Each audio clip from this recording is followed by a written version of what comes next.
The enormous fist of the dangerous creature destroyed everything around it with devastating force, turning stone into fine dust. It was a stone golem, fiercely battling the warriors who dared to enter its lair. Even though it was only a low-level dungeon, the guy who rushed forward couldn't even scratch the enemy. Then the golem moved on to the next knight, while another fighter shouted for the guy not to take the blow directly and to lead the enemy away. Gathering their strength, their team finally decided to go on the offensive. One of the guys made a quick dash toward his opponent and attacked him with his sword, which was sharp enough to scratch the monster's tough body. The warriors attacked their enemy from all sides, so the golem did not have time to defend itself and only screamed in agony. In fact, this only angered the monster even more, so it awakened new powers within itself. The warriors immediately realized that the golem had entered a state of rage, so one of them commanded everyone to take up a defensive position and asked the mages to finish off the enemy.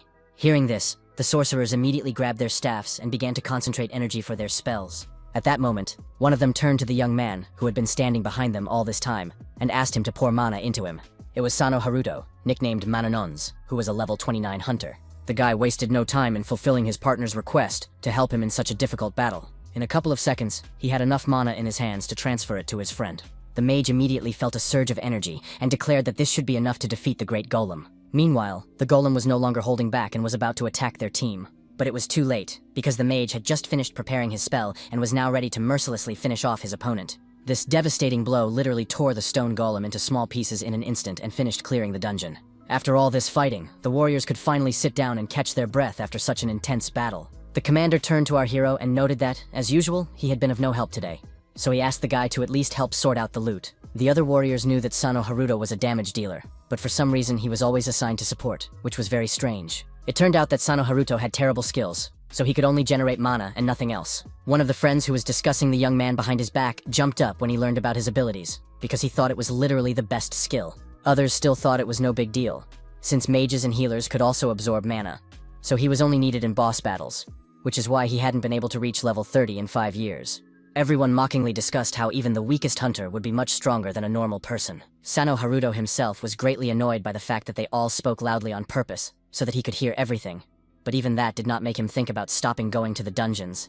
The events then moved to the skyscraper where the Taiken Guild headquarters was located. The main character had just learned the shocking news that he, a hunter, had been transferred to the production department. His boss explained that the harsh truth was that no other hunters wanted to take Haruto with them to the dungeon. In addition, the guy was still at level 29, so no one would let him into a solo dungeon, and his only skill was mana generation. Sano Haruto thought this was completely unfair, because his mana was useful to many people, and he was just a little bit away from level 30. The man emphasized that healers and mages usually have mana absorption skills, so in most raids the guy would be like a fifth wheel, and his level wouldn't change that.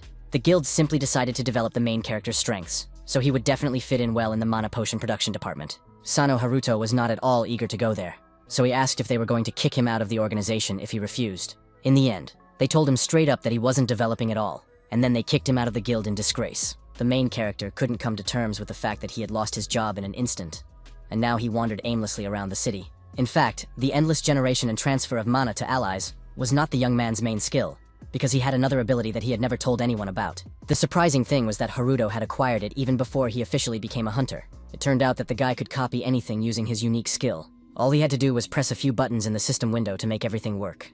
Then the main character held out his hand with the onigiri and waited for the ability to work. A few seconds later, a perfect duplicate of the snack appeared on his hand. The problem was that after waking up, Sano Haruto realized that this skill was pretty useless for a hunter. At first, he was even thrilled with this ability, but it turned out that only he had access to it. As soon as the object leaves his hands, it disappears like a mirage, so the guy can't copy money or resell the copied equipment. But what annoyed him the most was that there was a level restriction for copying equipment. The main character was called a Mononos because of his endless mana generation, but in reality, he was just copying a small amount of absorbed mana, so Haruto tried to copy skills in the same way. Haruto was incredibly angry about this because if he could level up and copy good equipment, he would finally show everyone what he was capable of. At that moment, he saw breaking news on his smartphone that the longsword of the Karish Dragon was arriving in Japan. This sword had 2 special skill slots and significantly increased defense. And it was also unique because it had its own level and increased the user's level to 200. Haruto immediately thought that such a weapon would be perfect for a hunter. But the problem was that it could only be used from level 30. And besides, the blade had only 10% of its durability left. The main character thought this was a great opportunity for him, so all he had to do was touch the legendary sword so that could recreate it forever, and not pay attention to its durability. A few days later, Haruto went back to the dungeon to prepare for his plan. It was the lair of the Great Spider, an underground lair not registered with the Hunters Association. At that moment, one of the mages turned to the guy and asked him to pour some mana. The main character steadily performed his duties and hoped to find a way to finally reach level 30. Using his copying ability, he quickly replenished the mage's resources. The mage immediately felt a surge of strength and was already preparing to burn every enemy in his path. Haruto had to try hard not to get caught in this attack, which is why he hated dangerous fire mages in enclosed spaces. After clearing the area, our hero immediately went to check his level. At that moment, one of the team members approached him and laughed at the fact that the young man was checking his status again, because it was obvious that nothing would change anyway. He hoped that Haruto enjoyed the whole show in the front row, and hinted that they should charge the guy for it in that case. It was our hero's guildmate, Ikanaga Aoi, who now demanded a drink from his friend when they were done here. To earn money, this friend had been going down into unregistered dungeons since childhood, although they had now entered a rather dangerous dungeon. Thanks to Ikanaga, our hero was able to accompany the high-ranking hunters. The boss arena was very close, so the whole team hurried and soon found themselves at the Great Spider's Nest. There, a huge monster awaited them, guarding its eggs and ready to tear apart anyone who dared to approach its future offspring. It was Alexa, the level 80 dungeon boss, who was now sleeping peacefully, unaware of the presence of enemies. The main character began to doubt that this devilish creature could be killed at all, because just the sight of it made his knees buckle. Ikanaga Aoi noticed that his partner was very worried and immediately warned him that no one was going to let him into the fight, so there was nothing to be afraid of. He believed that killing the great spider should be easy, but it was still better to be careful and keep a close eye on the web and eggs. If the spider's offspring were destroyed, she would immediately fly into a rage, which would surely spell the end for all of them. At that moment, the mage turned to Ikanaga, not understanding why he was wasting his time on some Mononos. The guy immediately apologized to his partner, who continued to complain that they had no time for all this. After that, the mage immediately ran forward because he couldn't wait to fight, and accidentally slipped. One of the stones that flew off his foot landed right in a web that was best left untouched. Everyone watched this scene in horror, realizing that it would not lead to anything good. Finally, the spider awoke from her sleep, sensing movement nearby. Alexa screamed frantically, warning the hunters that she was definitely not going to spare anyone. One of the warriors immediately rushed to defend his companions and yelled at the mage, who was responsible for waking the dungeon boss at the wrong time. She struck the guy's shield with her huge paw, but he still managed to stay on his feet. Then he swung his blade harder and cut off the creature's hairy limb. After that, the leader turned to his teammates again and reminded them to beware of the web and eggs. The other members of the cleanup crew took note of this and immediately rushed forward to help their comrade. The spider could do nothing against the nimble and strong hunters who surrounded her on all sides. The main character watched the whole scene with admiration in his eyes and realized that his partners were truly formidable. Alexa understood that she had to do something, because otherwise the hunters would soon win. She turned around to release her web, so the commander immediately ordered everyone to hide behind the columns. The cocky mage didn't understand why everyone was running away, because he had defeated similar opponents many times before. He asked everyone to step aside because he was going to burn this monster along with its web.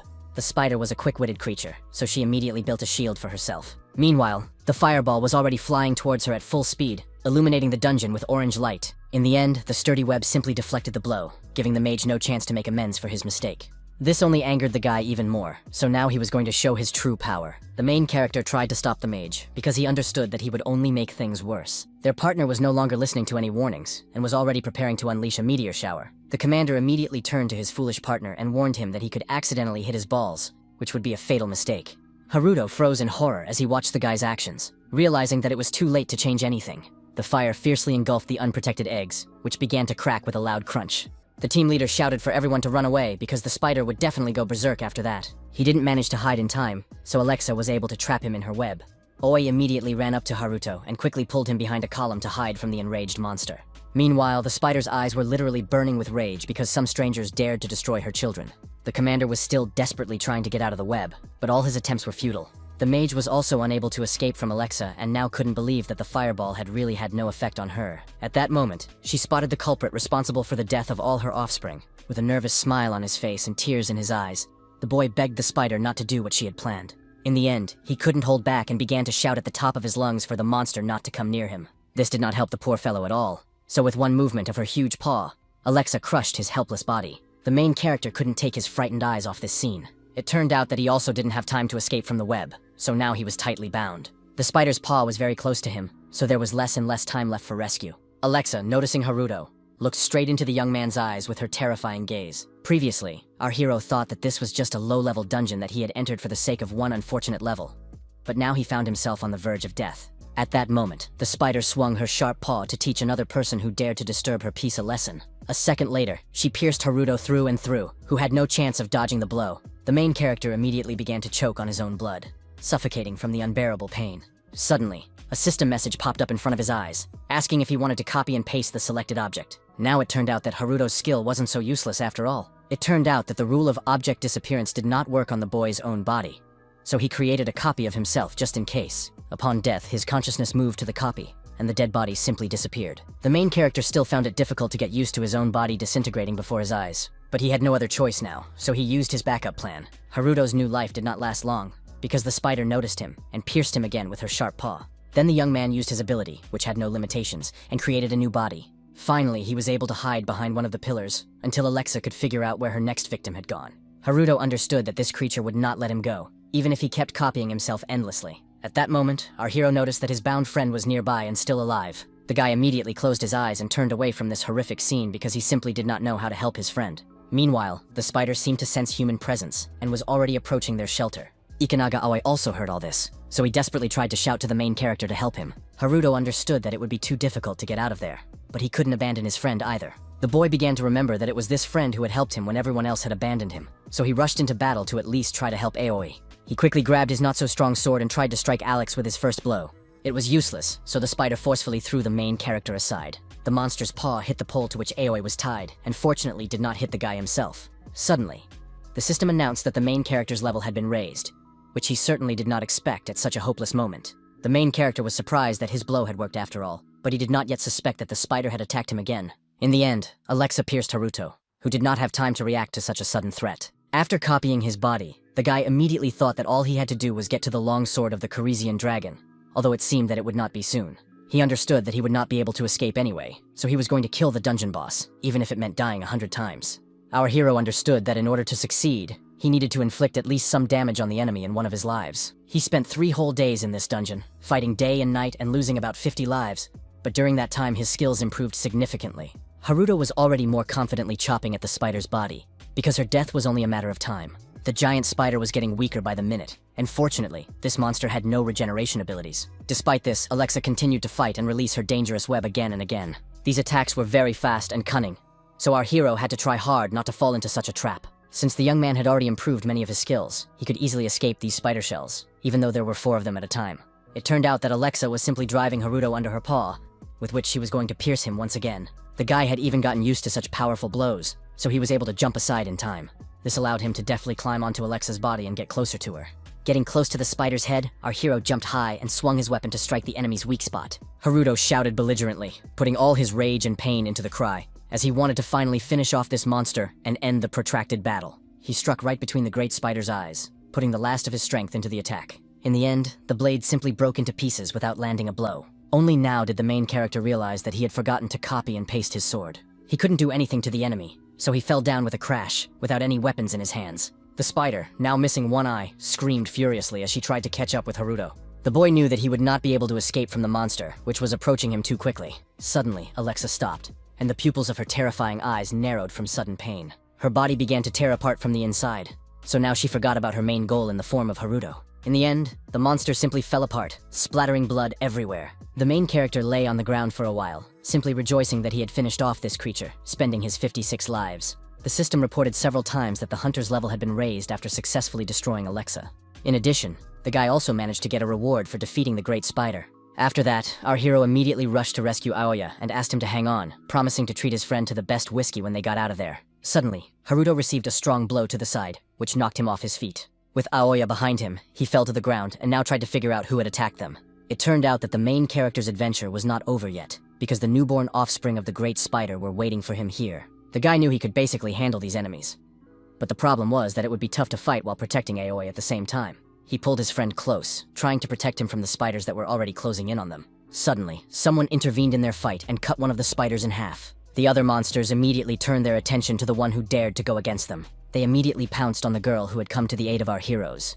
The savior was not afraid of such opponents at all, because she had enormous powers, and now she used hellfire against them. It was the highest spell of fire magic, and there were only a few sorcerers in the whole world who could control it. The main character remembered only one mage in Japan who possessed such an ability. It was a knight mage who used the witch's sword, ranked 5th in the Japanese hunter rankings. After dealing with all the monsters, she turned to Haruto and asked if they were the only survivors here. The boy, carrying his friend on his shoulders, replied that, unfortunately, that was indeed the case. The knight looked around and concluded that all the eggs had been broken, which was why the spider had gone berserk. She concluded that the high-level group had been completely destroyed, so her gaze immediately returned to the main character. The girl was surprised that this young man had been able to defeat the dungeon boss and even save his companion, because it was obvious that he was just a low-level hunter. The events then moved to the headquarters of the Japan Hunters Association. The main character was immediately sent to the interrogation room to find out all the details of the incident. Haruto kept saying that they were very grateful to the hunter Nanase and the dungeon manager for saving them. The girl herself did not attach any particular significance to this event, because she believed that she was simply doing her job. She also said that all the items and reports about the giant spider had already been handed over. Nanase finally allowed the main character to leave, because he had provided them with all the necessary information. Haruto did not expect them to be released so easily after a group of high-level adventurers bought their way into an unregistered dungeon and died there almost to the last man. The girl then explained that dozens, even hundreds of travelers die every day in unregistered dungeons because they themselves sign a declaration of consent to this risk when entering and exiting. She also decided to tell him about the low-level hunters, which our hero was one of. These people pay bribes for illegal participation in dungeons in order to level up, so the association simply turns a blind eye to this. The girl emphasized that the desire to become stronger is natural for any hunter, even if it is illegal, and asked if the young man had any more questions. Haruto replied that she had explained everything clearly, and thanked her again for all her help. Before he left, Nanase also warned him that payment for the items he had provided to the big spider would arrive in a few days. In turn, the main character refused his reward and asked that the entire amount be given to Aioi. For a while, the girl just stared at the doorway where Haruto was no longer standing. She began to suspect that this young man was clearly not an ordinary person, since he had refused the reward. Be that as it may, clearing a high-level dungeon alone was almost impossible, so Nanase was literally convinced that the hunter Sano was definitely hiding something. Meanwhile, Haruto couldn't help but smile, because everything was going better than he could have imagined. He opened his inventory to look at the great spider's rods, which he had been able to copy using his skill. This item had the same effect as a spider web, and, when used, exhibited strong adhesive properties for a certain period of time. In fact, the guy was disappointed when he read its description, because it sounded like it was just ordinary glue, which had cost so much effort and lives. In any case, he decided to copy the rod so that he could at least use it as sticky tape against flies and mosquitoes. The main character also had no idea how to use this item, so he decided to study it. A second later, the rod simply dissolved into thin air, so Haruto didn't even have time to understand anything. The young man began to look around in confusion, not understanding where the rod had disappeared to. It turned out that it had been absorbed by an existing skill and increased the insertion ability, which shocked our hero, as he had no idea that such a thing was possible. Then the system announced that the copying skill could be further improved. As for insertion, he had now reached a new level, so there were now 3 variants of the skill. Now Haruto knew that skills could evolve if they absorbed the corresponding item. After that, the young man wanted to see what it said about the new options. It turned out that inserted objects could now be held for as long as desired, as well as inserted anywhere for a certain amount of time. Haruto had previously thought that this skill was completely useless, but now everything was completely different. He decided to try out the new features right away and inserted the rod for just 1 minute. The main character watched with a smirk as he released the object from his hands, and it finally did not disappear. When the time was up, the great spider's rod dissolved into thin air and disappeared. Haruto's eyes immediately lit up with wild excitement, because this news changed all the rules of the game. In that case, he decided to make more items and set their timers to 101,000 years. Haruto still couldn't contain his emotions from all this news, so he rejoiced right in the middle of the office. The guy was sure that from this day on, he would finally become rich and be able to live like a human being. But first of all, he needed to copy the sword of the Parisian dragon. Meanwhile, the events returned 2 hours earlier to the Rainbow Bridge in Tokyo. The traffic was very heavy here, and endless streams of cars were rushing in different directions at tremendous speeds. A convoy was driving here, and their lead car had to maintain speed and distance. In one of the cars sat Moore Grant from the International Hunters Association, who asked his partner how many times she had been to Japan. Aries Hugh, who also belonged to his organization, replied briefly that she had been here twice before.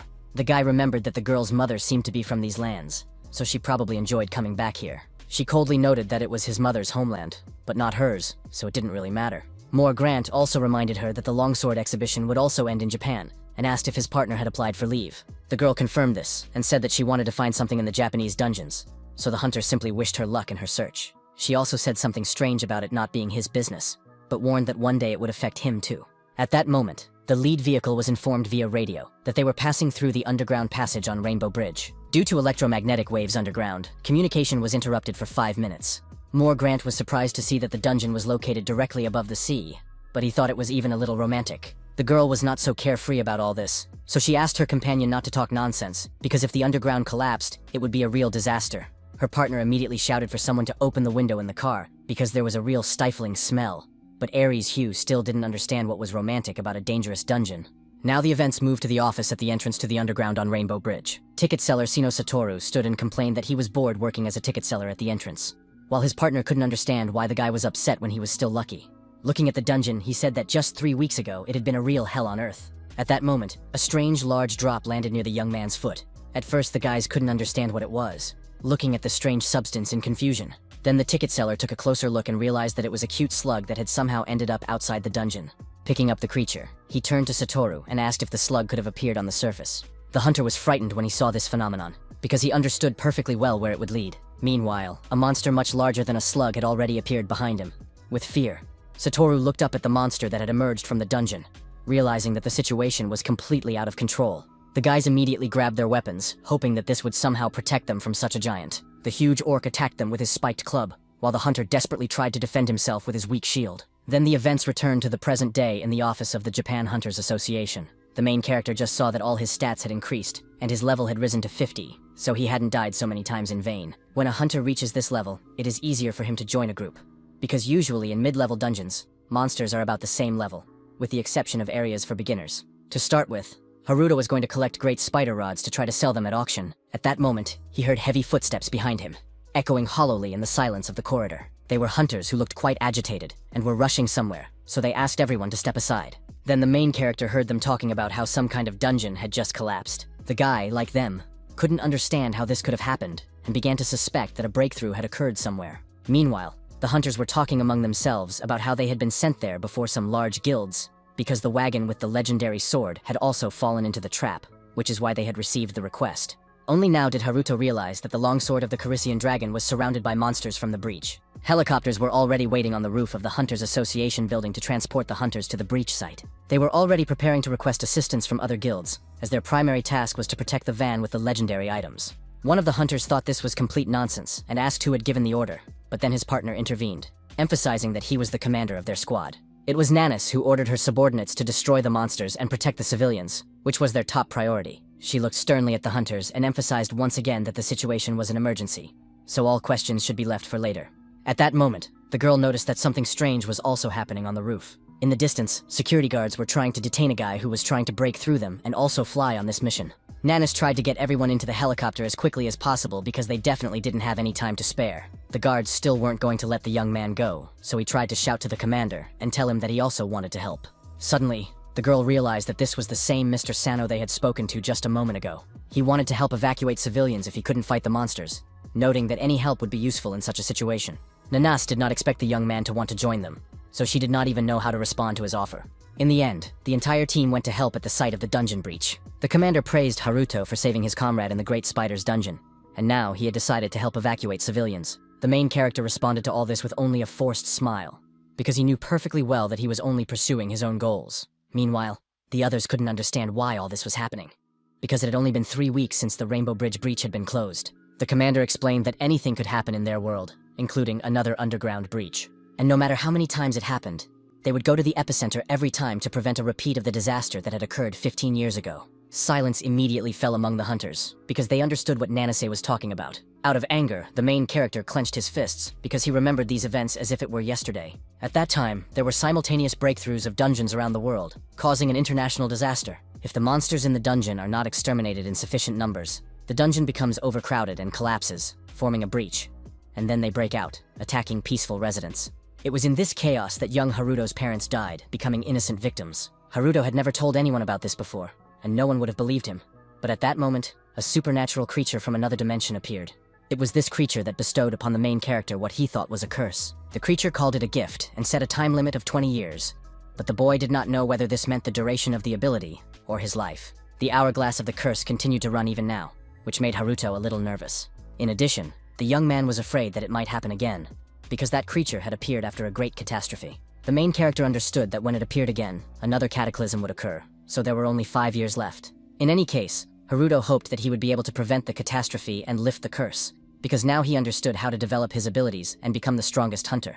Meanwhile, complete chaos reigned on Rainbow Bridge with powerful explosions. Monsters attacked civilians and destroyed everything around them, turning the once bustling bridge into ruins. Crumpled cars flew in different directions under the powerful blows of the monsters. There were still too few hunters, so the ticket seller feared that they would simply not be able to protect all the civilians. At that moment, a huge ogre tried to attack the young man from behind, raising his massive club for a crushing blow. At the last second, he managed to react to the attack, cutting the monster in half. Then the next ogre tried again to strike the ticket collector, who had not yet recovered from the previous monster. But it wasn't that simple, because his partner came to his aid in time, throwing his sword at the monster. The hunter shouted at the young man not to count crows when they were in the thick of battle. Satoru looked at him in surprise, and barely catching his breath from the shock, sincerely thanked him for saving him. The hunter was angry that the young man dared to relax at such a crucial moment, so he advised him not to relax in the middle of the battlefield. The guy had already noticed that his partner didn't mince words, but it was the older man who had saved him from the orc, and today was the second time he had come to his rescue. The ticket seller looked admiringly at Satoru, who had lost too much blood and looked unwell, and was about to repay his debt. Then he decided to ask if there was any news about reinforcements, but because of the electromagnetic waves in the dungeon, they couldn't contact them. In any case, the hunter was sure that the others were already aware of the situation and were on their way here. He emphasized that they should also run to the bridge to meet the reinforcements as quickly as possible. At that moment, a new monster suddenly appeared on the bridge among the wrecked cars. It was the Bear King, who possessed a monstrous level 190. Moore wasn't entirely sure that their van would be okay, but Ares asked him not to worry, because the protective magic was working at its highest level. His partner was sure that even a level 400 monster wouldn't be able to scratch their vehicle. Meanwhile, the bridge began to slowly collapse, causing pieces of concrete and rebar to fall into the water. A second monster appeared a moment later, causing the girl to suspect that even the strongest magic would not protect them. Satoru and his partner were so shocked that they couldn't say a word when they saw this creature. At that moment, a growing rumble sounded nearby, and Nanasi's team finally arrived. The pilot immediately tried to inform the commander about what was happening on the bridge, but he couldn't find the words to describe it all. Even Nanas herself became agitated when she saw what awaited them ahead. Right in the epicenter of all the destruction appeared the boss of the Rainbow Bridge dungeon, Quisha. Finally, the commander regained her composure and ordered the entire squad to prepare for the attack. At that very moment, the huge dragon began to concentrate its power in its mouth to strike them. Its power was so immense that it seemed as if the very space around it was bending and cracking at the seams. Quisha breathed furiously and watched intently with his heavy gaze to see if his projectile had reached its target. Seeing this, the main character couldn't believe that this creature had destroyed an entire bridge and hoped that his longsword was intact. Meanwhile, the pilots had to try to maneuver somehow to save their lives and the lives of their teammates. In the end, they were unable to dodge the blow, and a powerful explosion rocked the bridge. Nanas immediately ordered everyone to listen to her carefully and announced that they were changing the plan, and now everyone had to focus on destroying the Kishi. The other hunters also managed to jump out of the helicopter successfully, so now they were ready to carry out any orders. At that moment, Nanase noticed that Mr. Sano had disappeared somewhere, but in any case, she was sure that he was fine. The girl had a feeling that this man simply could not die so easily, so for now she decided to focus on more serious problems. Without hesitation, she decided to use Hellfire against the dungeon boss. Haruto, who had landed safely with the help of the Great Spider's web, was watching all this from the sidelines, and now thought about copying this skill a little later. But he decided not to get distracted by this, because now he had a completely different main task. The guy wanted to find and copy the longsword of the Karisi dragon as quickly as possible. At the same time, new reinforcements arrived at the bridge, fearing that they too would be in danger if they made one wrong move. It turned out that they were going to take advantage of all this chaos, because the hunter Nanase and the others would be busy for a while, and they would be able to take the longsword of the Karisi dragon. The bandit squad leader ordered them to move quietly so as not to run into any monsters. Haruto also slowly advanced toward his goal, and saw that there were many dead monsters lying around, which was obviously the work of the hunters. But the young man still had a bad feeling, because he knew very well that these creatures usually acted in packs. At that moment he heard someone nearby fighting and shouting. It was Satoru Sonoda, whose partner was yelling at him to run away, but the guy wasn't going to do that because he could still handle monsters like these. The hunter was already too badly wounded to continue fighting or running away, so he asked his partner to leave, otherwise they would both be doomed. Our hero immediately realized that these were the hunters who controlled the entrance to the dungeon. Haruto understood that he must not be distracted from his main task, so he decided that these guys would have to deal with their problems themselves somehow. Meanwhile, the hunter started yelling at the young man because he didn't understand that when these low-level dogs gather in packs, they are equal to a high-level monster. The sound of claws scraping against the asphalt grew louder, and the monsters themselves were getting closer and closer to the doomed boys. The hunter emphasized that the fact that they had seen only one wolf meant that there were many more somewhere nearby. The ticket seller saw this huge crowd of enemies, but he no longer cared about his own life. The young man understood that his companion had received all these wounds only because of him, so he simply could not abandon his partner to be eaten by the wolves. The main character stopped immediately when he heard the words of one of the hunters. Memories immediately came to his mind of how he had recently tried to save Aoya from the dungeon. The wolves surrounded the hunters on all sides and were just waiting for the right moment to pounce on them all at once. In the end, one of the monsters jumped right at the ticket seller, who was momentarily confused. The young man was not so weak after all, so he was able to give the monster a decent fight. But it wasn't that simple, because at that very moment, another creature tried to attack him from behind. The ticket inspector had to put his arm out to block the blow so that the clawed paw would not hit his body. After that, he plunged his sword straight into the wolf's neck, once again defeating his opponent. While the guy was pulling his sword out of the predator's body, another monster from the pack pounced on him. Only at the last moment did the ticket seller realize that a rabid monster was flying at him. The main character intervened in time, throwing the creature away from the confused young man with his whole body. The force of the blow was so great that the wolf could not resist and only whimpered pitifully. Then Haruto turned to the young man he had just saved and asked if he was all right. The ticket seller replied that he was fine, but his fear and panic did not go away. He was incredibly frightened because he saw that there were still a huge number of monsters ahead. The young man thanked our hero for his help, but asked him to run away quickly, because even high-level hunters would not be able to cope with such a huge pack. Haruto was not afraid of this fact at all, so a mischievous grin immediately appeared on his face. The ticket seller certainly did not expect such a reaction, because in such a situation, it is unlikely that anyone would have positive emotions. The main character immediately rummaged through his inventory, and thought that he would probably have to put his items up for auction a little later. Meanwhile, the monstrous wolves, with their terrifying howls, had already rushed forward, baring their sharp fangs. The creatures were already very close to Haruto, who paid no attention to them and thought about combining the great spider's rod with his skill. He had always wondered how effective it would be against a large group of monsters. The young man was seriously frightened when he saw what the main character had in mind. Haruto himself decided to use the great spider's rod together with the second version of the insert skill, so now all the monsters were wrapped in cobwebs. The young man's smile grew even wider because he had successfully put his plan into action. All the monsters fell helplessly to the ground and were now unable to attack our heroes. Haruto wrapped them all in a huge cocoon using the great spider's strong web. After that, the main character noticed that simply tying them up did not give him much of a level boost. But, as expected, the technique worked perfectly against the pack. Meanwhile, the young man was simply shocked by what he saw, and was no longer sure that it was just a normal skill and not something high level. Finally, Satoru thanked Haruto for his help and asked if he was the reinforcement from the association, so our hero had to confirm this, since they had flown in on the same helicopter anyway. Then, catching his breath, the wounded hunter asked the guy to take his young partner with him. The ticket seller immediately jumped on him and started shouting that he would not abandon his savior even at the cost of his own life. The main character, who was watching this drama from the sidelines, was surprised by such strong loyalty. He sighed heavily because he understood that in this situation, both of them were in danger, and they had no other choice. Haruto couldn't just leave these hunters here, so he opened his inventory and handed Satoru a potion. The wounded man was surprised when he saw the bottle, because he knew very well that it was a mid-level potion. The hunter was shocked by the young man's decision, so he asked why he was giving him such a valuable item. Haruto smiled and explained that without help, the young man simply wouldn't make it home, so he needed a reliable partner by his side. The ticket collector himself looked admiringly at our hero, who had so nobly saved them both.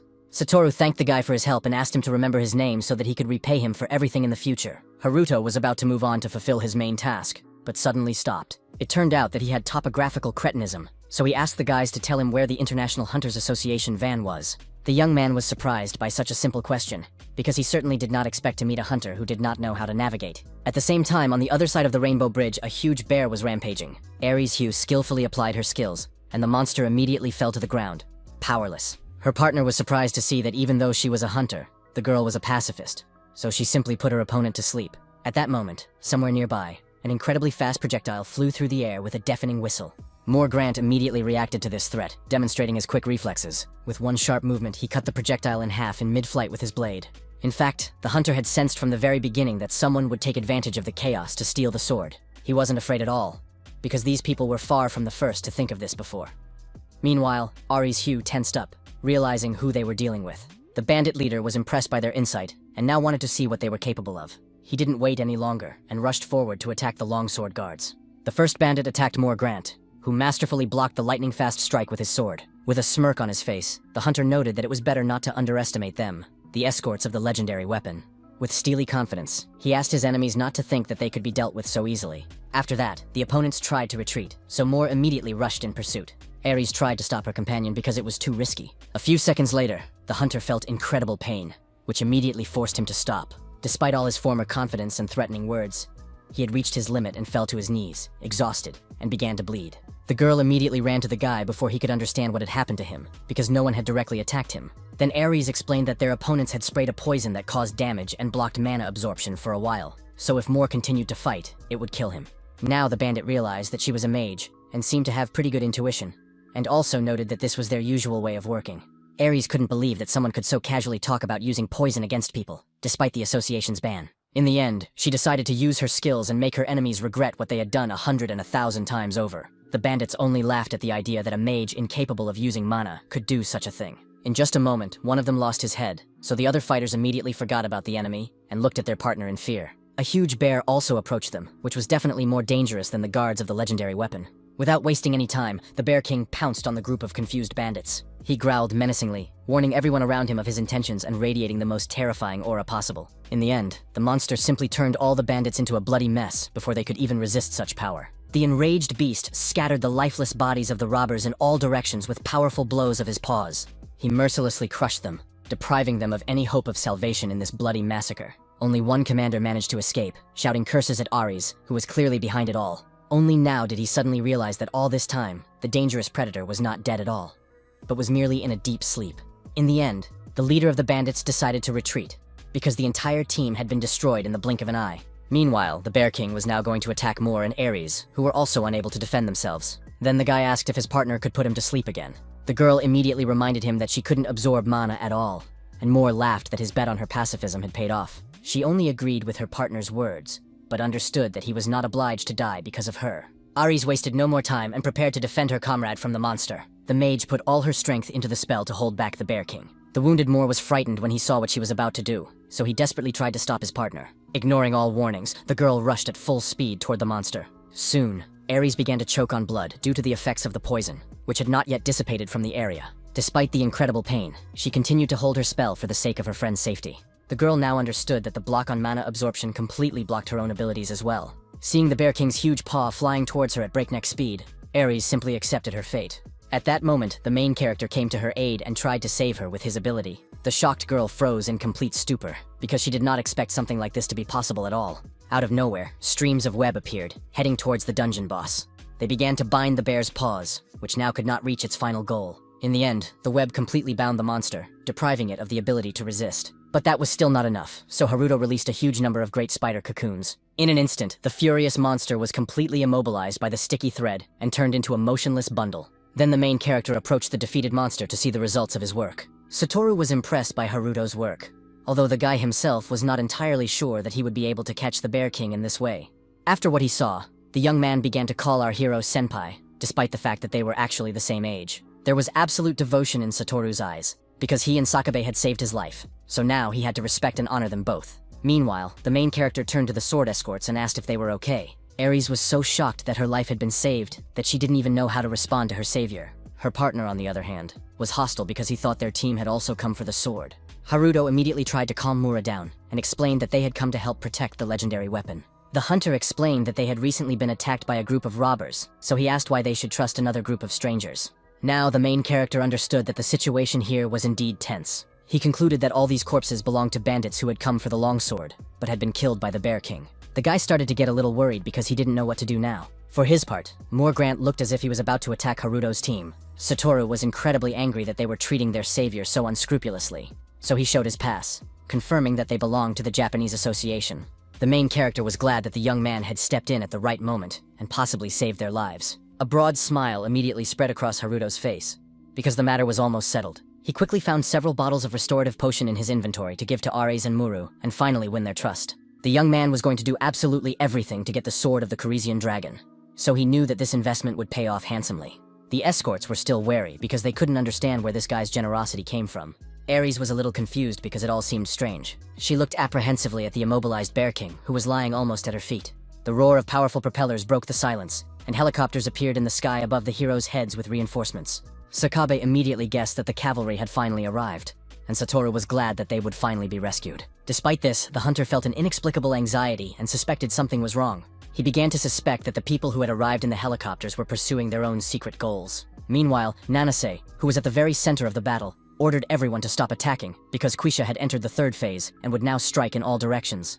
The support guild had already arrived, so the girl was going to buy some time until the evacuation of civilians was complete. At that moment, someone turned to the commander and asked if she really thought this would stop the dungeon's breakthrough. Nanis was familiar with that voice, so she immediately understood who was addressing her. It was Shirosaki Masato, a level 503 dark mage, who was also the head of the Guild of the Future. The girl was a little taken aback by such a sudden encounter and asked what her acquaintance was doing here. With a cheeky grin on his face, the hunter asked what the question meant. Seeing the mage's actions, Nanis suspected what he was about to do, which frightened her even more. But Masato had already created a huge magical seal around Koyashi. The girl desperately tried to stop her partner, because it was obvious that everything would get even worse if he failed to defeat the monster with this spell. The hunter himself believed that worrying about such trifles would not achieve anything, and reminded her of how they had sealed the dungeon on Rainbow Bridge last time.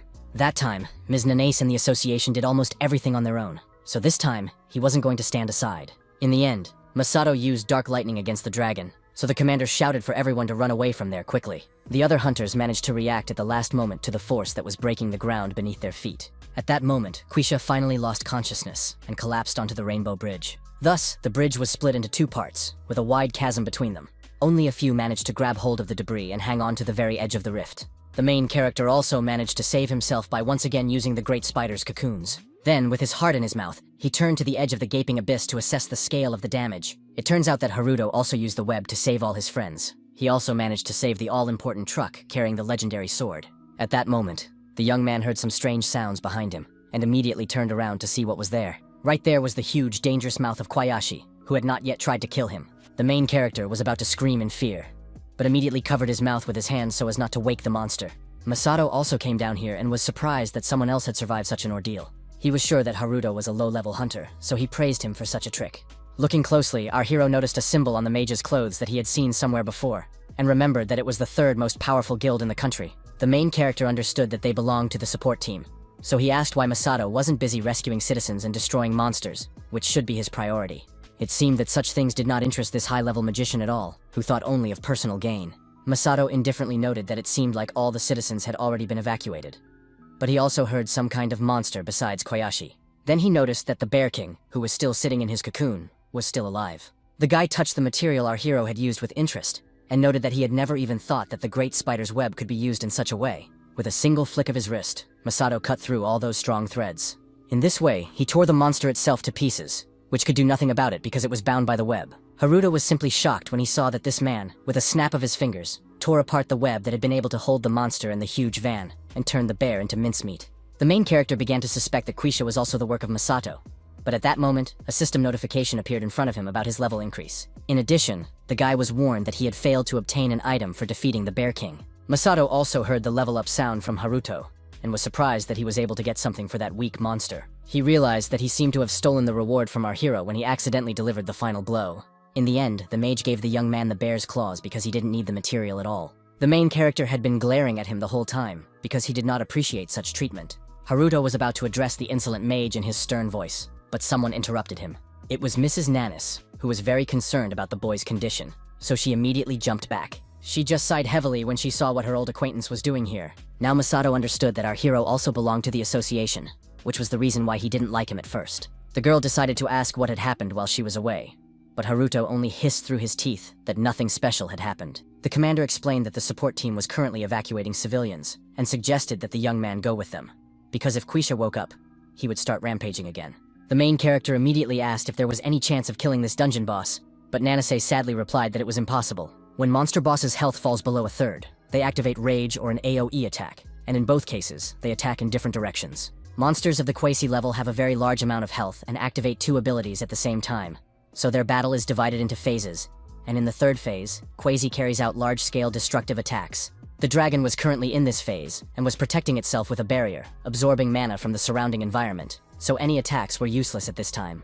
A second later, Kishi suddenly opened his terrifying eyes and looked at the hunters standing nearby. Nanase immediately tensed up because the monster woke up earlier than they had expected. Masato, on the other hand, thought it was just in time because he was going to turn the boss into a pile of loot before it started unleashing massive attacks. Meanwhile, the girl turned to our hero and suggested that he would be able to get out alive this time too. The mage, however, believed that such a weakling would definitely not be able to do so, because the mortality rate of low-ranking hunters is higher than that of traffic accidents. In the end, he and Nanis rushed forward to destroy Ki. Haruto wasn't going to stand aside either, so he clenched the Bear King's claw tightly in his hands. He had no intention of doing so, but now he wanted to try to kill the dragon first. The main character was very angry at Shirosaki Masato's behavior, which was clearly going too far. To begin with, he decided to lift all his comrades onto the bridge, and Satoru couldn't stop admiring the fact that Haruto had saved his life again. Ares remained as taciturn as ever, and looked with interest at the web that had managed to hold them all. Then the main character turned to her, and Mu, and said that he had a request for them, because Quisha had already entered the third phase, and would soon begin to rage. He told everyone that with the monster's powerful AoE attacks, there would be nothing left standing. And in such a situation, it would be difficult to find the van and the legendary longsword. With confidence in his voice, Haruto declared that he needed to kill Keisha. But to do so, he needed the long sword of the Karisi dragon.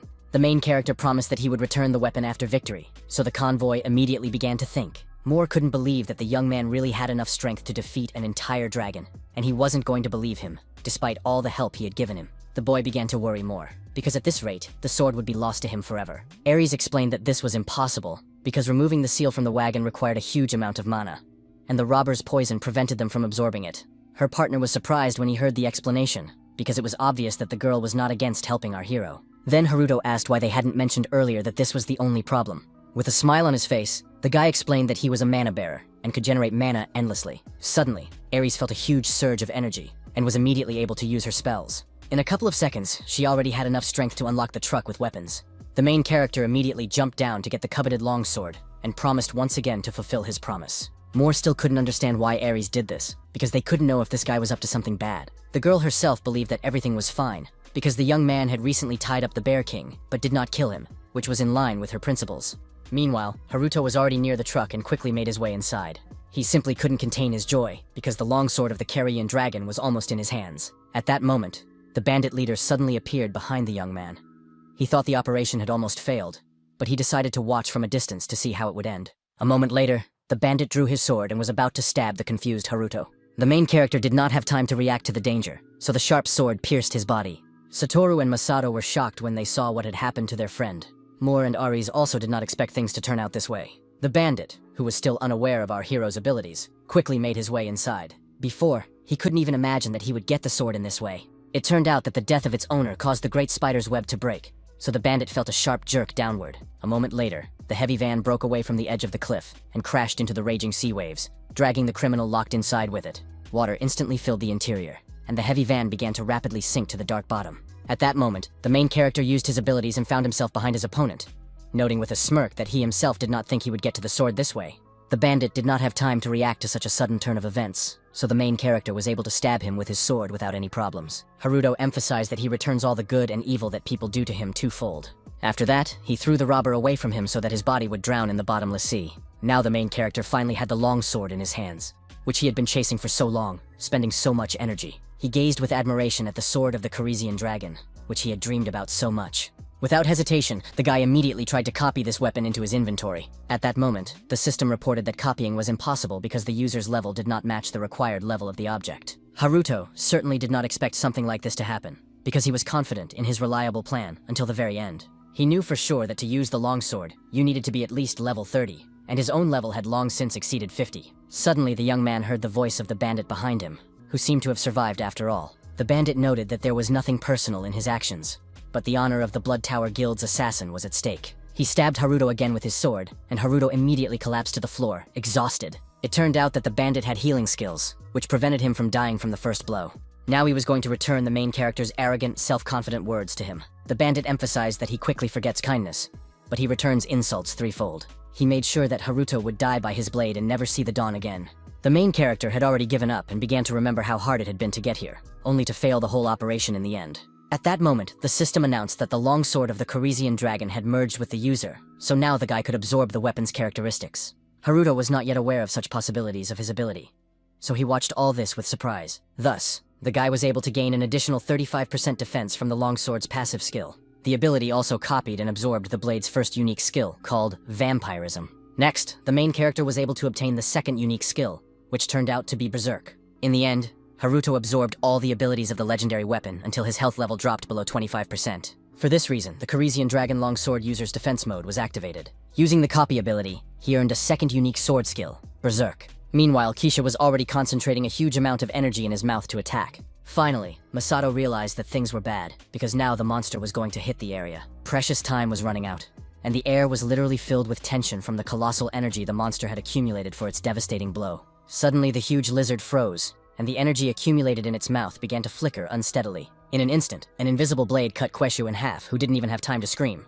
Nanase and Masato watched all this with incredible surprise, because they couldn't understand who was behind something so powerful. Finally, the system informed all hunters that the dungeon boss had been successfully destroyed, and the breach sealed. Evening came, and the events moved to the building of the Japan Hunters Association. At the meeting, it was reported that as a result of the Rainbow Bridge dungeon breach, many civilians and hunters had been injured and irreparable damage had been done. However, thanks to the prompt actions of the Hunters Association and the guilds, the situation stabilized within 2 hours. Fukawa Tokuo addressed his teammates and asked them not to look so sad, because this time, they had finally managed to defeat Quaisha. Takuchi Gaklas, head of the Midas Guild, noted that he had heard that 3 months ago, the association had already sealed the Rainbow Bridge dungeon breach. Shinoda Makoto from Taiken immediately explained that sealing it did not guarantee that the dungeon would not collapse again. The others were outraged because they couldn't understand how the dungeon had to be monitored to prevent the breach from recurring in such a short period of time. Nanas, who listened indifferently to all these arguments about ownership of the dungeon, thought only about whether Mr. Sano had managed to escape from there. At that moment, Takuchi Goklas slammed his fist on the table because he wasn't interested in any of this talk. He reminded everyone that it usually takes at least 6 months for a boss to revive. The hunter hinted that this could mean that Ms. Nanas had not finished off Keishu last time. In response, the girl just sighed discontentedly and did not seem to be going to justify herself to her colleague. She calmly and gently placed her hand on the table near the glass. A second later, the entire table began to shake, seriously frightening the other workers. In the end, the furniture shattered into small pieces when Nanase used her powers. In this way, she demonstrated her severity to everyone, forcing the hunters to hide so as not to be hit. Masato didn't pay much attention to his colleague's sudden gesture and calmly sipped his water, protecting himself with a shield. His co-workers were unhappy with what the girl was doing and asked what the whole charade was about. This action angered Goklas even more, causing his anger to flare up with renewed vigor. At that moment, someone finally stopped Mr. Takuchi, because it was obvious that this would not lead to anything good. It was Fukawa Tokuo, who apologized for their employees' disrespectful behavior. The man just clicked his tongue in dissatisfaction because the girl had completely lost her fear and promised that she would simply die if she continued to provoke him. Nanase did not respond to these words and only grunted in reply. The hunter finally explained that she had just shown Shockwave, the reward for the past murder of Ki. Then she turned to Mr. Shirosaki, who had contributed the most to their recent confrontation, and emphasized that he would not let her lie. The guy was not happy that his colleague had decided to drag him into this, and agreed that she was not lying, although he had been too busy lately and had not yet had time to check the reward. Fukawa Tokuo immediately lit up, because he believed that it was thanks to Masato that everything had turned out well. Everyone immediately began to applaud Masato, while he pretended that it was not worth it. The guy himself began to suspect that Nanase was up to something, and glanced quickly at the girl to see her reaction to all this. The hunter's face showed only a slight smirk and not a hint of irritation. Masato began to suspect that his rival was harboring resentment because he had interfered, so now he was going to make her pay for all her insolent actions. Meanwhile, Nanase announced that she would take responsibility for finding out the cause of the dungeon breach, and would also hold the guild accountable for the delay in reinforcements. All the hunters immediately calmed down at her cold severity and icy gaze. The girl noted that it seemed that all questions for her had already been exhausted, so she took her leave of her colleagues. At that moment, the conference room doors swung open and someone else entered. It was Moore and Ares, who were glad that the meeting was not over yet, and explained that they had come here on behalf of the International Association with some important information. They reported that, due to a recent break-in, the world's only Corisian dragon longsword had been stolen. The hunters explained that the incident occurred during transport, when the sword was being sent to an exhibition in Japan, and asked everyone to actively participate in the search for the weapon. Goklas immediately remembered that the convoy guards themselves seemed to have removed the seal from the van when it was attacked by bandits. Ares Hugh immediately reported that this had happened at the request of Hunter Satoru Shinoda from the Taiken Guild and Hunter Haruto Sano from the Japanese Hunters Association. Fukawa Tokuo and Nanase were shocked when they learned this shocking detail of the incident. Even Shirosaki Masato did not expect his recent rival to be behind the theft of the longsword. Shinoda Makoto was confused when he realized that a member of his organization could be a suspect. Fukawa Tokuo, in turn, noted that there was no hunter named Sano Haruto in the Japanese association. Nanase just gritted her teeth in anger, because she was the one who had accepted this guy into her team. Masato immediately noticed his rival's reaction, and thought that this was a great chance for revenge. Then he asked Ares if she meant the young man who tied up the Bear King with a web. The hunter said that they had had a minor disagreement on the spot, but he himself was surprised because it seemed that the guy was really a member of the association. In the end, he turned to Ms. Nanase and asked how to understand all this, because it seemed that she was acquainted with the suspect. Masato asked directly if this man could have stolen the longsword of the Corisian dragon.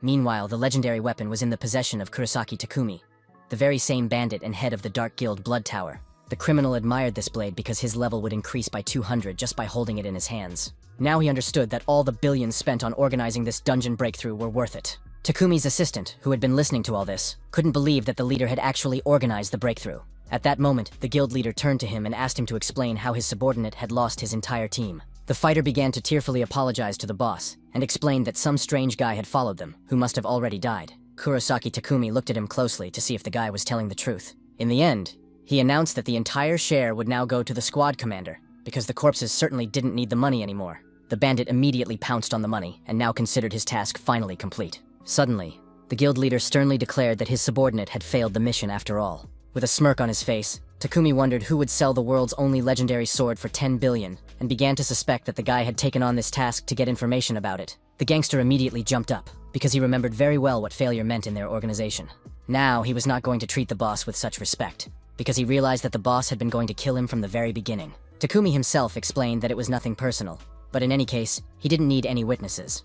So it was better to deal with everyone who had participated in this operation.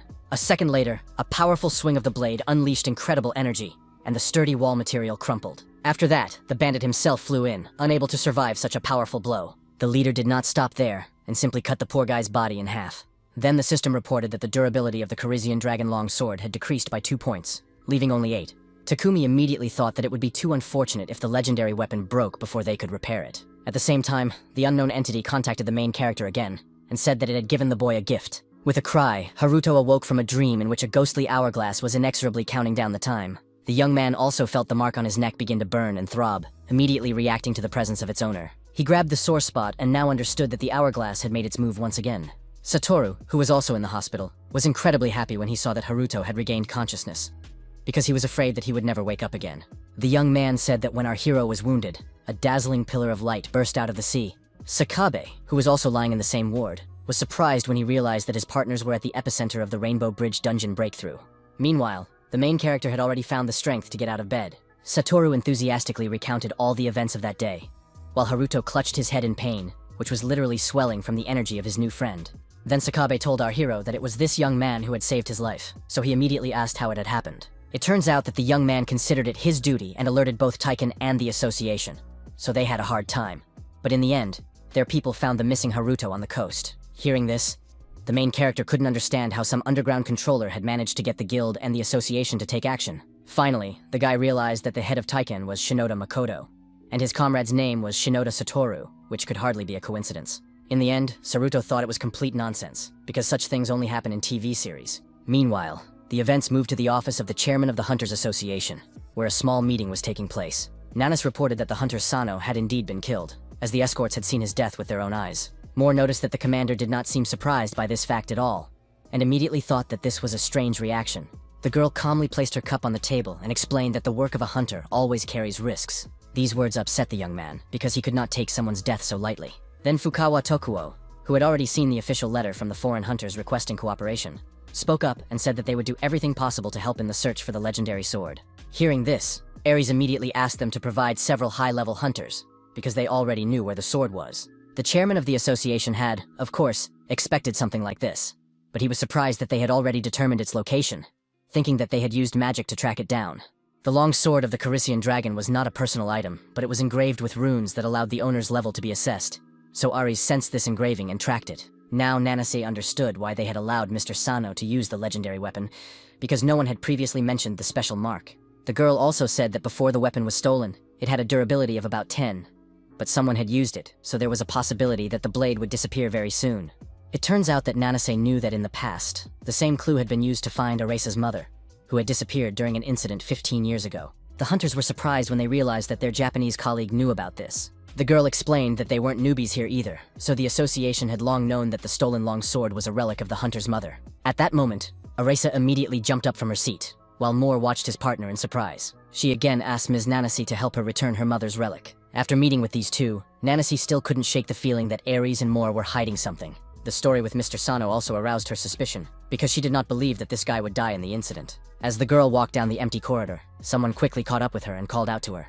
It was Shinoda Makoto, who noticed that his colleague looked upset, so he thought that something had happened, or that she had been overloaded with work again. Nanas replied that she was fine, and asked if the man had any business with her. It turned out that the guild leader wanted to ask her to return to Taiken. Sighing heavily, Nanase reminded him that there had been an increase in dungeons lately. She did not agree at all that at a time like this, large guilds like Taiken, instead of clearing them out, were playing capitalism, and all they cared about was damn profits and stock prices on the stock exchange. The girl also emphasized that Makoto would be in big trouble if it turned out that the breach was the result of their guild's negligence. It turned out that the man was also the father of Nanase, who had no intention of leaving all the affairs of the association that required her attention. Then the guild leader laughed, trying to defuse the tense situation, and explained that he had once again said too much, even though he wanted to talk about something else entirely. Makoto suggested that his daughter visit the Central Hunters Hospital before she left. Evening came, and the girl decided to listen to her father, so she went to that place. Meanwhile, the main character, who happened to be there, climbed onto the roof and examined his stats after managing to absorb all the buffs of the longsword. Haruto thought that this might be for the best, because it was unclear how he would go hunting with a legendary weapon that would surely attract a lot of attention. Then he decided to take a closer look at the rage skill, which doubled all stats and the user's level for 1 minute if their health dropped to a minimum. The main character remembered that just before his death, he had turned into a berserker, which caused him terrible pain, but it was thanks to this that he managed to tear apart Ki, whose level exceeded 400. He also managed to absorb Ki's shockwave into his copy skill, which once again increased his ability level. In the end, the rewards turned into internal vibration and internal oscillation, and the Great Spider's web rose to the 2nd level. Now, when the main character used the web, unique wave and vampirism were activated simultaneously. But Haruto was still unable to get to land, so he drowned in the murky depths of the sea. When the boy returned to his ward, he still couldn't contain his emotions, because his copy skill had evolved and could now absorb and even merge abilities. He looked crazy from the outside, so the other patients were afraid, and mothers hid their children. The main character was pleased with his success, so now he planned to find the one who had wounded him and get the legendary sword. When the guy got to the floor he heard a familiar voice nearby. It was Nanas, who was yelling at someone and was upset that this person didn't run away when it became too dangerous. Haruto had no idea that this girl could be so harsh, and now he was afraid to imagine who was so unlucky. It was Satoru, who was trying to prove that his sister was to blame for not being able to seal the dungeon completely. The main character was shocked to hear that his friends were brother and sister, and only now realized that they both had the surname Shinoda. A memory immediately popped into his head of Sakabe talking about how both the guild and the association had a hard time. Before that, the guy thought it was just a small coincidence, but now it seemed that this was not the case at all. At that moment, our hero heard that Nanase had already found out that he was okay and was trying to find out where he was. Haruto was incredibly frightened when he realized that they were looking for him, and began to fear that they had found out that he had pretended to be an association hunter in order to steal the sword.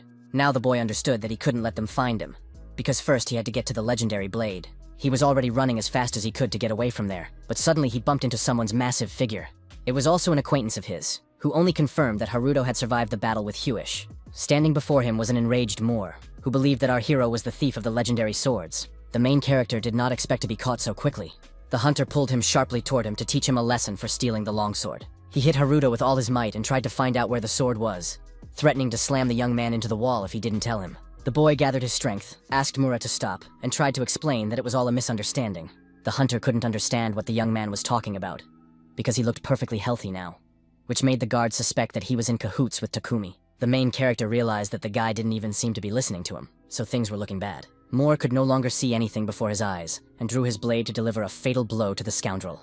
In the end, Ares intervened in their altercation, unable to understand why her partner had drawn his weapon in the hospital. The guy promised he wouldn't use his skill, and explained that he had to make the liar pay, because otherwise, he just wouldn't calm down. Haruto understood that he had no choice but to use his last resort. The main character decided to use an ability called internal vibration. Haruto's incredible power allowed him to literally crush his opponent's blade into dust and steel shards, turning Mura's dangerous attack into a useless swing. The hunter did not expect such a turn of events, so he unclenched his hand, dropping the blade to the ground. Nanas and Satoru watched in shock from the sidelines, as they had not expected their partner to be capable of such a thing.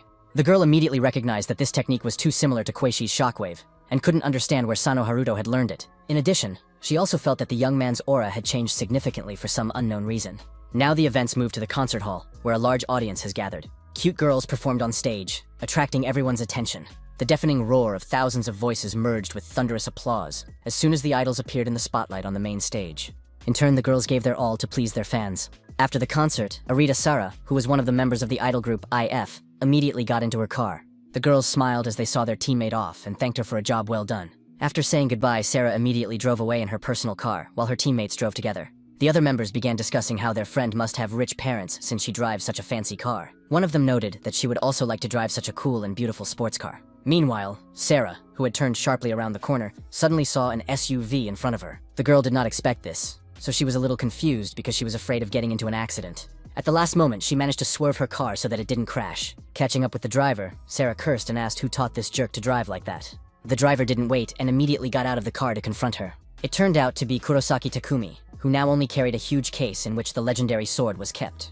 The girl immediately fell silent and tensed up when she saw who was behind the wheel of the SUV. Meanwhile, the gangster himself approached her sports car, placing the case directly on the hood. It turned out that he knew this girl and asked if she was done with her performance. The man had come here because it was time for Sarah to go down to the dungeon. He noted that the girl had to do this to get everything back, If she wanted to get everything back, of course. Meanwhile, our heroes had already arrived at the place where the longsword of the Carisi dragon had last been used. Nanis noted that there were no traces left, so it seemed they were too late after all. She understood that now all they could do was wait until the sword was used again. Aries and Haruto immediately began to think about what to do in such a situation, because it was obvious that they didn't have much time. Finally, the main character remembered the blood tower mentioned by the scoundrel who had tried to kill him. Nanas had never heard of such a guild, and assumed that it was one of the dark ones. Moore immediately reminded them that the sword could break if they just waited for the next opportunity to use it. Then the hunter emphasized that they definitely wouldn't sit around, because there was a lead they could work on, and said that she knew someone who could help with this case. At this point, the events returned to Sarah, who recalled how, during the chaos 15 years ago, a certain creature had given her power. At first, she thought she had awakened as a hunter, but it was a completely different ability. It was something like the main character's skill, except that the girl could return an object to its original state. Her skill sounded like a combination of the Control and Z keys on a computer, and even allowed her to heal her own body. Very soon, Sarah realized that this ability could be used on both people and objects. And the first thing the girl did was restore her favorite toy to its original appearance. After that, she began buying broken or discarded items, restoring them to their original condition, and selling them. Although this skill could not be called a healing or restoration ability, Sarah earned money by returning people and their body parts to their original state. But she also had her limitations. All this time, the girl needed money, and a lot of it, because her parents had suffered during the Great Disaster and fallen into a coma. She desperately tried to return them to their previous state, but she needed mana to use her ability. Without mana, which was only available to hunters, Sarah could only roll back objects or heal minor wounds. Then, risking her life, she went to the dungeon as a porter to get mana. But that wasn't Sarah's only role, as she could also be a healer. In fact, for an ordinary person who was not a hunter, going into the dungeon was as dangerous as entering a lion's cage unarmed. But it was funny that the girl suffered the most damage from the contempt of her teammates, who considered her a beggar. There were even more terrible moments when her teammates died before her eyes. At one point, Sarah felt that this ability only caused her problems, so she wanted to give up. Then she had an encounter that completely changed her life. It was Takumi, who laughed at the fact that the girl not only begged for mana like a homeless person, but also stole things. After that, she began working with the Dark Guild, which was headed by this man. Now, when they met again and went to Sarah's house, Takumi couldn't understand why her house was so empty and asked where she was spending all her money. The gangster couldn't believe that the singer from the popular band If lived like a true recluse. He couldn't believe that an idol could afford 3 meals a day and regular fast food. Takumi laughed at the fact that the girl's life was truly successful, because while others were trying hard and dieting, Sari didn't care how much she ate, because she could return everything to its previous state. In addition, the gangster emphasized that he immediately understood what kind of person she was when he met her that day in the basement. He believed that he and Sarah were cut from the same cloth because she allowed herself to rob a man who was dying right in front of her. Finally, the girl showed some emotion, because these words really hurt her. Then, Takumi decided to clarify things, and emphasized that if their agreement continued, he would not care about his work as an idol. Sarah was already overwhelmed with emotion, so she could no longer eat calmly and threw her fork down on the table. Finally, she asked what was required of her this time, and why she had to go to the dungeon again. The guild leader explained that he needed her to help him restore one of his trinkets to its original state, but that would require a huge amount of mana. Takumi literally swore that this would be the last time his partner would have to go down into the dungeon. Sarah couldn't believe it was true, and the man reminded her that he had long promised to find something like this. She became incredibly interested when she heard that the guild leader had indeed found the item of infinite mana generation. Takumi immediately dismissed her dreams, while Sarah couldn't understand why she needed to go down into the dangerous dungeon. Then the man emphasized that such an item might still appear if she went there. He remembered perfectly well that they already had an agreement, but promised to compensate her for everything if she went down with him. Meanwhile, the events moved to the headquarters of the Guild of the Future, where our heroes came from Mr. Shirosaki. The main character remembered him as the head of that very guild, who constantly complains that everyone around him is getting in his way. Haruto thought that it would be better for them to seek information from the largest guilds, such as Midas or Taiken. Nanaz agreed with his thoughts, but noted that the Guild of the Future was a world leader in terms of information about dungeons. She emphasized that both she and the association recognized this, despite his desire to clear the dungeons. Thus, the entire team soon learned about the heart of the giant golem. Masato also added that it is also called the item of infinite mana generation. Nanis knew very well that it was a rare reward item that appeared when defeating the boss of the secret dungeon Snow Mountain of Golems. The guy confirmed her guesses and told her that their organization had been gathering information to find the giant golem's heart. That was when they stumbled upon a guild called the Blood Tower, which the main character had mentioned earlier. They had not even known of its existence before, but now it was known that these bandits were recruiting a team to explore Snow Mountain of Golems. Even Masato admitted that these guys were much more dangerous than they had previously thought. The Blood Tower was involved in the murders of high-ranking people, the slaughter of entire groups in dungeons, the theft of items, and was ready to do anything to achieve its goals. The main character admitted that the item of infinite mana generation was undoubtedly an amazing artifact, even though he himself did not need anything like it. He wondered how it was connected to the legendary sword, and began to suspect that the blade was needed to defeat the golem. Everyone felt the incredibly tense atmosphere around Haruto, who thought it was complete nonsense. Nanase also concluded that the Blood Tower was going to the dungeon only because they had found the giant golem. Suddenly, one of their teammates said that he thought that was not the main reason. Ares explained that since the discovery of this secret dungeon 15 years ago, this monster had never appeared. Haruto was very surprised to hear this from her and asked where she had gotten this information. His partner couldn't reveal all the details, but she had been interested in this dungeon for a long time and had studied it. In any case, Snow Mountain of Golems was known for being difficult to traverse, and among hunters, it ranked first among those they would prefer to avoid. Masato immediately wondered if all these hired killers could team up to clear the dungeon, where there was obviously something valuable. Haruto asked when the bandits were going there, but that information was unknown because recruitment was already complete, and it could happen at any moment. Now the main character understood that all this had been planned even before they stole the sword of the Carizian dragon. Nanae said that in that case, they should also go there immediately. She immediately turned to Mr. Shirosaki, who was surprised to hear his name. The girl asked in a stern voice if his guild had a team ready to go right now. The head of the organization was a little confused, and Nanase was disappointed because she believed that the Guild of the Future always kept a team on standby. Masato tried to justify himself by saying that the information about the secret dungeons was not always accurate, so there were good reasons why no one wanted to go there. The natural conditions in this place were terrible, with hordes of annoying golems whose attacks were weak, but their sheer numbers made up for it. In the end, he still had to go to the dungeon, leading his team along with all our heroes. The hunters immediately set about dealing with the golems, which showed no sign of stopping. In addition, the monsters were able to regenerate their own bodies, which made the task even more difficult. The enemy's onslaught became truly devastating, despite all the previous injuries, so the fighters had to try hard to resist such a strong enemy. Masato warned them that the monsters regenerated immediately, so they had to destroy the core as quickly as possible. Then he began to quickly attack all the monsters around him so as not to give them time to recover. Using his powers, the guild leader knocked all the monsters into one huge pile. After that, he prepared his magic wand, which was his main weapon for battle. In the end, the monsters were simply torn to pieces, so they no longer had a chance to regenerate. Masato ordered the destruction of all the cores of the broken golems and explained that their team would destroy them one by one. The hunters, of course, obeyed their commander and noted that this was indeed much easier. Meanwhile, the leader himself did not stop there and increasingly used his powers.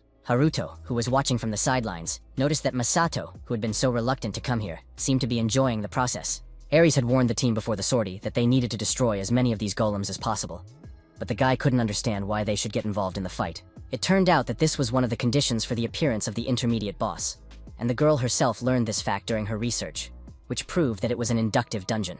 The main character became even more confused when he heard such difficult terms. It turns out that this was the main reason why Masato thought this outing would be difficult, as there were hidden areas in the dungeon. He explained that such places are usually divided into zones, and if you know the route of a normal dungeon, you can get to the final boss zone pretty quickly. But in inductive dungeons, you have to go through all the zones in order, and if the hunter fails to pass one zone, the rest will not appear. Ares also had a theory that 15 years ago, due to some kind of error, this dungeon could not be completed, which is why the secret area did not appear. Finally, Haruto realized that in order for the boss to appear, he had to defeat many golems, but the girl did not know exactly how to restart the dungeon, so all that remained was to act according to the situation.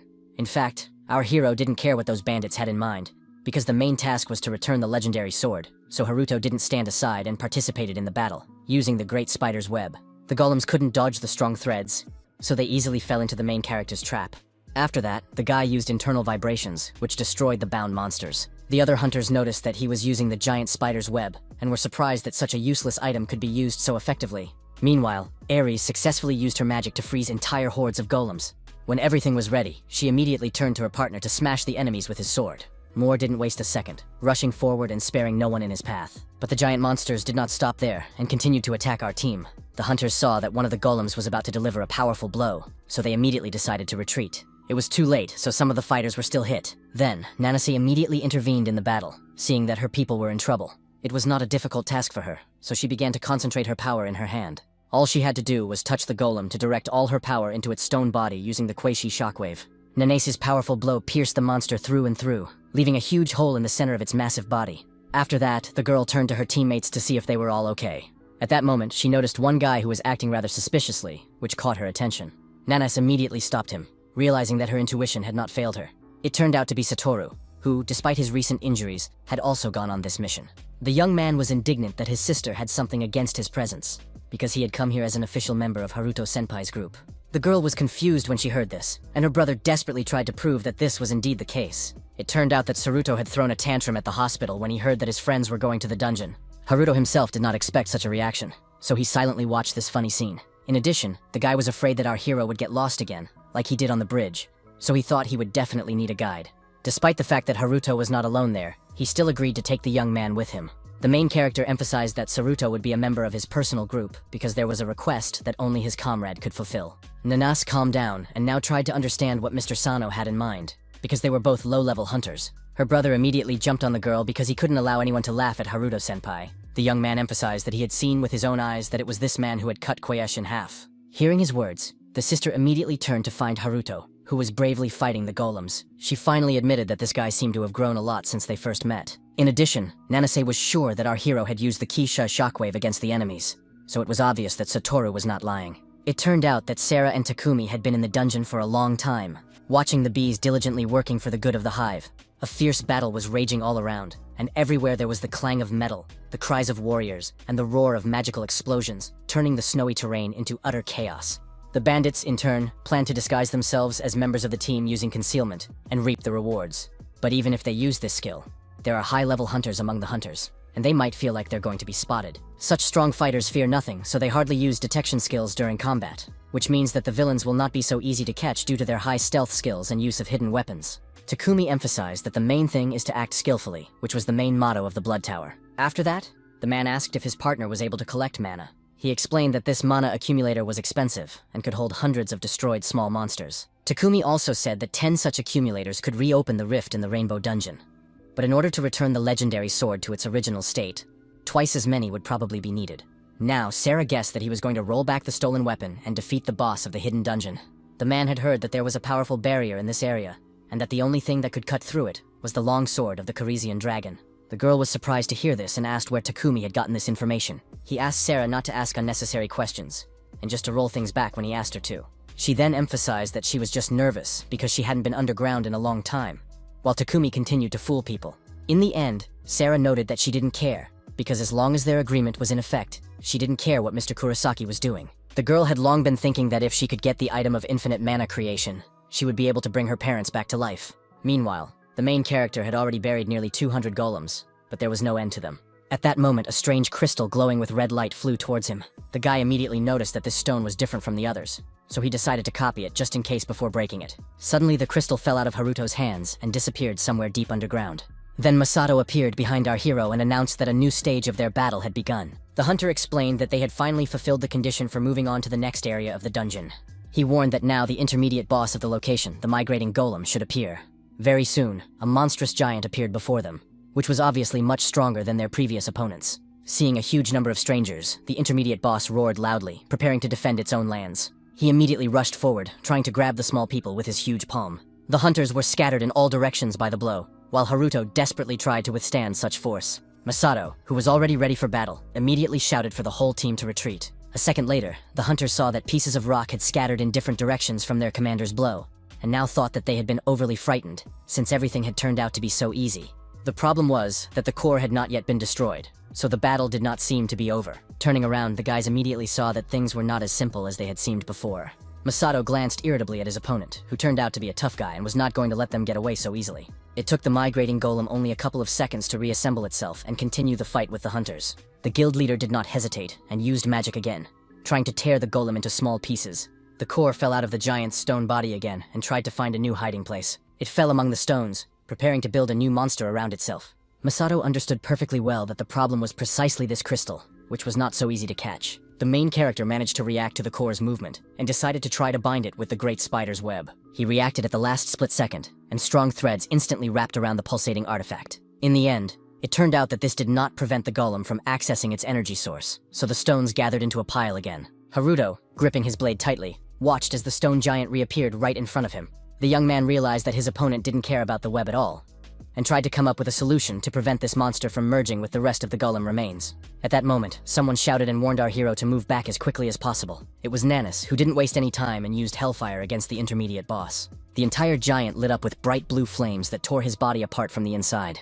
The girl explained that striking attacks were useless, so it was necessary to damage all of its fragments at once. Masato just sighed irritably and noted that he already knew this fact. The guild leader explained that this was precisely why he was looking for another way, because if they didn't come up with something, they would have to melt all the remaining fragments here, otherwise it would never end. Haruto, who was standing among these stones, finally understood the main power of the migrating golem. He remembered the words of Ares, who told them that the most difficult part was the intermediate boss. In addition, the team had to clear this area so that the next one would appear, and the new location always interacted with the old one, adapting to the results of the battle. Masato had warned from the beginning that all the stones they defeated would then gather into one megastone, which was almost equal to the final boss of a normal dungeon. Nanase then pointed out that in that case, they only had two ways to defeat this monster. The first was that their team would simply be able to destroy the boss's core. The second involved completely destroying the remains of the golems they had defeated earlier. This was the method Nanase resorted to, who was now trying to catch her breath after such a powerful attack. Despite the destruction of these remains, the boss suddenly materialized behind her. The girl did not expect such a turn of events, and could not understand how the monster had managed to get behind her. She used a powerful stream of hellfire again, sparing no effort. At this time, the main character continued to hesitate, not knowing what to do. Because if he used the abilities of the longsword, Ares would immediately notice it. Finally, the guy remembered that he had another reward item that he hadn't used yet. It was the Claw of the Bear King, which possessed the properties of the boss himself. Haruto was immediately delighted, because the skills of this artifact would definitely help destroy the core. He absorbed the item and gained new abilities for the Great Spider's Web, which could now inflict powerful stun and penetrate the target, absorbing the enemy's health points. The main character wasted no more time and rushed forward to test his new plan. At that moment, Nanase watched as the molten remains of the golems turned into a whole hellish sea. Moore was shocked by his mistress's persistence. While Ares understood perfectly well that at this rate, their partner would not have enough strength to go all the way. Then the golem reappeared behind Nanase, who still couldn't finish off all the monster remains. The girl quickly reacted to this threat, and once again used hellfire. The blue fire immediately engulfed the entire stone body of the migrating golem, which, due to its sluggishness, was hit by every such attack. In the end, it turned out that Nanase's strength was not enough to destroy the enemy's body. At that moment, the main character came to the rescue, managing to bind the intermediate boss with his improved web. This formed a huge cocoon that was able to successfully hold the monstrous giant. Nanas looked at Mr. Sano with admiration, who once again surprised her with his abilities. Masato, in turn, was shocked by this turn of events, because he had no idea that the Great Spider's Web was capable of such a thing. Then the main character turned to him and asked him to strike the enemy again, even though the previous attacks had been useless. The boy explained that he was going to catch the cannonball, and asked the head of Shirasaki to act as quickly as possible. Masato gritted his teeth in annoyance, because it was difficult for him to obey some youngster. In the end, he resigned himself and decided to trust Haruto this time, because it would be a sin to refuse such a commander. Obeying the main character, the guild leader delivered a powerful blow to the golem, tearing apart the entire web. The core immediately flew out of the stone body and was about to find a new refuge for itself. Haruto wasted no time and immediately used the Great Spider's Web to try to catch the core. This time, our hero released more threads to make sure he could hold the magic crystal. They wrapped around the bound core on all sides, preventing it from moving any further. Now the main character understood that it was right not to allow it to come into contact with the remains of the golems. Masato was shocked when he saw this trick, because he never thought that a useless prize item could do something like that. Nanas also couldn't believe that such a thing was possible, even though this guy had become stronger recently. Then she remembered the events in the Great Spider's dungeon, where only our hero and his comrade had survived. Then she remembered the moment when Haruto desperately begged her to take him along to clear the Rainbow Bridge. The girl couldn't forget the battle with Kisha, which was definitely not the easiest task. In the end, Nanase realized that Haruto had always been there for her in the most difficult and crucial moments. Meanwhile, Ares had already noticed that the main character had used the Bear King's claw, and pointed out that it was very much in the young man's style. In turn, the ordinary hunters admired their comrade's work, and thought that they should have killed the Great Spider long ago, since its web was so useful. At that moment, the cocoon around the core had already reached enormous proportions, and did not seem to be letting go of the crystal. Takumi couldn't believe his eyes when he saw what the main character was capable of. Sarah immediately tried to find out what was going on, because she couldn't understand how this guy had sealed the core in the web. Putting on a mask, the bandit announced that the mana collection was cancelled, so they would begin the operation immediately. After that, he ordered his men to take their positions. The girl still couldn't understand what had happened, and began to fear that the situation was so serious that the guild leader was going to intervene personally. Finally, the man explained that obtaining the key to the core would be a little more difficult because of that strange guy. In the end, Sarah was left alone among the batteries with the stolen mana from the monsters. It turned out that Satoru had been watching them all this time, skillfully hiding behind a nearby rock. The guy wasn't sure what to do next, because the man who looked like the leader had gone somewhere, so he decided to report this to Haruto-senpai. It turns out that before the sortie, the main character gave his partner an item that allowed him to use a fairly high level of camouflage. The young man wasn't sure he could accept such an expensive item, but Haruto emphasized that this was precisely why he would have to do one very important job. Our hero emphasized that Satoru would play a key role in this mission, as he needed to keep an eye on the Bloody Tower. He asked his partner to report on how the enemies would find the hidden dungeon, so that he could steal their plan, and use it to his advantage. The young man was not afraid at all, because he understood perfectly well that his sister, Master Shirosaki, and most importantly, Haruto-senpai were on the other side. Meanwhile, Nanase and Masato persuaded the main character to deal with the boss on his own, because he had caught him himself, and definitely deserved the reward. The guy decided not to wait any longer, since everyone had agreed, but he still wasn't used to being treated like he wasn't trash. Besides, he had already copied the core, so he could destroy the crystal with peace of mind. After the magic stone shattered into small pieces, the system announced that the migrating golem had been defeated. The main character began to receive a considerable number of notifications that his level had been raised. For destroying the core of the migrating core, he received a reward in the form of the key to the sealed heart, which can open a hidden door. This item will lead our team to the place where the giant golem's heart is sealed. Then the main character told all his teammates that he had received the key to the hidden area. Moore couldn't believe his eyes, and asked how it felt to be one step closer to solving the mystery. Haruto was a little nervous about everyone discussing his success so enthusiastically. While no one was looking, he activated the system interface, and glowing windows with updated stats appeared before his eyes, showing a significant increase in strength. The young man couldn't contain his joy when he saw such an increase in characteristics, because with the buff from the Corisian sword, he had already reached level 285. Masato watched the main character with incomprehension as he jumped around because he had almost reached level 300, which would allow him to level up on his own. He couldn't understand why the young man was so happy about defeating the intermediate boss until Nanase pointed out that this monster had actually made them both sweat. The head of Shirosaki still insisted that he hadn't even broken a sweat while fighting the golem. At that moment, some unknown object suddenly fell behind our heroes. Muru and Aris had to try hard not to get hit by the pile of stones flying in their direction. It turned out to be huge black columns that appeared throughout the dungeon, while the hunters looked around in confusion. After that, the mysterious obelisks lit up with a frightening red light, and our team finally realized that they were mines for large monsters. Masato shouted for everyone to hide behind his barrier because these bombs were too dangerous. Not all of the hunters managed to reach the head of Shirosaki in time, so they were caught in the powerful explosion. They all ended up right in the epicenter of the explosion, which was limited by the black obelisk mines. The terrifying power of this blow left most of those present with no chance, and after the dust settled, it became clear that the losses among the allies were considerable. Takumi agreed that the weapon's power was truly outstanding, considering its cost. He now understood why they say that money can do anything, especially if you completely forget about your conscience. A man who could easily achieve his goals in this way believed that this was what it meant to act skillfully. At that moment, he heard someone's voice nearby and realized that someone had survived his attack after all. It was Haruto, who had just untangled the web that had allowed him to survive the explosion.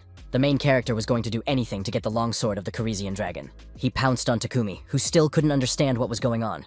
A sharp flash of pain pierced Haruto's entire body, and at that moment, he felt a distinctive metallic taste in his mouth. The bandit understood that the main character could have survived the explosion with the help of the web.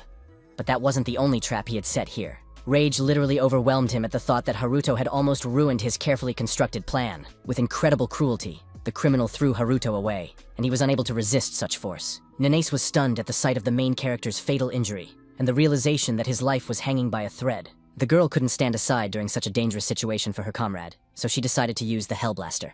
Ares tried to stop her, realizing that it was too dangerous, but Moore stopped his partner, who could also have been hit by the blast. Nanas's attack was indeed incredibly powerful, and swept away absolutely everything in its path. The powerful energy surge never reached its target, and the despicable Takumi remained completely unharmed. The girl, however, could not withstand such pressure and began to bleed. Her strength finally left her, and she collapsed to the ground, shuddering in painful spasms as scarlet blood choked her breath. Masato was incredibly frightened when he saw what was happening to his partner, and shouted that they needed to use a healing skill immediately. Ares immediately stopped the head of Shirozaki, because it was absolutely impossible to use mana at that moment. She explained that toxic gas had been sprayed, which blocked mana absorption and caused damage when abilities were used. It was a rather sophisticated and extremely malicious tool that bandits used to paralyze the movements of high-level hunters. Meanwhile, the exhausted Haruto collapsed onto the cold rubble, his body lost among the pile of broken stone. Takumi was finally able to calm down, because his main enemy, whom he now considered only an amateur, had been destroyed. Masato, in turn, realized what skill their opponent had used, and was shocked by this news. It turned out that the bandit possessed a forbidden technique that should have been destroyed in the past, Shadow Shift. This ability was considered the highest level of hidden techniques, so the head of Shirosaki could not understand how this man had managed to learn it. At that moment, Takumi, who had quickly moved to our hero's body, saw that the key to the next stage of the dungeon had just fallen out of his pocket. The man did not hesitate, and immediately grabbed this valuable item, which was not supposed to fall into anyone else's hands. The system reported that the key to the sealed heart had been transferred to its current owner, so the bandit declared that their goal had been successfully achieved. But he had no intention of leaving Haruto alone, so he roughly grabbed the boy by his clothes and slammed his head against the rocks once more. Takumi believed that the young man must be killed right here and now so that he would no longer interfere with them. Then the main character, finding the strength within himself, said that he was thinking the same thing, which surprised the bandit, because he didn't think the guy was still conscious. Haruto said with a smirk that this was his luck, because the guy who stole his longsword turned out to be such a worthless scoundrel. The young man quickly used the great spider's patina against his opponent, while he was still confused by this turn of events. Takumi screamed and tried to break free from this trap, but the strong threads prevented him from doing anything. Then the main character used his additional abilities, and the web dug into the villain's body. All this resulted in a huge, terrifying cocoon with sharp fangs. Takumi's partners were frightened when they saw this scene with their master, and began to think that they should also run away from there. Haruto explained that the bandit's main mistake was that he dared to touch his legendary weapon. He then turned off his abilities, and the threads immediately broke, freeing the trapped criminal. The guy stopped immediately because what he saw in front of him was shocking news. Takumi had literally vanished into thin air, and now it felt like there was no one in the cocoon. Then he appeared behind the main character, and admitted that he almost panicked because it was the first time he had used such a skill. If there had been no shadow inside, the gangster would have simply died, but now he could easily take revenge on the insolent boy who had almost killed him. Suddenly the main character asked Takumi if he knew his real name. The bandit couldn't understand why he was asking such a strange question, but the young man explained that his name was Mana Devourer, and that he had just tried to transfer it over a distance for the first time. Haruto succeeded in this trick, so he declared that the villain would die right here and now. Masato didn't know what was going on, but he felt a strong surge of mana, which was just in time for him to put an end to the Blood Tower Guild. He used his most powerful spell to finish off the cunning scoundrel who had slipped through their fingers so many times before. Takumi immediately realized that they were going to use Shirosaki's wide dark lightning against him, which was the opposite skill to his shadow shift. Then the man turned to Sarah, asking her to quickly put everything back in its place using her abilities. The girl immediately obeyed her boss's order and used the appropriate spell. All the mana accumulators immediately opened, releasing all their energy. All the mana gathered around Sarah, because the spell was not easy and required a considerable amount of strength. In turn, the girl herself concentrated as much as possible on helping Takumi, and was going to return the entire dungeon to its original state. Our heroes were deeply confused because they couldn't understand what was going on around them, and couldn't understand why a strange wind had suddenly risen. Nanis noticed that the golem stones were beginning to come together, and couldn't believe that such a thing was even possible. Masato also began to suspect that the dungeon had been reset to its initial state. At that moment, a whole horde of monsters appeared before them, which they had killed at the very beginning. The golems did not waste time examining the uninvited guests, and instantly went on the offensive, unleashing their full destructive power on the squad without the slightest warning. The head of Shirosaki managed to react to this threat in time, and created a shield around himself to stop the stone fist. At the same time, the hunter realized that because of the poison blocking his mana absorption, he had to protect everyone with a magical barrier. But that way, he wouldn't be able to attack the golems, and wouldn't last long. Masato thought about how he urgently needed to come up with a solution to this situation, and did not notice that someone had already rushed into battle. It was Nanase who had found new strength from somewhere to destroy more enemies. Her partner was afraid for the girl because she was already on the verge of collapse, but she reminded him that Mr. Sano had the nickname Manonos. Masato was a little confused because he couldn't understand how that helped them. Then Ares, who was trying to heal her comrades, explained that the young man was able to generate mana indefinitely and share it with his comrades, which was his unique skill. The head of Shirosaki watched all his teammates with surprise, because he did not expect such a warrior to be among them. He had previously thought that only mages were capable of such things, but here some low-level no-name had demonstrated such abilities. In order to use their full potential as high-level hunters, they and Lady Nanase needed enormous amounts of mana. But Haruto had distributed mana not only to them, but also in such a short time. In fact, Masato had never even heard of infinite mana generation, such a unique skill. He thought that now it would be better to simply invite this guy to join his guild than to search for the heart of the giant golem. Meanwhile, Nanis realized that everything had fallen into place, realizing that the underground breakthrough at Rainbow Bridge was clearly the work of the Blood Tower Guild. Moore emphasized that the main problem now was that the dungeon had been reset to its initial state, and he feared that their rivals might do it again. Ares reassured him, believing that the fact that the hidden dungeon had not yet been discovered was most likely due to the logic of the place being somehow disrupted. She didn't know if the bandits had done this on purpose, but now the probability of the hidden dungeon appearing was 100%. Nanase, hearing her partner's explanation, immediately pointed out that something still didn't add up. She noted that there were clearly fewer golems after the reset than there had been at the beginning. Masato suggested that the debris melted by his partner had not been able to recover, but in any case, they couldn't delay because they needed to catch up with the scum from the Blood Tower in time. Nanis still couldn't believe that their enemy had used the same method as when they broke through the Rainbow Bridge. In turn, the head of Shirosaki wondered where Haruto was, hoping that the bandits hadn't finished him off. Meanwhile, the main character managed to create a dense shell of sticky threads around himself, and now a reliable sphere of cobwebs protected him. When the young man felt that everything had calmed down outside, he tore through the web and climbed out, despite the intense pain throughout his body. His eyes glowed with rage because that damn Takumi had dared to run away with his longsword again. Meanwhile, his opponent suddenly appeared nearby and seemed unwilling to let Haruto go so easily. Haruto instantly jumped up and rushed towards his enemy, shouting a sharp order for the bandit to stay where he was. A moment later, the silence was shattered again by the clang of metal as the opponents clashed in a fierce battle once more. Takumi asked with a contemptuous smirk what such a worthless weakling could possibly hope to achieve in a confrontation with someone of his caliber. The main character replied that he didn't need much strength to teach the scoundrel a lesson, and reached for his hands, activating the great spider's web. Unexpectedly strong bonds once again wrapped around the enemy from head to toe, leaving the bandit unable to move. Takumi still managed to break free from the web, which had already become too annoying for him, and promised to make sure that the young man would never be able to use his stupid trick again. At that moment, a powerful explosion sounded, throwing them in different directions. The bandit was about to use the Coresian Dragon Longsword level release. The main character immediately remembered that last time he had managed to defend himself with the web, so he decided to do the same this time. The guy realized that the power of this weapon was truly terrifying, but it was only thanks to this that he understood how to fully use its power. Haruto couldn't understand where this man got so much information about the longsword, so he thought he would have to catch him and ask him about it. However, the problem was that now the main character did not understand where he was at all, and seemed to be lost. Meanwhile, the events moved to the office of the Japanese Hunters Association. Fukawa Tokuo was completely calm about this operation, and asked Mr. Shinoda not to worry unnecessarily, because Mr. Shirosaki from the future guild was with his children. The man still believed that the fact that the Blood Tower Guild was involved was a serious problem, because their organizations had too little information about them. They are capable of killing even high-level hunters, so gathering information about them is practically impossible. But despite all these obstacles, the Midas Guild was still able to obtain some information. The fact is that all the bold actions taken by the bandits are largely due to the presence of the Starfield International Hunters Guild. Fukawa Tokuo was shocked to hear that this organization was also present here. In turn, Makoto Shinoda couldn't understand what the International Guild was doing in a Japanese dungeon, and, more importantly, why it had gotten involved with the Blood Tower. Takuchi Goclass explained that this dungeon, despite its current appearance, was one of those destroyed during the Great Catastrophe 15 years ago. The army of golems that appeared at that moment was more terrifying than hell itself. But then the rift was sealed by one of the world's greatest magicians, the Japanese hunter Tomoka Nishihara. Makoto confirmed this fact, and emphasized that it was frightening to even imagine what could have happened at that moment without Ms. Nishihara's sacrifice. Gocless then continued his story, saying that the heart of the giant golem, sealed in a hidden dungeon, still attracts enormous attention from all over the world. Both organizations were willing to do anything to achieve their goals, so it was quite possible that they had joined forces to explore the Snow Mountain Golem dungeon. And besides, Aries Hugh was Nishihara's daughter. Makoto also knew about this, so in addition to the task of returning the long sword, he would have to investigate her mother's death. Goclass immediately warned his colleague that the hunter had not been declared dead, because all the people who had disappeared in that dungeon had never been found. It turned out that there was one surviving witness who had returned from that dungeon 5 years ago and claimed to have seen Ms. Nishihara. The others were shocked when they heard such shocking news from their comrade. Due to Starfield's secrecy, only part of the information was available to them, but even that fact helped to explain the whole situation a little.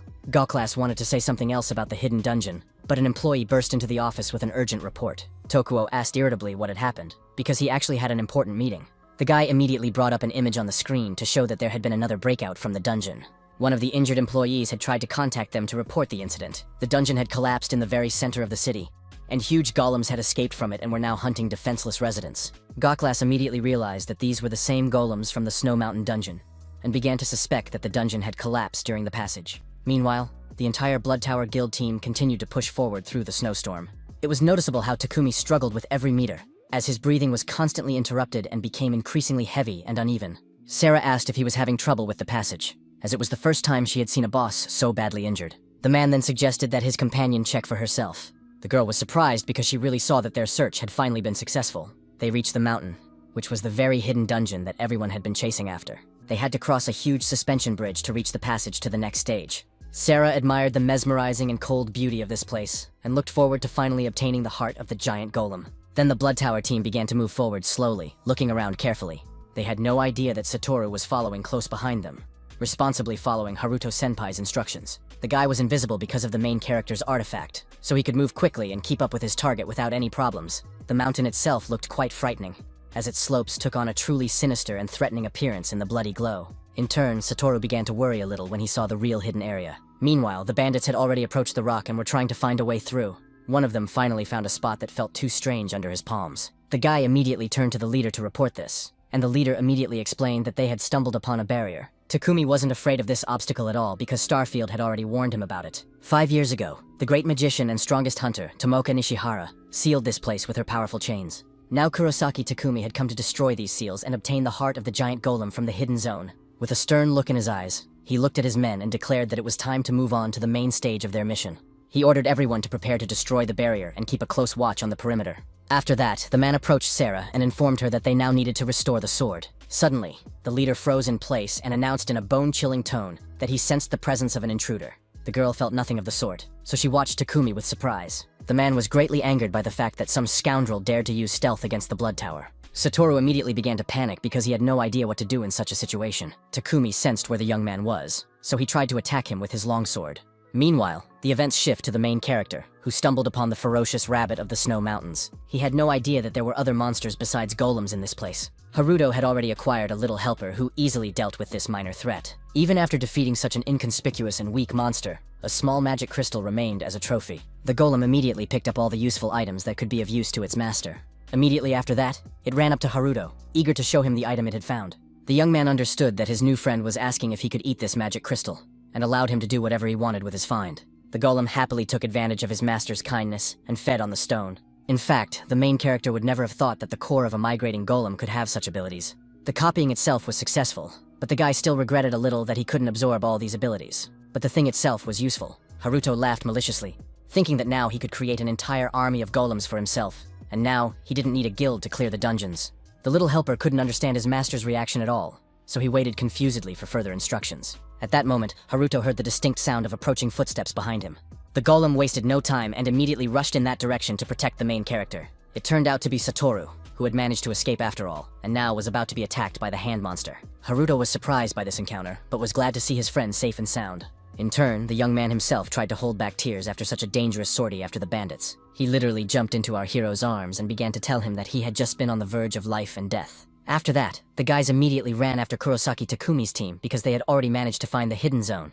Haruto apologized to his friend because he did not expect him to be spotted so easily and thought that the young man would be completely safe since it was a high-level disguise. Saruto asked his friend not to worry about it because he himself was fine, but the man from the Guild of the Future was not so lucky. Now, the main character realized that all this time, the head of Shirasaki had only pretended not to care. But in reality, he was thinking along the same lines as the boy himself. Meanwhile, his friend decided to report that there was also a girl with the guild who was absorbing mana with some kind of device, and then suddenly the entire dungeon was reset to its original state. He thought about stopping this mysterious girl, but then he remembered what Haruto-senpai had told him.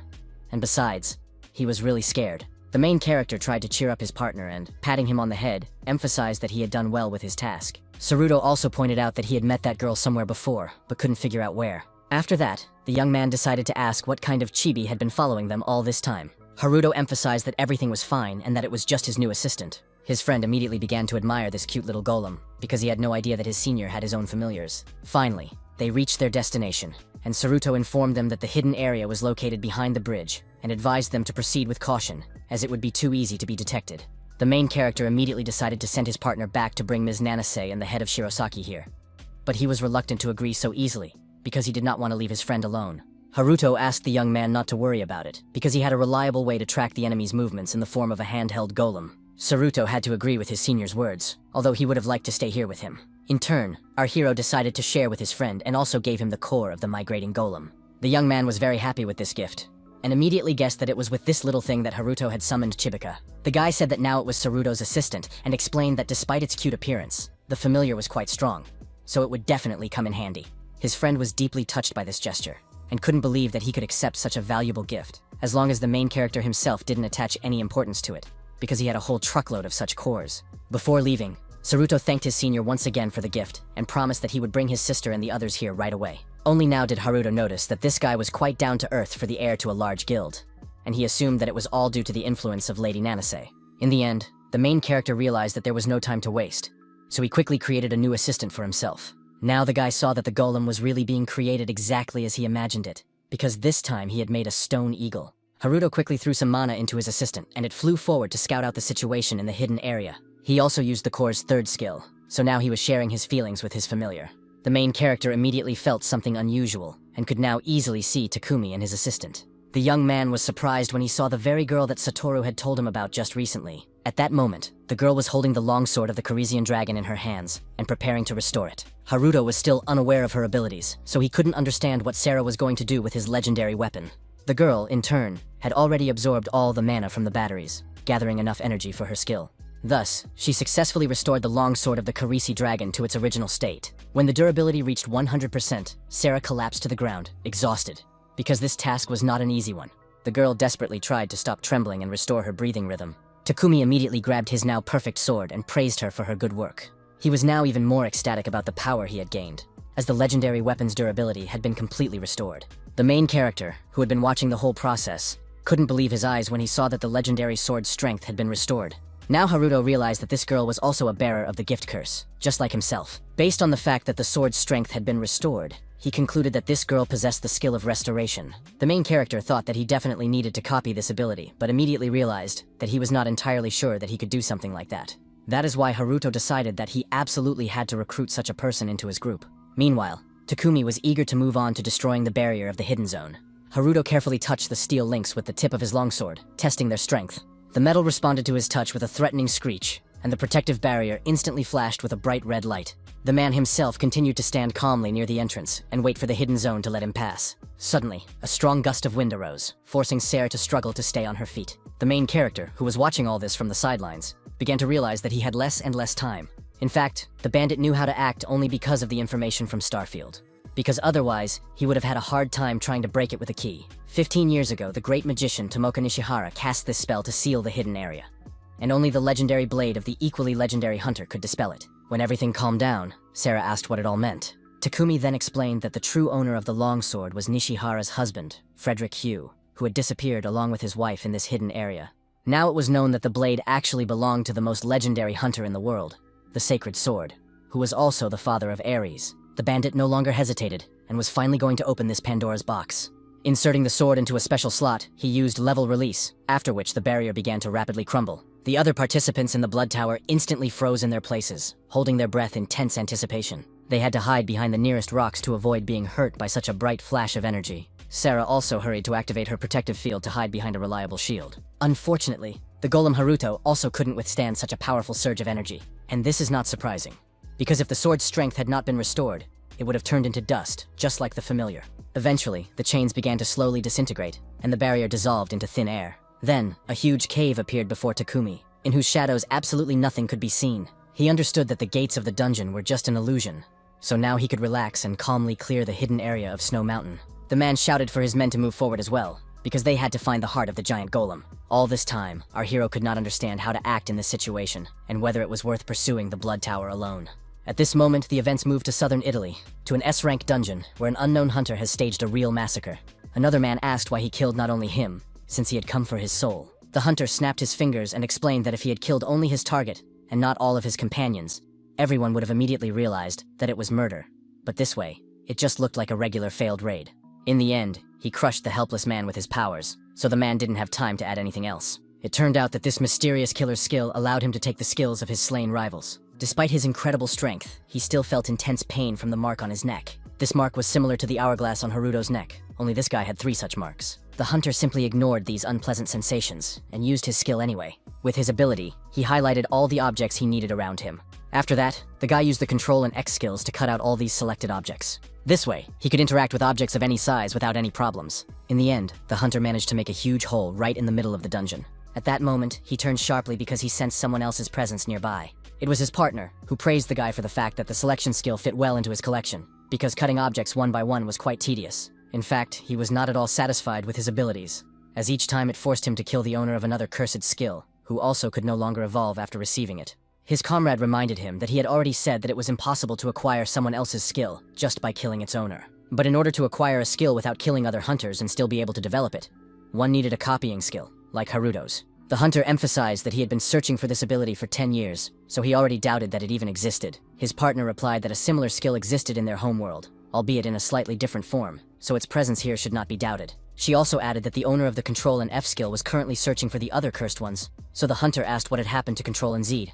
The guy said that the Blood Tower Guild had just destroyed Tomoki Nishihara's barrier, where the heart of the giant golem, which everyone was so actively hunting, was kept. Meanwhile, the rest of the team arrived at the hidden area with Satoru. The head of Shirosaki was very annoyed because, despite the fact that they had rushed with all their might, it seemed that the bandits had managed to escape. The main character immediately pointed out that not much time had passed since the Blood Tower had entered. They also concluded that there were no monsters here at all, and the road was completely straight, so they should catch up with Takumi's team very soon. Nanis decided to ask Aram if she had any idea where their enemies could have gotten information about the hidden zone. The girl herself could only guess. But she also suspected that Starfield was behind these people. The hunter was so shocked by this turn of events that she stopped abruptly and repeated the name of the well-known organization aloud. She couldn't understand how a top international guild could have gotten involved with killers like the Blood Tower. Ares did not hide anything and admitted that most likely her mother was the main reason. Upon hearing this information, the main character began to connect all the recent events into a fairly logical chain.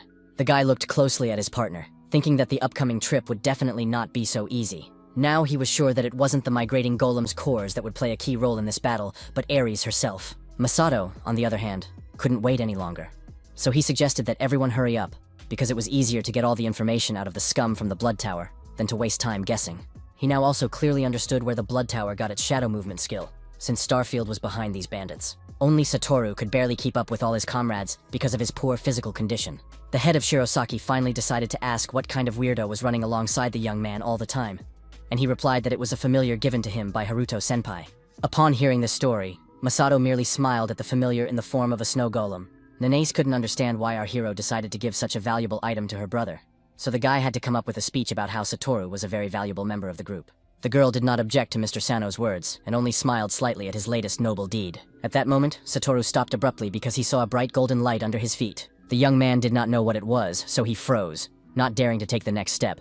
It turned out that all of our heroes had fallen under the influence of a hidden magic seal. Everyone who entered this circle was immediately teleported to an unknown destination. The main character immediately rushed forward when he saw that Satoru had literally vanished into thin air. Nanis immediately rushed ahead of the guy because she was very worried about her brother. In the end, the entire squad found themselves trapped inside the magic circle, directly affected by this mysterious and frightening seal. Haruto still couldn't understand what was going on, so he stared in surprise at the golden glow. All the members of the group froze when they saw the mysterious pattern on the ground. Nanis and our hero desperately tried to shout to Satoru and the head of Shirosaki, but all their attempts were in vain. The young man did not understand how this could have happened, because they had just been following their teammates. But now, they were nowhere to be seen. At that very moment, Haruto heard a blood-curdling roar coming from very close by. Then, a huge dragon suddenly appeared from the shadows, its silhouette inspiring terror and filling the entire space. It was already raising its clawed paw over Haruto, ready to strike at any moment. The main character was overcome with primal fear at the sight of this monster, so he froze in place, not understanding where it had come from. Nanase instantly reacted to the danger, and, ahead of everyone else, was the first to attack the dragon. The huntress decided to use the witch's blade against such a formidable opponent, and was able to cut off the monster's head without any trouble. The monster's carcass crashed to the ground with a deafening roar, and at that moment, streams of thick blood spurted in all directions. The main character immediately wondered how a dinosaur-like monster had appeared here, and Ares immediately began to suspect that they had been transported to a completely different dungeon. The girl warned her companions that they had probably entered a multi-dimensional dungeon. Haruto was even more confused when he heard the hunter's assumptions and asked what that meant. Nanase, on the other hand, thought that couldn't be possible, because she had heard that multi-dimensional dungeons had been completely destroyed during the Great Disaster 15 years ago. Ares confirmed that her mother had sealed them all, but now one of them had been reopened, just like the hidden area in the Snow Mountains. She explained that magical circles had been installed in the multi-dimensional dungeons, connecting them to different dimensions. When the seal is activated, a portal opens, connecting this world with other dimensions. So there is a risk that the entire team has ended up in an extremely dangerous dungeon. Now Nanase began to understand better why Ms. Nishihara had set up a barrier in this particular area. Then the main character asked where Satoru and the head of Shirosaki were in that case, and Ares explained that the guys were probably in a dungeon in another dimension. The girl explained that they would reach the heart of the giant golem if they passed through each zone in sequence. Haruto was glad that they had at least some chance, so he immediately suggested that everyone hurry through this place. But it wasn't that easy, because literally a moment later, he encountered new obstacles. They were huge dinosaurs that swept away absolutely everything in their path with relentless power. Our hero stood directly in the path of the monsters, who clearly had no intention of stopping. Moore noted that it was easy to say that they needed to clear the area, but doing so would be quite difficult. While a battle with the dinosaurs was unfolding in this space, absolute chaos reigned in reality. Furious snow golems destroyed absolutely everything that came into their hands. The hunters immediately responded to the breach, so they were already on site, destroying the monsters and rescuing defenseless people. Very soon, they began to realize that if they did not destroy the core, all their efforts would be futile. That is why they asked the mages to use area attacks. But the problem was that there was not enough mana for such strikes.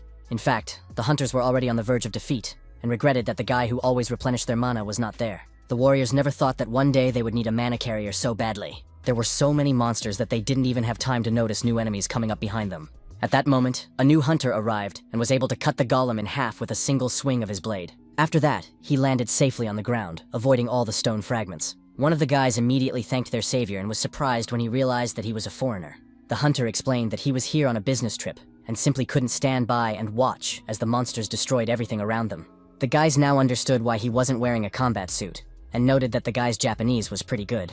Then the stranger decided to ask about the mononos they had been talking about earlier, because it sounded rather unusual. The hunters replied that it didn't matter, because they were just remembering a low-level colleague who couldn't fight and only generated mana endlessly. The foreigner asked where he could meet this person, but the guys explained that they hadn't seen him in a long time and didn't know where he might be. In turn, the hunter from another country thought about how he had never heard of such a skill before. At that moment, he heard someone shouting behind him and immediately decided to see what was going on.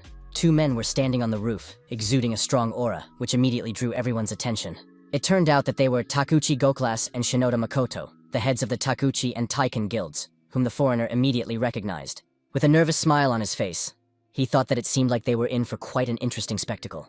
Meanwhile, the men had already seen that the giant golem was indeed present, so there was no doubt in that the Snow Mountain dungeon had been breached. Makoto noted with a sneer that this was the perfect opponent for Takeuchi, while Goklas himself was angry at his comrade, who was literally obsessed with dungeons. In the end, the hunter rushed forward and asked the head of Shirosaki to tell the chairman that the reward for this job would be taken from the S-class equipment warehouse. Before facing his enemy, Goklas used his skill and covered himself with stone armor.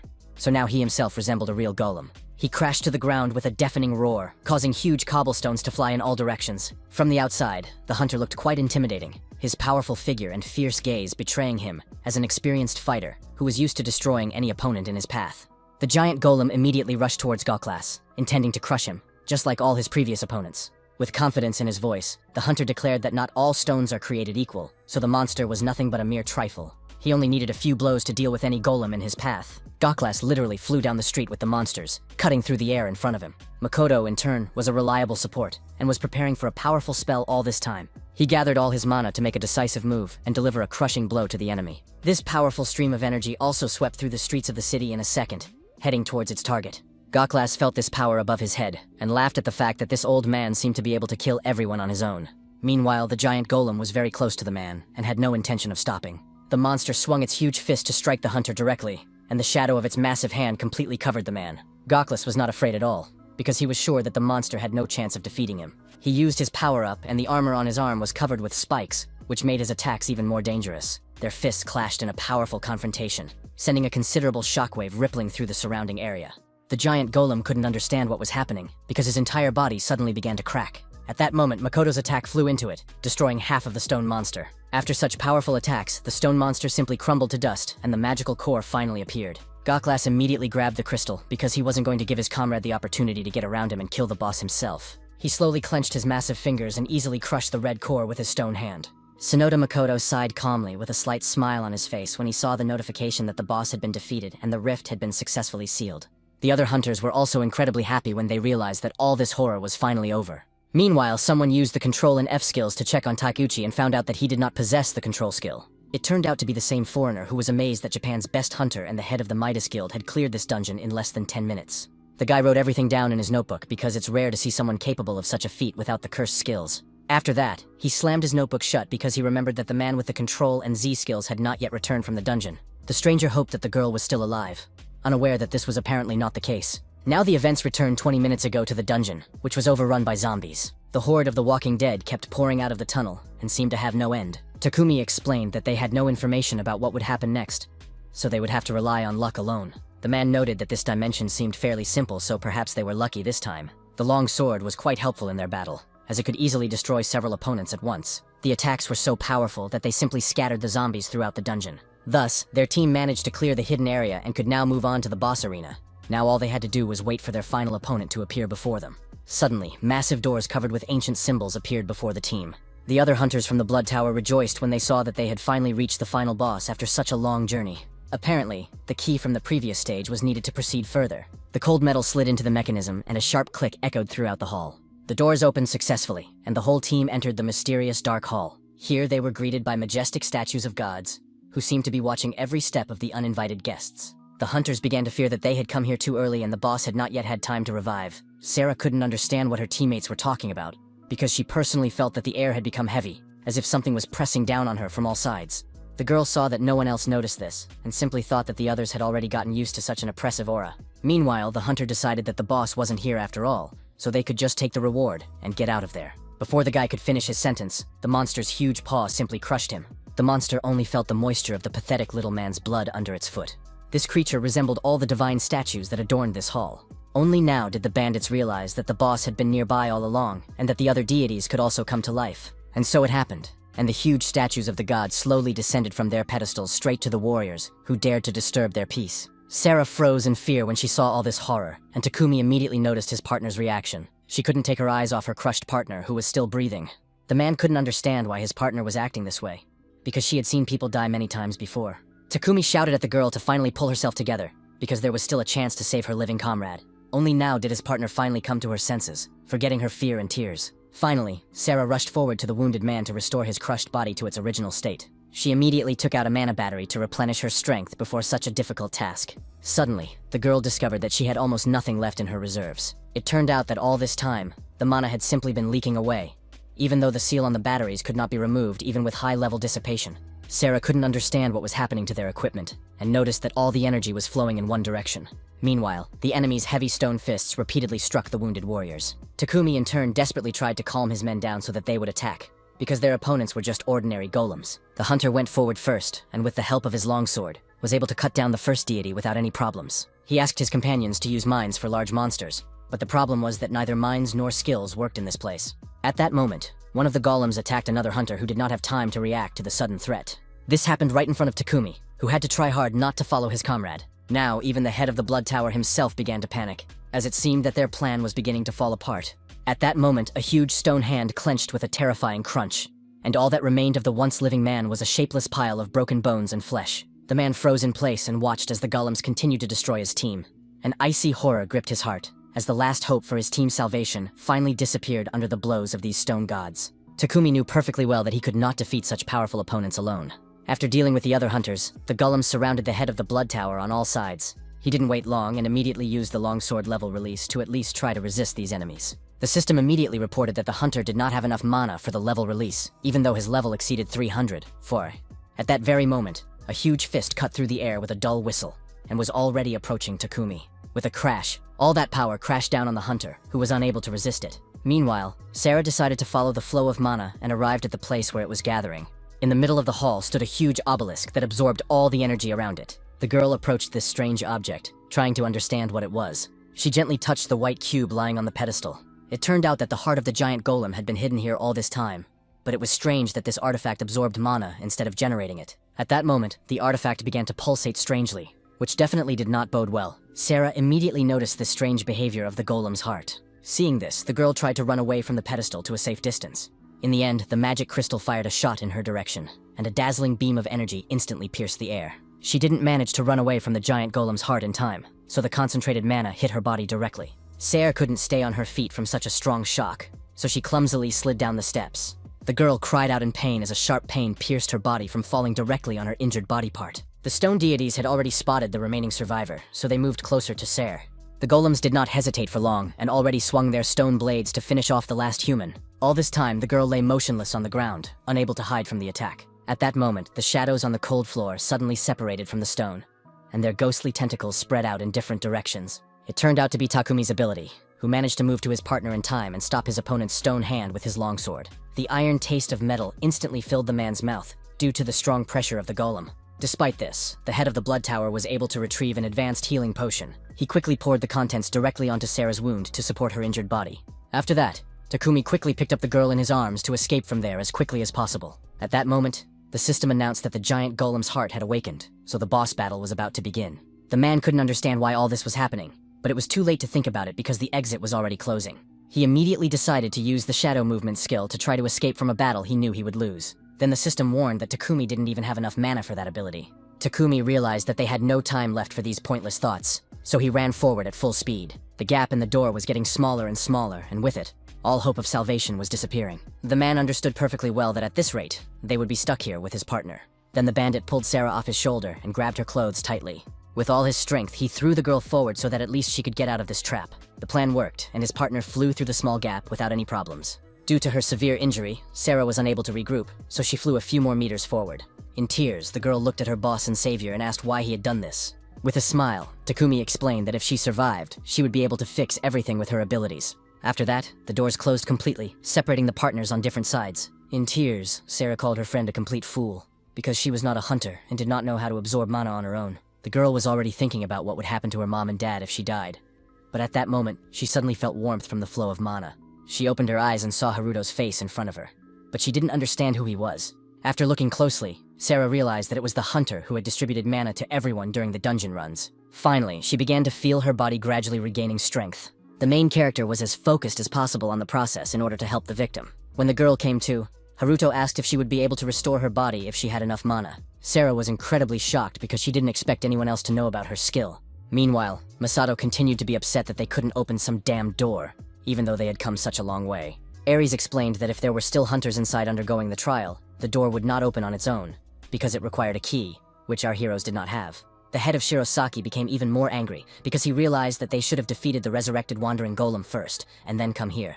Finally, he calmed down and looked at Sarah, who had already been handcuffed, asking who she was. Then he was told that this girl was apparently the chief healer of the Blood Tower Guild, and had been able to heal her own mortal wound thanks to Mr. Sano's mana. She was also handcuffed with special handcuffs that suppressed her mana, so that they could interrogate the bandits' ally when they left, which was quite a difficult task. Masato was afraid that they might be trapped here, which was confirmed by Ares, causing the leader to panic even more as he began to understand why so many people had gone missing in this dungeon.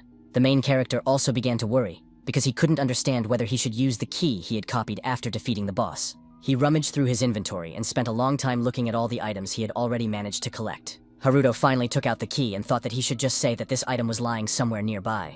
Meanwhile, Ares carefully examined the keyhole and thought that if this was the door her mother had sealed, then there must be something inside. Suddenly, the gate reacted to the girl's touch and lit up with a green glow. A bright emerald glow instantly spread across the entire surface of the stone, illuminating the ancient symbols. Finally, the doors opened as the whole team watched in shock at this unexpected turn of events. Nanas asked how her partner had done it, and she explained that she had put on a cloak that belonged to her mother, and it seemed to have reacted with the door. The main character was now certain that Ares was the key to this dungeon, and he thought that he would have to explore this entire multidimensional labyrinth with her. In turn, Satoru also felt an eerie pressure when he went inside, which is why the mini-golem tried to support him. Nanas asked her partners to be careful, because their mana would also begin to disappear when they entered. The main character immediately guessed that Sarah had been warning them about this from the very beginning. She said that the giant golem's heart absorbs all the mana around it, and seems to convert it into its own ability. Haruto instantly became lost in thought, trying frantically to figure out what plan of action would be appropriate in this situation. Sarah, in turn, began to panic, and asked everyone to leave quickly, because even a high-level hunter would be powerless without high-level mana. Meanwhile, the stone deities were already close to Satoru, who was confused when he saw all these giants. Nanas immediately reacted to the threat and asked our hero for mana so that she could attack the opponent. The main character wasted no time and used his abilities to replenish his partner's reserves. He was absolutely certain that now all his enemies would tremble before the incredible power of the Manono. The guy used the copy and paste skills dozens of times to make sure there was enough mana. His ability could copy mana indefinitely, so absolutely all of his teammates were provided with energy. In the end, there was so much mana that it filled the entire space around them. Sarah was shocked when she saw such an amazing phenomenon, because she didn't even know that someone was capable of generating such an amount of energy, even though it was being absorbed at an incredible speed. With admiration in her eyes, the girl looked at the main character, who was now her only hope. Now she understood that with Haruto's help, she could definitely help her parents. Nanas thanked the young man for his significant help, because it was definitely enough to defeat these statues. She used the witch's blade against the enemy, easily cutting its massive stone body in half with one precise and very powerful blow. Masato was also confident in his abilities, because for him these enemies were nothing more than cobblestones, pieces of stone if he had enough mana. He, in turn, used the Dark Thunder Spear, tearing one of the golems to pieces. All these numerous stone fragments fell with a deafening roar onto the cold ground, raising a cloud of dust around them. But the giant living statues did not stop there, and new enemies kept approaching our heroes. The head of Shirazaki was glad that the monster had brought his friends, because he was so pissed off by this dungeon that he now wanted to go all out. Now he used Dark Thunderstorm to destroy all his enemies in one fell swoop. Sarah, who couldn't fight or help, looked around the whole time to find Takumi. The wounded man was lying under one of the walls and showed no signs of life yet. Coming closer, the girl saw that her partner's hand had been torn off during the battle, but he was still breathing. She immediately thought that Takumi could still be restored to his original state, since he had managed to survive. The main character also approached the wounded bandit to check on his condition. He looked at this man with discontent in his eyes, a man who had recently dared to steal the legendary weapon right from under his nose. The guy didn't pay any attention to Takumi's condition, and immediately grabbed the blade lying next to him. The main character immediately saw that the strength of the Coresian dragon longsword had indeed been completely restored. Then he looked at Sarah, because he was sure that this girl possessed the cursed ability, and now he was going to copy her useful skill. But the young man decided not to rush into this task and wanted to try something else first. He touched Takumi, who was lying unconscious, and tried to copy the shadow movement skill. But his level was lower than the target's, so nothing happened. Then the system reported that because the target was extremely hostile towards the user, there were two options for obtaining the ability. For this reason, the main character could either destroy the target and simply absorb the skill, or forcibly absorb the ability. But Takumi himself would never be able to use shadow movement again. In fact, Haruto didn't even know that he could kill his enemy to obtain the skill, but he was in no hurry to do so, because he understood that the wounded bandit definitely had less than 15% health, so he could absorb the ability without killing anyone. Meanwhile, the head of Shirosaki appeared nearby and asked Sarah to heal her partner to the point where he could walk on his own, but no more. Masato, freeing the girl from her handcuffs, explained that he still had a lot of questions for this man, and that if he escaped, it would end badly for both participants in the Blood Tower. Sarah cautiously looked at Haruto, who nodded and signaled that he was ready to help her. Having received enough mana, she immediately began treating Takumi. The main character was shocked when he saw that his severed arm had indeed grown back instantly.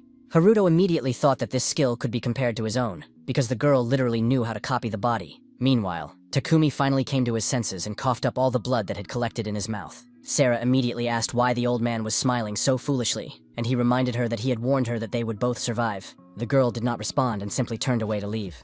Our heroes didn't take any chances, and immediately handcuffed the criminal so he wouldn't dare run away. Nanaz herself hoped that the man would manage to escape so that she would have a legitimate reason to finish him off. But he no longer objected to anything because he just wanted them to finally be taken out of this hell. At that moment, Takumi turned around and noted that all this chaos was about to begin very soon. The pedestal on which the giant golem's heart stood lit up with a bright red light. For a while, our heroes just stood and watched this amazing phenomenon. Takumi was the first to react, as he already knew how this artifact worked, so he immediately rushed away. Nanase was unhappy that this scoundrel had not warned her of the danger, and only managed to raise her weapon in front of her to defend herself. This stream of mana swept away absolutely everything in its path, including the girl herself. Satoru immediately rushed over, because he was incredibly worried about his sister, fearing that she could be seriously injured by such an attack. Meanwhile, the giant golem's heart seemed to have no intention of stopping, and continued to release mana over and over again. The main character tried to catch up with his companion so that he would not fall victim to another blow from the artifact. Only now did Satoru realize that he was running straight into the magical projectile that was already approaching him. The assistant golem instantly tried to save his master from imminent injury, so he confidently jumped forward. Meanwhile, the events shift back 30 minutes to the multidimensional skeleton dungeon, where our heroes were trying to reach the hidden area. The head of Shirosaki destroyed entire groups of monsters in a second, leaving behind a huge number of crystals, which were the golem's favorite treat. Masato didn't mind their little helpers snacking on them, because these stones were worth only pennies. The golem was very happy with this permission, so he immediately began to eat these monster cores. Now he had reached the second level, improving his shapeshift and synchronization of feeling skills. Satoru saw that his cute partner had leveled up and approached him to praise him. Then the golem reacted strangely to the guy's touch and wrapped stones around his hand. The events returned to the present, where everyone froze in anticipation after the enemy's powerful blow. Satoru was able to successfully protect his sister, because the golem turned into stone armor that protected him from injury. The main character was shocked when he saw that the handler had merged with his comrade, because he did not yet know that the hand monster had leveled up in such a short time. In turn, the head of Shirosaki noticed that it was all too similar to Master Takeuchi's stone armor skill, and was surprised that the core of the migrating golem was also capable of evolving. Meanwhile, new projectiles flew toward Masato and began to pierce his powerful shield. He managed to dodge the deadly attack in time, so the powerful blow only grazed his shoulder. Ares shouted for the head of Shirosaki to be more careful, because this beam consists of high-density mana. She explained that this gave the projectiles penetrating power, so defensive magic would not be able to repel them. Nanus noted that now they could block their opponent physically, so there was still a chance of victory. Having solved the main mystery of these shells, the girl was no longer afraid. She quickly used the Witch's Blade skill, and was able to repel the powerful attack. The main character now understood that Ms. Nanase was right, and that due to the high density of mana, the beam could be blocked with a sword or shield. However, even if they held their ground, the team would still be unable to advance, so they had to take further action. The problem was that because Haruto was endlessly generating mana, the giant golem's heart continued to shoot beams. Now they had to somehow get close to the artifact and destroy it, otherwise everyone would die right there. Only now did our hero remember that he now knew how to move in the shadows. In addition, the guy had already seen how the head of the Blood Tower was able to use movement even in the web of the Great Spider. Haruto understood that this was how he could use this skill without attracting attention, and hid in the cocoon. However, Moore, who was nearby, noticed that the main character had suddenly disappeared. In turn, the young man successfully moved to the heart of the giant golem with the help of the shadows. Haruto deftly ended up on the other side to avoid the crushing blow. The main character was able to reach the heart without any problems and was now going to use the Kwayashi vibration to destroy it. The young man put all his strength into this attack in order to finally get out of this hall. The giant golem's heart immediately reacted to the blow and threw Haruto aside. It turned out that the artifact compressed the mana and caused it to explode, injuring him. Haruto was finally enraged by the fact that the treacherous heart was going to kill him with his own mana, so he decided to take revenge. The young man decided to use the great spider's web to envelop the artifacts from all sides. The result was a huge and incredibly dense cocoon that successfully withstood all attacks with remarkable ease. The other guys were shocked when they saw that the giant golem's heartbeats had indeed stopped. Saruto looked at his friend with admiration, who had once again shown everyone his superior skills.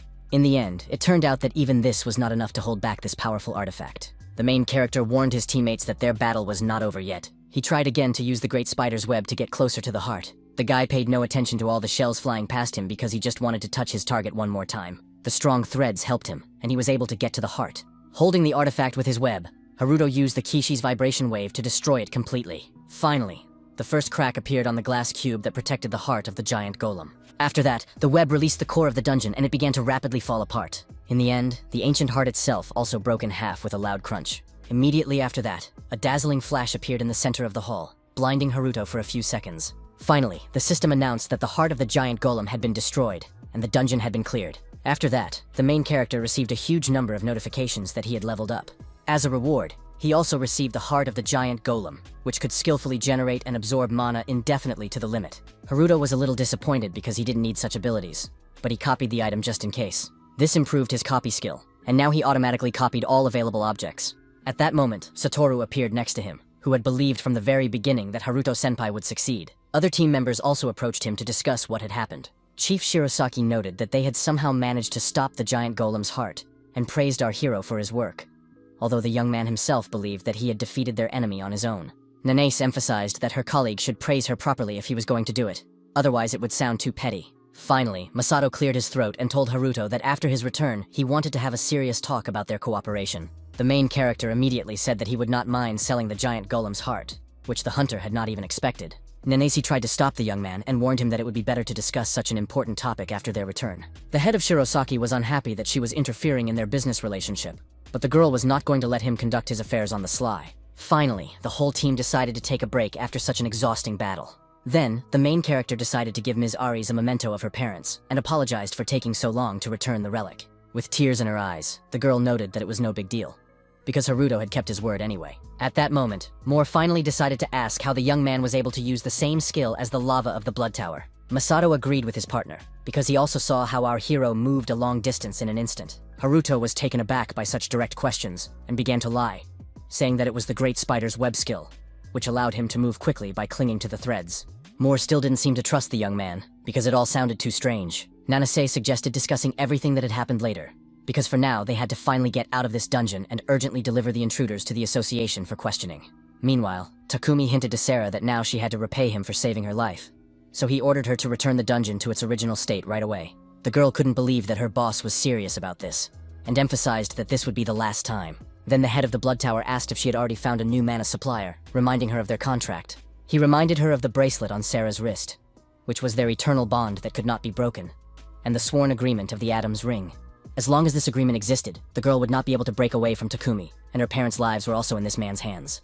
With a crazed look in his eyes, the bandit again ordered his partner to return everything, because he had recently saved her at the cost of his own life, so now it was time to settle the score. He understood that the amount of mana here should be more than enough for her skill. In the end, Sarah realized that she had no other choice and began to absorb energy from the space around her. The main character immediately noticed that something was wrong and guessed what they were up to. The girl did not hesitate any longer and used her ability to return to the dungeon. Haruto shouted for everyone to hurry out of the dungeon because the intruders were about to roll it back again. Aries understood that in this case, they could be thrown into any dimension, which was too dangerous. The situation was too dangerous, so our hero used Shadow Shift again. In just a couple of seconds, he moved closer to Sarah and tried to stop her. The girl, however, did not react to this and continued to roll back the dungeon. The main character, making his way through the stream of mana, desperately tried to find out why she was doing all this. Sarah did not answer and looked at the young man with tears in her eyes, her trembling gaze revealing deep sadness and fear. Even Haruto couldn't stop her, so she went all the way to the end. In the end, the main character managed to pull the girl out and interrupt the collapse. The entire dungeon around them continued to collapse chaotically, throwing huge boulders into the air. Ares protected everyone else with her shield so that they would not be harmed by what was happening around them. In the end, The whole team was literally thrown somewhere far beyond the collapsing dungeon. Thus, they all found themselves in a completely different dimension. The magic shield saved them all from a rapid fall that they would certainly not have survived. Now the hunters watched in amazement as a strange crack appeared in the sky above them. Satoru was terribly frightened because he realized that Haruto-senpai had been left behind in the dungeon.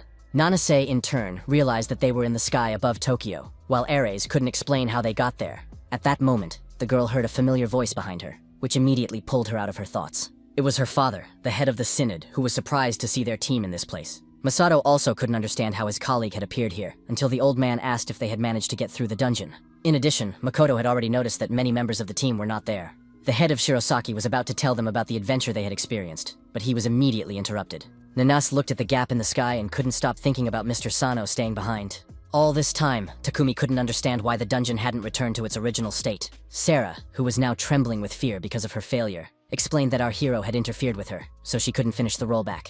The man believed that it didn't matter anyway, because the others had already disappeared and the shackles were no longer on them. Now all that was left was to get the heart of the giant golem, which happened to be in Haruto's possession. The main character obviously had no intention of giving the artifact to this bandit. Suddenly, the system informed the guy that this item was not found in his inventory, which made him literally freeze in place and not know what to do next. Sarah, seeing Haruto's reaction, realized that she might have rolled back not the dungeon, but the young man himself. Our hero hoped that this was just a silly joke, because his memory and physical condition had not changed in any way. In any case, he decided to look at his status window, and saw that his level had also rolled back to the very beginning.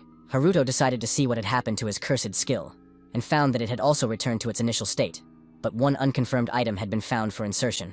Before the main character had time to see what he had left, Takumi's sword had already cut through his body. The man also realized that the young man's level had returned to its original state, which only made his task easier. Haruto calmed down because he understood that the curse had not disappeared, so he himself could have been the unknown object to be copied before he was rolled away. He understood that in this case, it would be better for him to surrender to Takumi and be defeated. But suddenly someone stopped his opponent's blade. It turned out that Moore had also remained in the dungeon and came to the young man's aid in time. Takumi immediately recognized him as the guy from the International Hunters Association, and didn't actually suspect that anyone else was still here. The main character was shocked when he saw his partner and asked why he was here. Moore shouted for Haruto to run away right now and leave this bandit to him.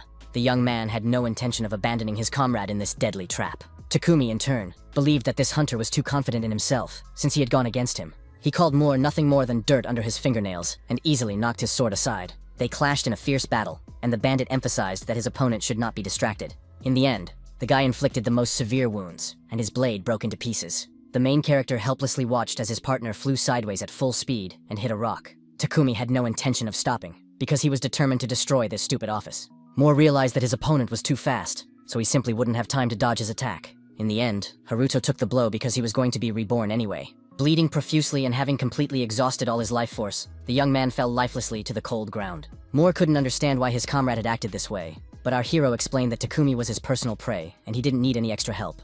The bandit was unhappy that Haruto was saying such things about him, so he finally delivered the fatal blow. The hunter fell to his knees in complete despair when he saw with his own eyes what had happened to the main character. For several seconds, everyone present stared in complete, deathly silence at Haruto's motionless, severed body. Takumi was delighted to see that all the items remained in the guy's inventory, even though he himself had returned to his previous state. After that, he turned to Sarah, who was scared to death, and emphasized that now the girl must understand that she can only count on him. The man asked his partner not to look at him like that, because he was sure that Haruto had fallen into despair when his progress was rolled back to the very beginning. Suddenly, he felt a sharp cut on his arm, and the main character's voice thanked him for his death. The bandit grabbed his bleeding hand, which a few seconds ago had been holding the giant golem's heart. He fell to the ground in heavy helplessness, and now forgot absolutely everything in the world, because of this incredible pain. The reborn Haruto admitted that he was afraid that Takumi didn't have the guts to finish him off after all. Sarah and Moore were so bewildered that they didn't even know what to say when they saw their friend safe and sound. The man couldn't understand how this could have happened, because he had just killed the guy with his own hands. Finally, he found the strength to grab his sword again and engage Haruto in battle. The bandit couldn't understand what the main character was really like, who was not only able to survive a deadly blow so easily, but also completely regain his former form in a matter of seconds. Haruto used the great spider's web, but Takumi was not afraid of it, because he had already managed to escape from such a trap before. Suddenly, the man discovered that the shadow shift skill was missing and could not be used. Then he ordered Sarah to roll back the dungeon again, but she screamed that she would never do it. Takumi, contorting his face into a malicious grimace, began to shower the girl with poisonous insults, and finally reminded her of the unbreakable terms of their Adam's ring contract. He ordered Sarah to roll back the dungeon again, after which the bracelet on her hand glowed with a golden light, causing her severe pain. Seeing this, The main character finally realized why she had always obeyed this scoundrel. The whole problem was just this gold jewelry on the girl's hand. Haruto didn't waste a single second and rushed over to her. Sarah looked at the young man who had suddenly appeared in front of her with fear. Then the main character fearlessly grabbed her hand to destroy the bracelet. He used the Kwayashi vibration wave and instantly freed the girl from her torment. Hot tears kept streaming down Sarah's cheeks as she couldn't believe she was finally free. Takumi frantically yelled at our hero that he had to stop, or else he would simply twist his head off. Having dealt with Sarah, the main character decided to finally deal with Takumi and showed him that he had already mastered the skill of moving in the shadows. The bound gangster couldn't do anything to Haruto, so he helplessly watched his attack. The guy didn't bother with subtleties and struck Takumi blow after blow to teach him a lesson for all his actions. The man could no longer stand firmly on his feet after such numerous and serious injuries, so he collapsed heavily. Moore stood behind Haruto, still puzzled, trying to understand how this was possible. The main character considered Takumi pathetic because he had caused a whole underground breakthrough over some petty thing. Sarah froze and watched to see what Haruto was going to do to her boss. The hunter also understood what Haruto was about to do at this decisive moment. The guy used the Kwayashi vibration wave and destroyed the heart of the giant golem, which had hurt so many people, for which he received a unique reward. It was a small stone that shimmered beautifully and resembled a small diamond.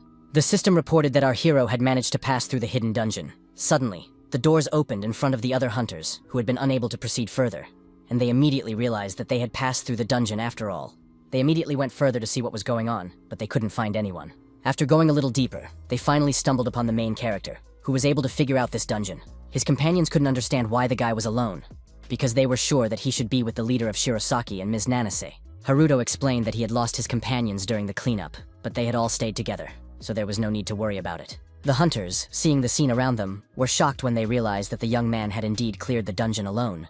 The young man himself replied that you could say that, and suggested that his allies return quickly. They successfully exited the dungeon, so the events moved forward a day to a peaceful and calm Tokyo. Haruto gathered with the other hunters to discuss the whole incident. Some of the leaders were already actively discussing something, and seemed quite concerned about it. Shinoda Makoto noted that the fact that the hidden dungeon in the snowy mountains of golems turned out to be multi-dimensional only made things worse. It is said that passing through such a dungeon affects other dimensions, so Go Class immediately guessed that this was the cause of the breach. Tokuo emphasized that what was more important now was that Ms. Nishihara's seal had been removed, and that the multi-dimensional dungeons were harbingers of the great disaster that had occurred 15 years ago. Hearing this, the others thought that the leader was jumping to conclusions too soon, because they had only encountered one destroyed multi-dimensional dungeon.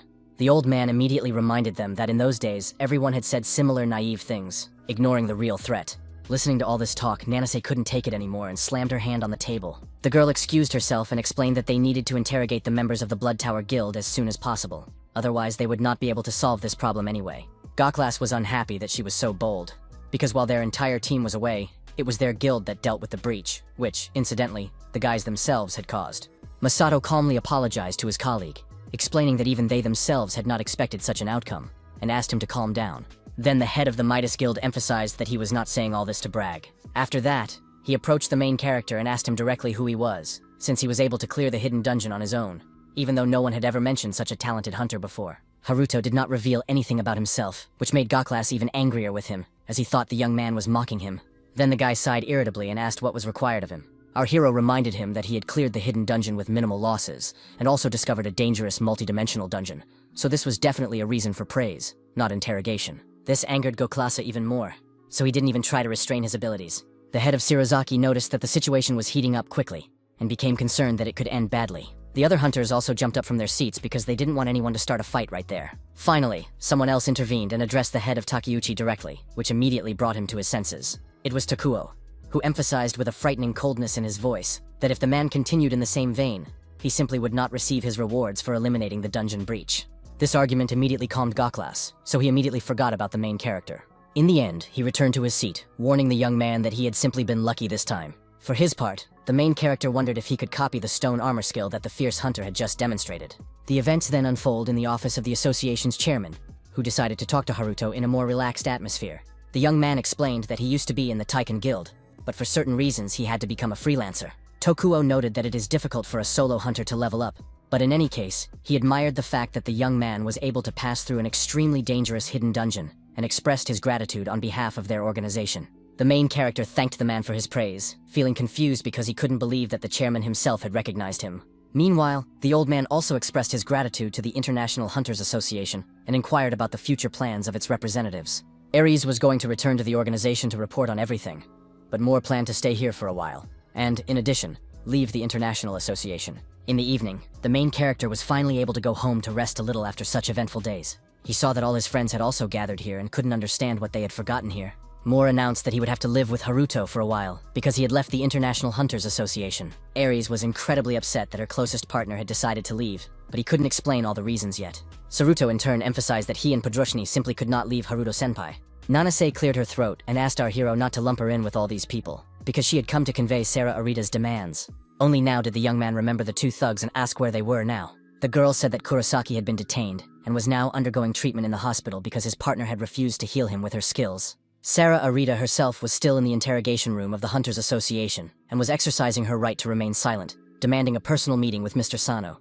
Upon hearing this news, the main character immediately began to wonder about the fate of the detained girl. Nanase immediately noticed Haruto's strange reaction, and realized that something had definitely happened between him and Sarah. She then decided to also mention that the girl is a member of the popular idol group IF, which finally reminded Haruto where he knew Takumi's comrade from. The main character explained that Sarah was most likely forced to sign a contract so that her skills could be exploited. After looking around the whole company, Haruto finally decided to ask what the head of Shirosaki was doing there. Masato emphasized that there was only one reason why he had come to this small room, and Moore, guessing, pointed out that our hero had destroyed the heart of the giant golem back in the dungeon. Nanase and Mr. Shirosaki himself couldn't believe their ears when they heard that something like this had happened in their absence. Aries and Saruto were also puzzled, because they did not understand why their partner had taken such a step. Masato thought that the main character had simply gone mad, since he decided to destroy this super rare artifact. Haruto quickly got his bearings and showed him the copied heart of the giant golem. The young man lied that what had actually been destroyed in the dungeon was just a fake. Moore, who was nearby and saw everything with his own eyes, couldn't understand how our hero was able to clear the dungeon. In turn, the head of Shirosaki wasted no time, and immediately offered 50 billion for the heart. Nanas also had no intention of backing down and announced that the association was willing to pay as much as 80 billion, because this item was definitely worth more than 50. After that, Saruto joined their argument and pointed out to Haruto that rare items start at 100 billion at auctions. Masato was angry that someone was trying to ruin his plans, and reminded them that he had only gone this far because the main character had promised to sell him this artifact. In the end, they spent the whole evening arguing about what price to set for this item, and the head of Shirosaki, losing his temper, offered a whopping 200 billion. When everyone left, the main character was finally able to relax, thinking about how he had actually managed to earn such a huge sum. In addition, Haruto realized that he could secretly put the copied golem's heart up for auction abroad and become obscenely rich. Everything worked out for the best, because now the guy's level had reached almost 300, thanks to clearing the dungeon. Only now did he remember that unique reward, finally putting his thoughts about money aside. The system warned the main character that it was a sealed item, and he had to pour some mana into it to remove the seal. The young man had no problem pouring in energy, so he quickly fulfilled all the conditions. Thus, Haruto was able to obtain one dimension particle, which in the future could become part of the dimension key, opening doors to the desired dimensions. The main character learned that he needed to find 4 more such items and also noticed that this artifact was not copied automatically. Then the system warned the young man that this item was beyond his skills. He was incredibly dissatisfied with this fact, because it meant that he would have to collect all the pieces on his own. At that moment, someone knocked on the door, and Haruto asked who was there. Moore immediately entered and explained that he wanted to clarify something with the hunter Sano. The main character immediately noticed the strange look on his guest's face, which made him tense up. It turned out that the hunter had been holding the blade in his hands all this time, confirming Haruto's suspicions. The young man immediately jumped out of bed and tried to find out what Mr. Moore was up to. It seemed that the uninvited guest had no intention of listening to our hero, and swung his heavy sword furiously. Haruto did not have time to react to this attack, so the sharp blade pierced his body. Meanwhile, the narrative will recount events that took place 15 years ago in Europe. A level 500 drake, considered a lower species of dragon, was rampaging through the streets of London, but its characteristics were comparable to those of higher species. The hunters understood that his main attribute was fire, and they planned to use ice attacks against him. The mage listened to his comrades and quickly closed the distance to Drake. Then, without hesitation, the fighter used a devastating ice explosion against his opponent. Despite this, the dragon was able to destroy all the ice projectiles without any problems and protect itself. The hunters were shocked to see that their partner had not even left a scratch on the monster, and now they could not understand where this high-ranking creature had come from. Meanwhile, Drake did not waste any time, and, letting out a deafening roar, released a powerful stream of furious fire directly from his mouth. In the end, some of the warriors did not have time to hide from this attack, and they were all burned alive. The dragon burned absolutely everyone in its path, and it seemed that no one could stop this monster. It turns out that the hunter Moore was also present, watching all this horror from above. His partner shouted for the boy to run with him, because they urgently needed to defeat the dragon. They saw how the appearance of super strong monsters outside the dungeon turned the world into a living hell. Moore was a novice hunter who had just awakened and had already resigned himself to inevitable death, but then he appeared. A more experienced warrior appeared and asked the young man if he was okay. He looked at the boy with an unexpectedly warm smile and reliably shielded him with his broad back from the unimaginable horror that was happening below. Moore's face changed instantly, for he immediately recognized this legendary hunter. It was none other than the greatest hunter in the world, Frederick Hugh. The young man hoped that they would finally be saved. But Drake didn't think so and bit the old man in half. Moore fell to the floor with a blood-curdling scream of horror, while the hunter's hot blood continued to pour profusely over his face and clothes. The dragon slowly turned its massive head and its eyes fixed on the boy. At that moment, someone finally intervened in the fight, and a fountain of blood spurted from the monster's mouth. An unknown primal force tore Drake's body apart from within, leaving him no chance of survival. Finally, when the magical pressure reached its peak, a powerful explosion thundered. Muru had to take cover from the shockwave and flash that blinded him. It turned out that Frederick had managed to survive after all, and had finished off Drake with his legendary sword. The novice looked with admiration at the hunter who had just literally died before his eyes. Moore immediately turned around, hoping to see at least the remains of Frederick Hugh. But to his surprise, he found that the man's body had disappeared without a trace. Then a woman appeared, reminding the hunter that he should not use his skill in front of strangers. The young man himself could not understand how the huntress had appeared behind him so quickly. Looking up, Moore realized that the lady had just protected him with her shield. Frederick explained to his partner that it was an emergency situation and that this method was the fastest way to kill the monster. The huntress understood that Drake's scales were so hard that they were comparable to those of a dragon, and if the man had not stopped him, perhaps the entire country would have been destroyed. Then they turned to Moore again to explain everything he had just seen. With the same warm smile on his face, Frederick asked the newcomer to keep their meeting a secret. The other hunters were shocked to see that someone had been able to tear Drake to pieces. The man hugged his partner and said that they should probably leave before anyone noticed them. Before saying goodbye, Moore introduced himself to his savior and asked him to remember him so that he could thank Frederick in the future. Before disappearing, the hunter promised to remember the young man.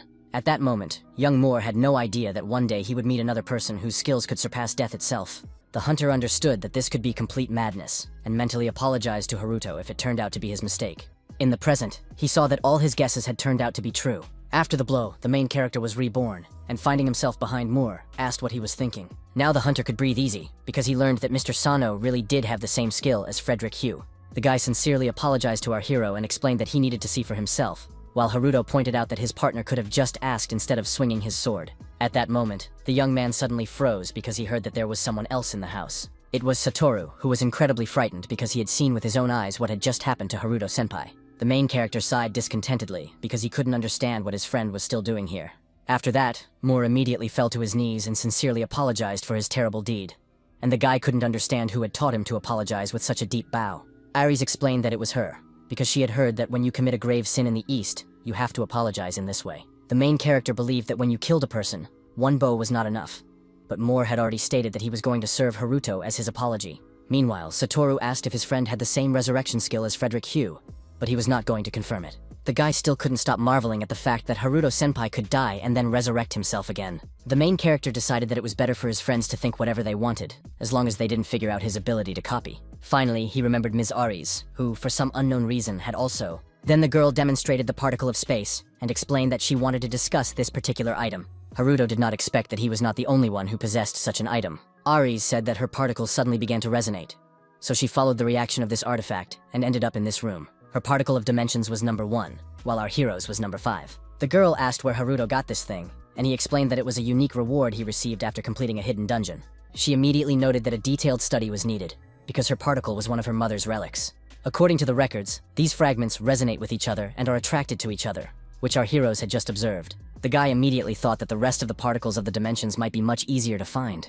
Then Satoru interrupted their serious conversation and asked what these particles were needed for. Aries had only heard that if all the fragments were collected, they would become the key to opening the Gate of Dimensions. Hearing this, the main character jumped up so abruptly from his seat that he knocked his friend off his feet and asked if they could really open them. In order for this to be confirmed, there must be multi-dimensional dungeons similar to the one they found in the Snow Mountains. In that case, by collecting all the fragments and creating the key, they would be able to move freely between dimensions. Now Haruto understood that they had come to Japan not only to find his mother, but also to gather information about the dimension particles. The girl still believed that her parents were alive in one of the dimensions, and Moore was sure that this was quite possible, because it was difficult to imagine that these legendary hunters could have died.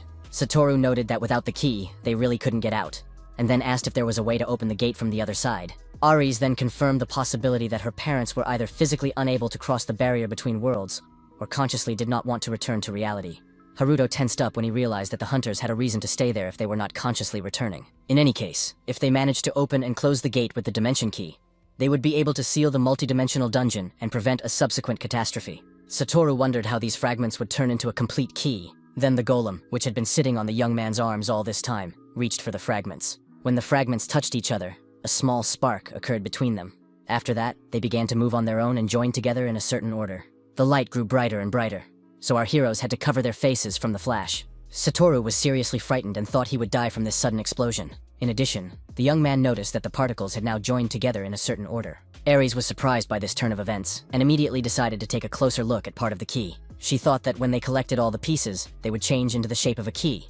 But it turned out that the particles simply connected with each other, and formed a key. In turn, the main character noticed another feature of these artifacts when the girl took them in her hands. He noted that the resonant sound had become louder, so now they needed to be more careful. Haruto explained that those who possess the remaining fragments are most likely not ordinary people, and could pose a serious threat. Now the events moved to the European headquarters of the Starfield Guild. Mr. Mikhail arrived at the scene and noticed that Midseer was laughing foolishly, despite the fact that the losers from the Blood Tower had failed their mission. His subordinate immediately fell to his knees and congratulated him on absorbing the teleportation skill and getting closer to becoming a higher being. The leader explained that at the moment he could only move short distances, and that this could only be corrected with the copying skill. Midseer said that this would soon be possible, so Mikhail immediately asked if he had learned anything. Then the guy said that now the particle had begun to resonate strongly, and that perhaps one of the 5 fragments had merged with another, so they would soon find out their location. Mikhail understood that his subordinate was now incredibly happy, because he would soon be able to return home. He also asked if there was a similar key of dimensions in Midseer's homeworld. The stranger confirmed that such an artifact existed, but at the moment it was impossible to open the door to that world from the other side. It turned out that this was all because of Tomoki Nishihara, who 15 years ago had sealed all the doors leading to Earth from the inside. In turn, the key of dimensions of this world was divided into 5 parts, sealed and hidden in different corners of the world. Mikhail asked if the doors between dimensions would reopen if these pieces were collected, and the key was recreated. Midseer confirmed this, and suggested that they start by opening the door to the dimension of his home, the sacred cosmic tree Yggdrasil in the land of fairies, where they would be able to find a gift similar to the skill of copying. The leader noted that he was indeed telling the story beautifully, but he couldn't quite believe that it was the same skill as control. He recalled that the guy was, to put it mildly, amazed when he first saw his gift, so there were some doubts. Angrily, the man stamped his foot and emphasized that he understood the stranger's true intentions perfectly well. The world of the elves had been known as Dark Yggdrasil ever since the world tree had been desecrated several hundred years ago. After the catastrophe, when the Earth first connected with this dimension, these pointy-eared creatures tried to move the source of the filth to Earth, but they were stopped by that very same bitch magician, who ruined all their plans. That is why Midseer wanted to connect the world of the elves with the Earth again, and complete his failed plan. Mikhail understood that the elf was only using him as a tool, but in reality, he didn't care about any of that. The man understood that with the help of the stranger, he could gain access to multidimensional dungeons, and thus be able to absorb even more cursed gifts. That is why he decided that it was time to get his hands dirty, because he basically didn't care what happened to this world. Midseer emphasized that it was too early to do this, because open actions could attract attention and create problems. The elf reported that he had already instructed Lucas to carry out Plan B, and when the preparations were complete, it would serve as sufficient justification for the leader to take action. The story then moves to the ruinous forest in Japan, where goblins and monsters, which are a mix of goblins and wolves, have gathered. It was an advanced dungeon because the combat power of each individual creature was low, but their high intelligence and pack behavior made them extremely dangerous. Satoru was worried when he saw such opponents, because there were really too many of them. Moore agreed with his partner and suggested that everyone retreat for now, but the main character was in no hurry to do so. The main character understood that they had already had a hard time persuading Ms. Nanase, and had finally managed to get into this dungeon. For this reason, Haruto was definitely not going to leave, and he also wanted to see what his stones were capable of. The young man boldly shouted for the creatures to finally attack him, causing the gnomes to growl angrily. Satoru screamed in fear because he couldn't understand why their partner was taking such a big risk. At that moment, the monsters finally responded to the protagonist's provocation and rushed forward. Haruto was confident in his plan and quickly used the insert skill to copy the core of the migrating golem. The guy did this a couple of dozen times, and an entire army of stone monsters appeared before our heroes. Saruto was shocked when he saw so many helpers similar to his sidekick, and Moore couldn't believe that the hunter Sano had really summoned them all. The guy turned to his friends with a smirk on his face and explained that now there would be a battle between the two sides. In the end, the hunter realized that their comrade had been able to summon an entire squad of golems, and couldn't understand what kind of skill this was. All these helpers froze in place and prepared to clash with the gnolls. The monsters tried to bite through the golems' heads, but the stone prevented them from doing so. Satoru emphasized that the difference in vitality and level was too great, no matter how strong his stone partner was. Despite this, The golems demonstrated that they could withstand even such a powerful opponent. Such a small monster could take down the Gnoll, whom everyone feared, with a single blow. The other golems also rushed forward to deal with all the enemies. The monsters didn't even have time to do any damage before Haruto's assistants had already taught them all a lesson. Satoru now didn't even understand why he had come here if Haruto-senpai could handle this dungeon on his own. In the end, the formidable golems quickly and decisively destroyed all of the enemies. The main character praised his assistants and noted that now he knew what they were capable of. After that, the guy ordered the tame monsters to disappear, and they literally vanished into thin air. Then Haruto decided to call up the system window to take a closer look at his inventory. He understood that there would not be enough inventory for an entire army of golems, and that creating large golems would take more time, so he had to come up with another way. Satoru suggested that our hero ask Master Shirosaki about it, but the young man couldn't understand why they should turn to this particular person. His friend explained that Masato was obsessed with dungeons and surely knew a good way to do it. So Haruto immediately realized that this was a good idea and asked everyone to hurry up. The team even managed to get a car that could quickly take them to their destination. It turned out to be Satoru's car, which his father had given him for his birthday. The main character had already forgotten that his friend was the son of the head of the Taiken Guild, which is why he could afford such expensive things. At that moment, Haruto received a call from Ms. Nanase, who informed him that he needed to come to the association immediately. Saruto understood that this was some kind of emergency call and asked what had happened. But the guy himself did not have an answer to this question. In fact, our hero guessed that it had something to do with Sari, which reminded him that he still had business with her. In the end, the young man asked his friend to hurry up a little, because he couldn't wait to find out what had happened. Very soon, he and the rest of his partners were in the interrogation room. Sarah, who was sitting behind thick glass, looked quite exhausted. Nanase said that the girl insisted on speaking only with Haruto, and had not eaten or drunk anything for 3 days, stubbornly refusing to answer any questions. Then the main character asked if it was possible to keep this conversation unofficial. But within the framework of the investigation, this was simply impossible. The guy resigned himself to the fact that the true nature of his cursed gift might be revealed here. But the main thing was that he would still copy Sarah's skill. Haruto didn't waste any more time and came to the girl with a glass of water so she could finally drink. Sarah stared at the water, but still did not rush to quench her tormenting thirst. The main character directly asked her to drink so that they could calmly start a conversation. For a while, the girl continued to stare intently at the guest she had been waiting for so long. In the end, she decided to trust him and took her first sip of water. Nanase was finally able to breathe a sigh of relief, because now at least they knew that the prisoner would not die of dehydration. In fact, Haruto already knew that from the very beginning, Sarah was interested in his ability to generate infinite mana. The girl declared that she was ready to cooperate fully with the association, if the main character agreed to help. The young man decided not to delay and asked her directly about her cursed skill. The girl did not hide anything and confirmed that this was how she had gained the ability to undo, which sounded like a combination of the Control and Z keys. Now Haruto finally confirmed that he was not the only one who had received this curse. That is, if he managed to copy the curse imposed on her, then it would be possible to steal other control skills. In turn, after hearing this, Ares began to understand how the strength of the dragon sword had been restored. Satoru didn't understand anything and wondered why everyone was talking about Excel, so he decided to ask his sister what they were talking about. Meanwhile, Sarah directly asked the main character to help her return her parents to their original state, because he was the only person capable of doing so. Haruto agreed to give her the necessary amount of mana, but warned that in return he would have to do something unpleasant. The young man did not explain anything, and rising from his seat, reached for the handcuffs on Sarah's hands. Everyone else was completely confused and alarmed, unable to understand what Haruto was actually planning. In the end, the main character freed the girl from her shackles, so that she could use her ability again. Sarah looked in surprise as Haruto took her hand and began to feel strange sensations. In the end, the main character was unable to copy her, but he hadn't even expected to fail. Haruto was so angry that he couldn't control his emotions and squeezed Sarah's hand with all his might, while she continued to wait calmly. Finally, the girl decided to ask what he was going to do. Only then did our hero come to his senses and let go of her hand, apologizing for his strange behavior. He stopped mid-sentence because the system displayed an explanation about Sarah's skill. Since the rollback ability was unusual, the main character couldn't copy it right now, but by removing the object, it would be possible to perform a forced absorption. After reading this, Haruto immediately understood what was meant by the phrase about deleting the object. In fact, the guy didn't want to kill Sarah at all in order to get her rollback. However, he definitely wanted to copy this skill, so he hoped there was some other way. Saruto still couldn't understand why his friend was acting this way, while Nanase and Moore calmly watched him. Finally, the girl decided to intervene, and asked what had happened to Haruto, because his face looked stern. Upon hearing the remark, our hero immediately pretended that everything was fine. In the end, the young man simply accepted this fact, and decided to take a long-term approach, which meant he needed to win the girl's trust. Haruto said he was ready to help Sarah with her parents, which immediately brought tears to her eyes. He thought that he could simply invite the girl to join his team if he still couldn't copy her ability, and a couple of hours later, he arrived at the Central Hunters Hospital. The girl said that her parents had suffered from mana intoxication when they were attacked by an unknown creature during the disaster. The main character understood perfectly well that the hospital was not cheap, which is why she had to work with the scumbag Kurosaki. He also suspected that the gangster himself was being treated here.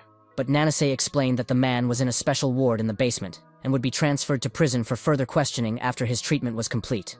The hunter immediately remembered Sarah and asked if this fact bothered her, but the girl didn't care. Meanwhile, Moore noticed something strange as they all walked through the long corridors of the hospital. It was the same foreigner who had been gathering information in Japan about people with cursed gifts. It turned out that the hunter had seen this guy before, so he couldn't understand what he was doing in this place. This mysterious stranger headed further, straight towards the guarded doors. The guards immediately blocked the guy's path and explained that only employees were allowed to enter beyond that point. The foreigner was prepared for this, so he handed the man his pass. It turns out that this piece of paper only had the key combination Control and F written on it, which made the employee think it was some kind of joke. The guards had no idea that this young man was far from ordinary. This allowed the foreigner to distract them and attack without any problems. The employees were unable to respond to the threat, so they succumbed to the young man's ability. They fell helplessly to the floor, completely deprived of any strength to resist this stranger. In the end, the guys turned into weak puppets in the hands of the sneaky intruder, who now totally controlled their minds. The stranger then explained that he would need to be transported as a prisoner, so he asked the guards to bring everything necessary for this. Meanwhile, he himself went into the room that had previously been guarded by the employees. While no one was looking, the young man took a strange artifact out of his inventory. It was a strange and ominous tangle of intertwined leaves that continuously emitted a thick, dark energy that poisoned the air around it. Lucas immediately remembered how Midshir, who had given him this item, had said that only he could handle this task. The elf explained that the young man must place these fruits in different places in Tokyo if the blood tower ultimately fails. The young man thanked him for the honor and immediately noticed an unpleasant smell coming from the leaves, so he asked what they were. As it turned out, it was the defiled fruit of the cosmic tree Yggdrasil, which Midshir had brought from his homeland. It could also be used to create a barrier and open an interdimensional breach, so Lucas asked what was there. The stranger believed that it was better to see once than hear 100 times, and demonstrated all its capabilities to his partner. It turned out that a dangerous dragon was hiding on the other side, which now looked straight into Lucas's soul. They wanted Mr. Lucas to create a pretext for Starfield and Mr. Michael to act openly by breaking through the dungeon in the very center of Tokyo. The guy understood that his family was too deeply involved with the guild, so it was too late to back out. Meanwhile, Sarah and Haruto successfully cured the girl's parents, who now couldn't understand where they were. The man looked tearfully at all the people who had gathered in his room. He saw his wife and daughter next to him, crying with joy at her feet. Satoru also couldn't hold back his tears, because it all looked too touching. All this time, Nanase stood aside and silently condemned her brother's violent reaction. After calming down, the young man admitted that Haruto-senpai's mana generation was simply incredible, because even the strongest healers were not always capable of such a feat. His older sister was also surprised by such a unique skill, and immediately thought that in the wrong hands, this ability could cause a lot of trouble. That is why the hunter decided to personally keep an eye on this girl. At that moment, the main character noticed that Mr. Muir was not around, and asked where he had gone. Meanwhile, Lucas had already successfully reached his destination and was accompanying the person he needed. This was obviously Kurosaki Takumi, who was now trying to hide his face behind his hood. At that moment, a notification popped up in front of the foreigner's face that a user of the control skill had been detected nearby. In fact, Lucas did not even expect to find such people in a place like this. Takumi, hearing this, also tensed up, because he knew perfectly well about his former partner's abilities. Then he remembered that Sarah's parents must be in this hospital. A moment later, a man who clearly recognized him approached Lucas Cooper. It was Moore, who noted that he almost didn't notice him because of the hat on the young man's head. It turned out that Lucas was also an employee of the International Hunters Association, which is why he couldn't hide so easily. The young man then noted that everyone was saying that his colleague had left the association and asked what had brought him here. Moore had already drawn his sword because he couldn't let his acquaintance go, who was trying to free a dangerous criminal.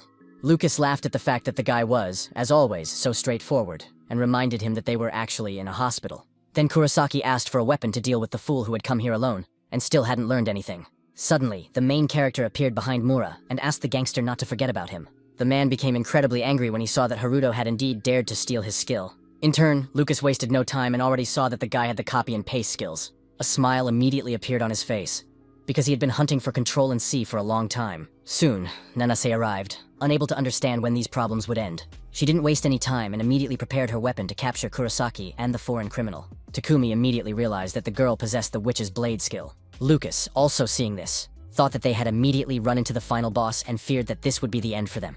Nanase, elegantly tossing her hair back, noted that the horoscope that warned her of failure at work had not lied to her after all, and now she would have to stay late. People immediately gathered around our heroes when they saw the armed hunter Nanase. Kurosaki noted with a smirk that it seemed they would not be able to find a peaceful solution. At that moment, 2 pairs of heavy handcuffs were thrown at their feet with a dull clang. The intruders immediately understood that they were being asked to voluntarily put on these magical devices for complete restraint. Nanase emphasized that if the boys put them on, they would be able to settle everything peacefully, and she would quickly return home. Takumi had no intention of listening to her and boldly asked her to shut up, cutting off any attempts to resolve the confrontation. The man didn't bother with niceties and grabbed the first girl he saw in the crowd. The thug believed that Nanase simply did not understand the situation she was in, and explained that every second person in the hospital had become a hostage, so it was better not to take any risks. The huntress was not afraid of these threats at all, so she immediately attacked Takumi. The man did not have time to react to this swift and calculated attack, so he was helplessly hit by a crushing blow. The girl put so much force into this attack that the bandit flew several meters to the side. He crashed into the medical equipment with a bang, which immediately fell on top of him. All his internal organs were literally crushed after such a collision, so thick streams of bright red blood flowed from his wide-open mouth. Lucas was shocked by Nanase's attack because he didn't even see her do it. Nanase hoped that this young man was not like Kurosaki and suggested that they settle everything peacefully after all. The foreigner thought about the offer and glanced at his defeated partner. He understood that he could face the same unenviable fate as Takumi. For a second, the guy wondered if he was really any different from this criminal. Lucas immediately remembered his conversation with Mitsir before he left for Japan. He asked why he had been chosen for this task, and the elf explained that the desecrated cosmic tree contained dark mana, which caused ordinary people to suffer magical intoxication upon contact. However, the young man was resistant to this, as was the head of the Blood Tower Guild. In fact, Lucas had no idea that Kurosaki also had a similar ability. Mitsir said that he was able to use dark mana, and at the same time, abilities that were prohibited by international agreements. In addition, a dark mana-based skill had to be used to make the infected fruit of the cosmic tree bloom. It was for this reason that Lucas came to the conclusion that he was no different from Takumi. A moment immediately popped into his head when he used dark mana against hospital staff. The young man said outright that there would definitely be no peaceful resolution to this conflict. Nanase was surprised to hear such a confident statement from him. He didn't hesitate any longer, and with one smooth movement, took an elegant blade out of his inventory. Lucas emphasized that he must take Kurosaki with him, so he would take his partner away from here at any cost. The huntress immediately recognized the sword in his hands. Moore also realized that it was the divine rapier, which meant that his acquaintance was serious about his intentions. This weapon had been passed down from generation to generation in the Lucas family of holy knights from Great Britain, and was the only sacred sword in the world. It was as powerful as the Corisian sword, but this rapier was more suited to stabbing than slashing. This blade was also known as the Inquisitor, and could eliminate all skills and weapons that it deemed heretical. So for Nanase, who uses the Witch's Blade, the situation was very unfavorable. Lucas himself obviously understood this perfectly well, so he immediately aimed at his opponent's weapon. The thin and deadly rapier pierced the hunter's blade with incredible force. The girl did not expect such a turn of events, so she looked at her damaged weapon in confusion. In the end, even such a skilled hunter could not withstand Lucas's attack. The main character was incredibly frightened for his partner when he saw the true power of the enemy. The girl calmly asked Haruto not to interfere, otherwise the hospital would suffer even more damage than it already had. Finally, she was able to free her witch's blade and throw the Inquisitor aside. Lucas did not expect that anyone would be able to resist the power of his rapier. After that, Nanase didn't wait and immediately swung to deliver another blow to the foreign criminal. She tried to attack Lucas, but he managed to jump out of the way in time, so her weapon only cut through the air. The guy couldn't believe that his opponent had decided to do without her skills just because they were in the hospital. He laughed at the fact that Nanase simply didn't have enough strength to deal with him, but suddenly noticed that she had managed to hit his tie after all. Finally, the foreigner noticed that the hunter had already attacked him from the other side. This was followed by another blow that caught Lucas off guard. The young man desperately tried to defend himself with his rapier, so as not to fall under the sharp blade of the witch's sword. He had to admit that the girl had tremendous strength, which sent him flying a couple of meters. There was bloodshed, because Lucas had to try very hard to resist Nanase. Even though he blocked the blow, his insides nearly exploded, and it wasn't even because of the weapon. The girl herself was on a completely different level. Now the guy understood perfectly well what the strength of the hunter ranked 10th in the world was. Then the girl asked if Lucas now wanted to settle everything peacefully, since he had only felt a fraction of her power. From the very beginning, the guy didn't want to use his skills in the hospital, but now the situation left him no choice. At that moment, Kurosaki intervened in their duel, boldly addressing the hunter and drawing her attention to himself. Haruto and Mu also immediately switched their attention to the bandit, who seemed to be up to something. It turned out that the man had used dark mana on the cursed fruit, successfully activating it. Takumi just laughed at how desperately Nanase was trying to protect this hospital. Now he wanted to see how the girl would cope with something much more difficult than his partner. Lucas did not share the gangster's ideas at all, because they were in a hospital with innocent people. The bandit didn't see a problem with this at all, because the guy was going to plant the fruits at key points in Tokyo anyway. Everything around them was immediately filled with dark mana, so Haruto asked his friend what it was. Moore explained that it was the energy possessed by users of dark skills, and apparently Kurosaki was one of them. There was too much mana, so it was obvious that at this rate it would engulf the hospital, and everyone inside would be subjected to magical intoxication. The main character quickly used the Great Spider's web and shadow movement to try to remedy the situation. He instantly moved to Takumi and tried to tie him up with the web. The bandit was not afraid of this at all, as he understood perfectly well that it was already too late. Haruto froze in complete confusion because he did not understand what exactly he meant. It turned out that the flower had already fully opened, so there was no turning back. Its roots began to break through, so our hero had to try hard to jump away in time. Nanace also almost got caught up in this dangerous tangle of shoots that had spread throughout the cramped hospital room. In turn, ordinary patients could not resist this force, so they fell helplessly to the ground. In the end, a new cursed space tree grew right out of the hospital building. The ominous plant literally tore it apart from the inside with its powerful branches and rushed upward with incredible force, lifting huge pieces of concrete with it. The staff desperately tried to save their patients who had not managed to take cover and were now falling. One of them didn't have enough strength, so he accidentally let go of the girl. Together with the debris, the patient rushed down, and it seemed that she had no hope of survival. Haruto managed to react in time and caught the victim with his web. After that, she landed softly on the ground and tried for a few seconds to understand what had just happened. The main character quickly ran up to her and asked if she was okay, while she was a little embarrassed to see her savior. She quickly ran away to evacuate with the others, but not before thanking Haruto once again for his help. The guy was calm because the patients who were able to move on their own were fine, but that wasn't the last problem. There were also people who felt much worse and couldn't walk any further. All this time, the main character was keeping a close eye on the situation around him to make sure no one got hurt. Nanase, in turn, tried to help the defenseless and was now comforting the poor girl. Moore also did not stand aside and was busy helping the other frightened patients. Haruto himself understood that there was still too much dark mana in the hospital and that if nothing was done, everyone would be poisoned. The boy believed that in this case, the only option was to return the hospital to its previous state. Meanwhile, Satoru and his sidekick cleared the rubble, rescuing people from it. The main character quickly found his friend and moved here using a stolen skill. The young man was delighted to see Haruto-senpai and immediately tried to find out what had happened here. The golem continued to scatter stones in all directions, clearing the area. Our hero did not rush to tell everything because he wanted to know if his other friends were okay. But as it turned out, Ms. Aries was able to save everyone. Haruto was surprised because he did not expect that the huntress would be able to save everyone who was in the chambers. Then the young man took him to a place that was protected by the girl's powers. The main character gently tapped on the shield and realized that all these crystals were made of ice. Aries, who was standing nearby, explained that it was an ice barrier. It was with its help that the huntress managed to prevent the destruction of the walls. But at the same time, it was not very effective in fighting the dark mana. A few seconds later, the girl destroyed all the ice with her magic. The main character was glad that everyone had survived such serious destruction. Then he turned to Sarah and told her that the entire hospital had been destroyed by some strange tree, so restoring the hospital to its previous state was the quickest way to remedy the situation. The girl confirmed that she could do it, because she had recently managed to roll back an entire dungeon. Our heroes did not waste any precious time and immediately set off for this mysterious tree. Satoru noted with surprise that it was larger than he had imagined, and asked where it had grown from. Haruto told his friends that Kurosaki had managed to escape and had summoned this thing before running away. Sarah finally realized that Takumi didn't care about her, since he dared to do this in the hospital where her parents were lying.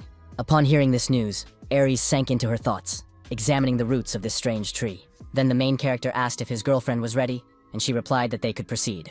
Haruto immediately copied a huge amount of mana and began to pour it into Sarah. The girl touched the cosmic tree to begin its return to its original state. The plant immediately reacted to this force, and its trunk began to actively move backward. Suddenly, the main character felt an unpleasant sensation throughout his body, which made it more difficult for him to transfer mana. The roots continued to emerge from the cracked concrete under Sarah's power. At that very moment, Nanis noticed with alarm that something truly strange was happening around them. Moore also looked up, seeing the sudden changes around him. The tree continued to move actively, leaving huge holes from its roots in the building. Meanwhile, in the very center of the massive trunk of the plant, a giant, terrifying crack appeared, with an eerie crunch. Sensing danger, the cosmic tree began to intensively release thick, dark mana again. All this sinister energy inexorably stretched towards Sarah, striving at all costs to interrupt the rollback process. The main character began to feel that the tree was emitting more and more mana, so he had to rescue his partner urgently. Haruto rushed forward to pull Sarah out of this stream of poisonous mana. At the last moment, the guy managed to cover himself with the great spider's web and pull her aside. In the end, the burst of uncontrolled mana was so powerful that it even affected Aries and Satoru, who were standing aside. Haruto also began to feel the effects of the dark energy, but he managed to save Sarah. Satoru was seriously frightened when he saw what was happening to his friend. The main character replied that he was fine, but Sarah had lost consciousness, and now it seemed that they would not be able to roll back everything as it was. Then Hatoru asked his friend to evacuate the patients from the hospital until reinforcements arrived, because if they didn't hurry, everyone would be poisoned. Satoru immediately picked up Sarah and went to rescue people together with his assistant. After that, the main character turned to Ms. Aries, who had stayed with him. In fact, Haruto had guessed from the beginning that the girl knew something about this strange tree. His partner knew from her mother's notes that it was the fruit of the defiled cosmic tree Yggdrasil, which exists in another dimension. And it was this fruit that served to transfer the source of pollution from another dimension to this one. Since the cosmic tree itself is in another world, the ability to return everything to its original state did not work. In addition, the fruit was a kind of barrier, and it was probably planted not only here, but in 3 or 4 places in Tokyo. 10 minutes later, reinforcements arrived and began evacuating the most seriously ill patients first. Magicians also arrived and desperately tried to contain the disaster. They were cleansing all this dark mana. But the problem was that it was like trying to scoop up an endless sea. In the end, spells completely surrounded the hospital on all sides to prevent the energy from spreading further. Fukawa Tokuo couldn't believe his eyes when he personally saw the desecrated cosmic tree right in the center of Tokyo. At that moment, Nanase approached him to apologize for allowing all this to happen, and to report that Lucas and Kurosaki had been declared wanted. Gaklas laughed at the fact that such a great hunter as Nanase had allowed some Kurosaki to escape, and suggested contacting Starfield or the International Association directly, since Lucas was involved. Masato then pointed out that Kurosaki's guild would be able to avoid responsibility as a Japanese organization if the incident turned into an international conflict. He asked his colleagues not to worry about it and promised that he would catch this snake very soon. The head of Shirosaki had barely finished speaking when he was shaken violently, almost knocking him off his feet. In the end, all the hunters felt a strong earthquake, which made them think that the hospital was collapsing. At that moment, one of the employees immediately ran to Chairman Fukawa to report that the situation was critical. They had just received a report about the appearance of a second space tree in the northern district. The main character did not expect their rivals to be able to summon a second tree so quickly. Thus, another tree appeared in the center of Tokyo, spreading dark mana. The news had already warned citizens that the dark mana emitted by these trees could cause dangerous poisoning. In response, the government declared a state of emergency in Tokyo, which the residents did not seem to take very seriously. Kurosaki enjoyed all the chaos that he and Lucas had caused. The gangster was sure that in such a situation, no one would be able to catch them. He also acknowledged that his foreign partner really did have what it takes, since he was able to carry out a terrorist attack throughout Tokyo so easily. Meanwhile, citizens were asked to remain calm and follow the instructions of the internal affairs authorities, because poisoning could be avoided if they did not expose themselves to dark mana for more than a day. Right now, the Hunters Association, the police, and the self-defense forces are doing everything they can to resolve the situation. All this time, Lucas and Kurosaki were calmly driving in traffic, not afraid that they would be discovered. It turned out that the young man had used his ability on the driver, which impressed the gangster. All this kindness began to annoy the guy, because he did not consider himself and Kurosaki to be friends. The man calmly asked him not to be angry because he really meant everything he said. He understood perfectly well that no one in their right mind would think that they would escape in a police car. Meanwhile, the association was already discussing the fact that 2 or 3 more desecrated trees would appear in the middle of Tokyo. Ares said that, according to the records left by her mother, exactly the same trees had grown during the Great Disaster, forming a barrier and becoming a gateway through which the desecrated monsters had come out. Shirosaki and Nanase were shocked when they realized that everything was exactly as it had been back then. The main character also began to understand that the situation was coming together in the most terrible way. He immediately recalled his memories of the roots of the same tree destroying the building near his family's car. Haruto was very worried about his father and kept asking if he was okay. The man desperately tried to maneuver to avoid being hit by the sprouting tree. Now his father understood what Tomoka was talking about and wanted to find out which scoundrel had decided to open the gates in the very center of the city. It seemed that the roots had no intention of stopping and continued to chase after the car carrying young Haruto and his father. In the end, the car didn't have enough speed to outrun the rapidly growing tree. This is how the main character's father died right before his eyes, leaving an unhealed wound in the young man's soul. Haruto couldn't understand why he suddenly remembered this, and thought that it was somehow connected to his curse. The main character realized that it wasn't a monster that destroyed the car back then, but one of these trees, so if it was his doing now, he couldn't just let it go. Chief Fukawa confirmed that a huge tree had also appeared in Tokyo at that time, but they were too busy with the situation with the dungeon breakthrough to pay attention to it. Ares added that her mother's records stated that the barrier of these trees of corruption served as a gateway, connecting their world to another dimension. Nanase realized that they were talking about a pocket dimension, and the girl confirmed it. Shirosaki emphasized that it seemed like they wanted to open the pocket dimension of the dark spirit Grimoire. Nanase also heard that such a summoning required a barrier made of defiled trees, as well as dark mana. Ares warned that at this stage, there was a high probability of opening a pocket dimension, but in the worst case, a defiled portal to another reality could open. Meanwhile, the main character realized that the pocket dimension was infinite, so it could solve the problem of inventory shortage. Now the guy was only thinking about getting it so he could easily create an entire army of golems. At that moment, someone told the hunters to stop telling all these fairy tales. It was Goklas, who had heard that a dimension key was needed to open the portal, and as far as he knew, it had long been lost. Then the main character showed the 2 pieces they had already managed to find. Chief Midas certainly did not expect such a turn of events, so he was immediately speechless. Goklas and Nanis jumped up from their seats in the blink of an eye as soon as their eyes fell on this legendary artifact. Ares explained that it was her mother's legacy, combined with what the hunter Sano had found on Snow Mountain. The hunter did not fully believe that the key really existed, but now he understood that these 2 pieces alone were not enough. The girl explained that during the Great Disaster in England, a defiled portal to another dimension had opened, and at that moment, both the defiled tree and the particle of dimensions had appeared. It was difficult for the head of Shirosaki to hear that this event was unlikely to have been accidental, and that someone might have brought the infected tree from another dimension and possessed the remaining fragments of the key. Tokuo also feared that, in the worst case, a portal to another dimension could indeed open, so the problem was beyond their jurisdiction.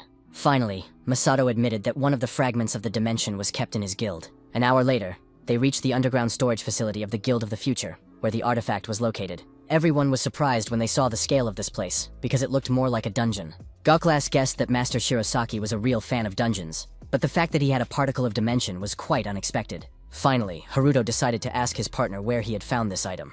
The head of Midas immediately thought that his colleague had bought the fragment on the black market, since he didn't want to tell them about it. He warned that it might be a fake, but the main character had already confirmed the authenticity of the particles, because the dimension particle resonated powerfully with him. Meanwhile, Masato did not respond, but finally opened his storage. Everyone froze in anticipation, waiting to finally see the coveted particle. In the huge hall, there was only one pedestal guarding this artifact. The fragment, which glowed so brightly and unnaturally, clearly displayed the engraved number 4. Goklas was about to move on, but Haruto stopped him and emphasized that only he and Master Shirosaki would go. This made the man incredibly angry, so he asked who the kid thought he was. Then Ares calmed him down and explained that merging the two fragments had already been dangerous enough, and with the third fragment, the consequences could be completely unpredictable. In the end, Shirosaki agreed that only they and the main character would go inside, emphasizing that they were on his territory, so they had to do as he said. Goklas pretended that he only needed to make sure that the key existed, and that he wasn't interested in it, but emphasized that if a portal to another dimension suddenly opened, both of them would be responsible to him. Before the doors closed again, he shouted that the guys should remember his words. Looking closer at the new fragment, Haruto saw that it had the number 4 on it. The main character asked again where Shirosaki had gotten this fragment, but Shirosaki was in no hurry to tell him. His partner asked the young man to quickly connect the fragments, and emphasized that after that, he should run behind the barrier as quickly as possible. Haruto himself wasn't worried about this, because he had the great spider's web and the shadow shift skill, which would save him anyway. The fragment was already reacting violently to the presence of the other particles, even though the main character hadn't even had time to take them out of his inventory. Despite all his precautions, the guy was still nervous before connecting all the particles. A second later, there was a powerful explosion that left behind a huge crater. Everyone else who remained outside the door also sensed that something was wrong. Nanase, seeing that the doors were being blown off their hinges by the shockwave, realized that something had happened after all. A second later, everything calmed down in the underground storage facility. The dust cleared, and the results of the explosion could be seen. The head of Shirosaki tried to find the main character, who had not managed to hide behind his barrier. Suddenly, he heard Haruto's voice, who was indignant that he had just nearly kicked the bucket. The hunter was incredibly shocked when he saw that the young man had managed to hide from such an explosion on his own. It turned out that the fragment had flown out of the inventory and attached itself, so Haruto would have indeed died if it weren't for his shadow movement skill. In turn, the head of Shirosaki saw that the guy had just used a high-level stealth skill. He didn't wait and shouted at our hero, which made his heart skip a beat from such suddenness. By then, Masato had already grabbed Haruto by the throat, because he couldn't trust such a mysterious person. With all his crushing strength, he knocked our hero to the concrete floor. The young man couldn't understand why his partner had suddenly attacked him so fiercely. The hunter understood that dark skills required dark mana, and Haruto had just used shadow movement, so Shirosaki wanted to know how he did it. The main character understood that all this was indeed suspicious, so he couldn't figure out what to say. Haruto desperately tried to prove that he hadn't used dark mana, because it was obvious that he couldn't escape from Shirosaki. The experienced hunter had no intention of believing that someone could use the forbidden skill of shadow movement without dark mana. In the end, he used black lightning, so our hero had to try very hard not to get hit by this powerful blow. Haruto crashed into the cobblestones at full speed, causing a sharp pain to pierce his entire body. The main character couldn't understand why he still couldn't get out of there using teleportation. Masato guessed that he was confused, and explained that black lightning was the only ability that could stop shadow movement. Now Haruto began to understand why Kurosaki had fled to Golem Mountain back then. The head of the Shirosaki clan admitted that he had begun to doubt the young man the moment he suddenly appeared during the battle with Quaisha. That's why he began to suspect that Haruto was in cahoots with Kurosaki, and the boy himself realized that it was a mistake to come here alone. In fact, the main character was getting more and more angry at these accusations, because it was just a use of skill. He couldn't believe that Shirosaki wanted to kill him just because of that. And he got angry at Haruto, as if he had killed his entire family. In the end, the young man used the great spider's web to finally stop his partner. In a second, the hunter turned into a huge ball of spider threads that immobilized him. The main character began to feel uneasy, because he had a feeling that in a fit of anger, he might have said something he shouldn't have. Despite this, Shirosaki still did not calm down and tried to get out. Then the huge cocoon began to bounce between the walls of the underground storage room. In the end, the hunter managed to get out, causing a very bright red flash. Haruto had to use his web to protect himself from the enraged Masato. he began to bleed even more, while his partner seemed to have no intention of stopping. The head of Shirosaki noted that he still hadn't heard an answer, so there were suspicions that our hero was indeed hiding something. Haruto felt that he had become too enraged, so all of this was definitely not just empty threats. Besides, the guy had gotten too relaxed and completely forgotten that Master Shirosaki was a level 500 hunter. The main character understood that he was still only at level 200, so he had no choice but to go all in. In his inventory, he had a high-quality potion that restored 95% of his health and also healed fatal wounds. Meanwhile, Shirosaki attacked Haruto again with the Black Thunder Spear. The main character drank the potion and prepared himself for the inevitable clash. He felt incredible pain and now hoped only that his skill would finally work. Due to his health level falling below a quarter, the Berserk skill of the Coresian Dragon Longsword was finally activated.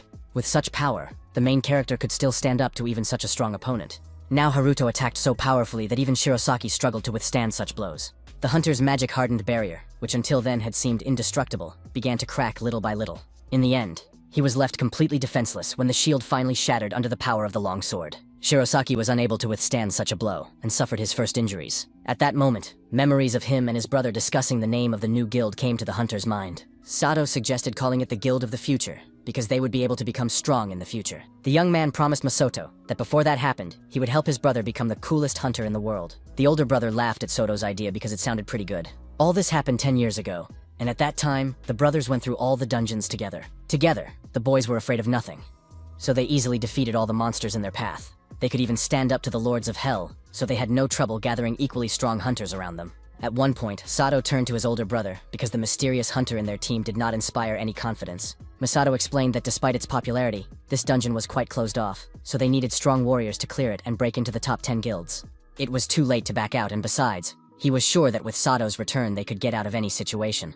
The mysterious hunter continued to watch the young man strangely, which made him uneasy. In the end, almost the entire future guild team perished in this dungeon. Behind it all was the mysterious hunter in bandages, whom Soto had suspected from the very beginning. Only the head of the Shirosaki clan survived, unable to understand why their partner had done all this. The hunter told his older brother that the dark mana infection would gradually poison his brother's mind until he turned into a mindless monster. Soto was dying right in the young man's arms, his breathing becoming more and more ragged and labored, and the spark of life in his eyes slowly fading. Masato demanded that the hunter give him the antidote immediately, because there was too little time left. The traitor reminded him that the boy had made the greatest contribution to the destruction of the infected skeletons, so he would receive a unique reward for it. Our hero was to acquire the very skill of shadow movement. Only the hunter was going to acquire this ability and promised to save Masato's brother if he gave up his reward. He emphasized that people who did not have dark mana would not need such a skill anyway. In the end, the head of Shirosaki was not opposed to giving up shadow movement in order to obtain the antidote by any means necessary. Then, the mysterious hunter told him about an Englishman named Ashley Cooper, who possessed a family heirloom, the divine rapier, which was the only way to save his brother from poisoning. Masato couldn't believe he had just been deceived, because the scoundrel had promised to give him the antidote. The traitor emphasized that there was no antidote for dark mana, and warned that this dungeon was a moving magical underground, so it would disappear after he passed through it. So even if Masato had received the antidote, without teleportation skills, they would still have met their end.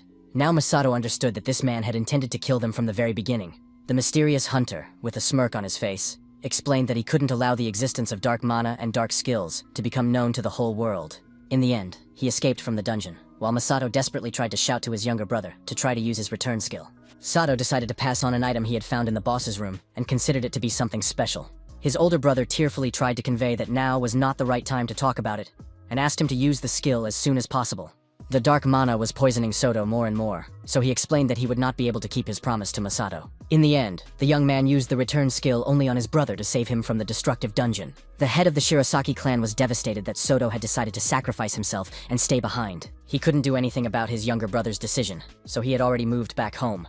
Masato just sat on the floor in the middle of the room for a while, trying to recover from these horrific events. Hot tears kept streaming down his face in big drops as he realized the full weight of this irreplaceable loss. He clutched the dimension particle, the only thing left of his brother, with all his might. He released all his accumulated mana with a furious and desperate cry that echoed through the now empty house. Now, Shirosaki sat quietly in the middle of his half-ruined vault, immersed in these painful memories. He told the main character that more than 10 years had passed since then, during which time he had searched all the dungeons but had never been able to find what he was looking for, and admitted that he no longer hoped that his brother could still be alive. Haruto, in turn, guessed that his partner wanted to find at least Soto's remains, which was why he was so obsessed with the dungeons. The protagonist now understood perfectly well that it was better not to anger the masters of Shirosaki, but thanks to Berserk, he still managed to temporarily overcome even such a strong opponent. Masato admitted that he didn't care about any international bans, so now he focused on studying dark mana and skills. He emphasized that shadow movement was a unique skill, and now that all dark skills had been abolished, there was no one left who could use it except for that hunter in bandages. The main character was about to explain why he could use this ability, but the head of Shirosaki suddenly said that there was no need for that. Now he was more interested in finding out how the young man had managed to steal the longsword skill. And Masato even apologized for recording our hero as an accomplice of Kurosaki. In any case, the hunter laughed at the fact that Haruto was a skill thief, which made him angry, because Masato still didn't know how to apologize properly. In the end, Masato decided to say that he would definitely go when the Key of Dimensions was ready, and also warned our hero to stay away from Kurosaki, his personal prey. The guy calmly replied that he didn't need anything else from that gangster, so he left him for his partner. At the same time, another desecrated tree appeared in Tokyo. Kurosaki watched all this with a smirk, and noted that this city was becoming more and more interesting. Finally, the doors of the underground vault opened after Haruto and the head of Shirosaki had sorted out their differences. Moore immediately thought that something had happened, because his partner was covered in bruises, but our hero replied that it was nothing special. Nanis immediately reported that while the guys were inside, the appearance of the third tree of evil had already been reported. Masato was incredibly angry when he heard this and promised to get the scumbag Kurosaki even from under the ground. Then Aries reported that based on the location of the previous trees, they could already predict the enemy's next target. The girl said that first of all, they needed to gather hunters around Ginza because, judging by the location and size of the barrier, the rift would open there on a very large scale. Nanis already understood that if the scale was so large, a considerable number of monsters would appear from there. Hearing this, the main character immediately thought that regardless of their level, it would take them a long time to destroy an entire horde of monsters. Then Shirosaki asked to send hunters from the future guild to Ginz, while he himself was going to go after Kurosaki to try to prevent the appearance of the fourth tree of corruption. Then Nanasi announced that she was going to return to the association and start summoning guilds, and then asked if our hero and Moore would join their team. Suddenly, Haruto refused and said that he had his own plans, which surprised the girl quite a bit. The guy explained that most likely, numerical superiority would decide this battle if the rift was really that big. The girl did not object to these explanations because it all sounded logical. The head of Shirosaki simply wished the main character good luck, and now I wanted to see how he would surprise them this time. After that, the young man turned to Mr. Mu and said that this time he would need his help. The hunter smiled at this and was glad that Haruto had finally recognized his value. The main character asked his partner not to overthink things and explained that he would only be a porter. Meanwhile, the events moved to the European headquarters of the Starfield Guild, which was already preparing to take action. Midseer reported that a request for help had already been received from Japan, and that a request had also been sent to America, so their time had come. Mikhail still had doubts, because the barrier was not yet complete, and he was not entirely sure that it would open properly. The elf, on the other hand, was confident because the rift was already quite large, and monsters such as goblins and orcs were already filling the space. One of the guild members noted that he seemed to be underestimating the Japanese hunters, since Master Takuchi from the Midas Guild and the hunter Nanase from the association were quite strong. His colleague confirmed this, and emphasized that if a request for help had been sent to America, then despite the size of the horde, they would all be dealt with quickly. Midseer understood what the head of the European branch was worried about, which is why they created a barrier of desecrated trees in Tokyo. All this was done in order to increase the size of the gate and release as many monsters as possible. Then their partner calmed down, because with such a large number, even if America provided support, they would definitely not be able to cope. The stranger also emphasized that when the rift opened in Tokyo, it would impose a strong debuff. Then Mikhail asked his assistant to do his best this time and achieve success for the sake of his homeland in Yggdrasil. Midseer asked his master not to worry about it, because this was not their first rift in Tokyo. The events then moved to the White House in America, where they have already learned about the disaster in Japan. Raymond Romeo, President of the United States of America, asked Mr. Logan if it was true that a portal to another dimension had opened there because of the cursed trees. The director of the Central Intelligence Agency confirmed that the tree was said to be from the same dimension as the Dark Spirit Rift that appeared in England 15 years ago. The president then asked if there was any threat to their country, but Logan Bowman believed that as long as the gate was not open, there was no direct threat, although Japan had officially requested their assistance. Raymond Romeo then wanted to know what the International Hunters Association's reaction to the situation was. The CIA director said that information had already been received that Michael Starfield, one of the association's directors, had personally gone to the scene of the incident. Another White House staffer asked why a hunter of that caliber had gone there personally, but Logan Bowman's information networks were unable to access that data. At that moment, the woman received a phone call that seemed to shock her. She reported that a video call request had just come in from the head of the Hunters Association. The assistant did not wait and immediately put the video call on the big screen. Simon DeFrey, head of the American Hunters Association, reported to the president that the situation was simply dire. Raymond Romeo immediately warned that they planned to limit themselves to providing resources. But the hunter immediately emphasized that this might not be enough. There was already information that a private plane belonging to the Ouroboros Guild was heading to Japan. Logan Bowman immediately tensed up when he realized that Turner himself had gone to the scene. The head of the association confirmed that the guild leader had taken members of his organization with him and prepared equipment. Logan Bowman understood that his power was comparable to their army, and if a hunter of that level crossed the border, it would be comparable to the use of nuclear weapons. In addition, Japan was a demilitarized country, which could cause a huge uproar if Turner's actions became known, so, for this reason, they asked why Simon DeFry had not controlled him, but he replied that there was nothing they could do about it, and that Turner could no longer be stopped. The US president then declared that this matter now concerned not only Japan, so he ordered the best hunters to be selected immediately and to act in strict confidence. Meanwhile, Lucas stood on the roof of one of the city buildings and watched the results of his work. Now the guy understood that he was completely like Kurosaki, because he justified his actions with the clan and his father.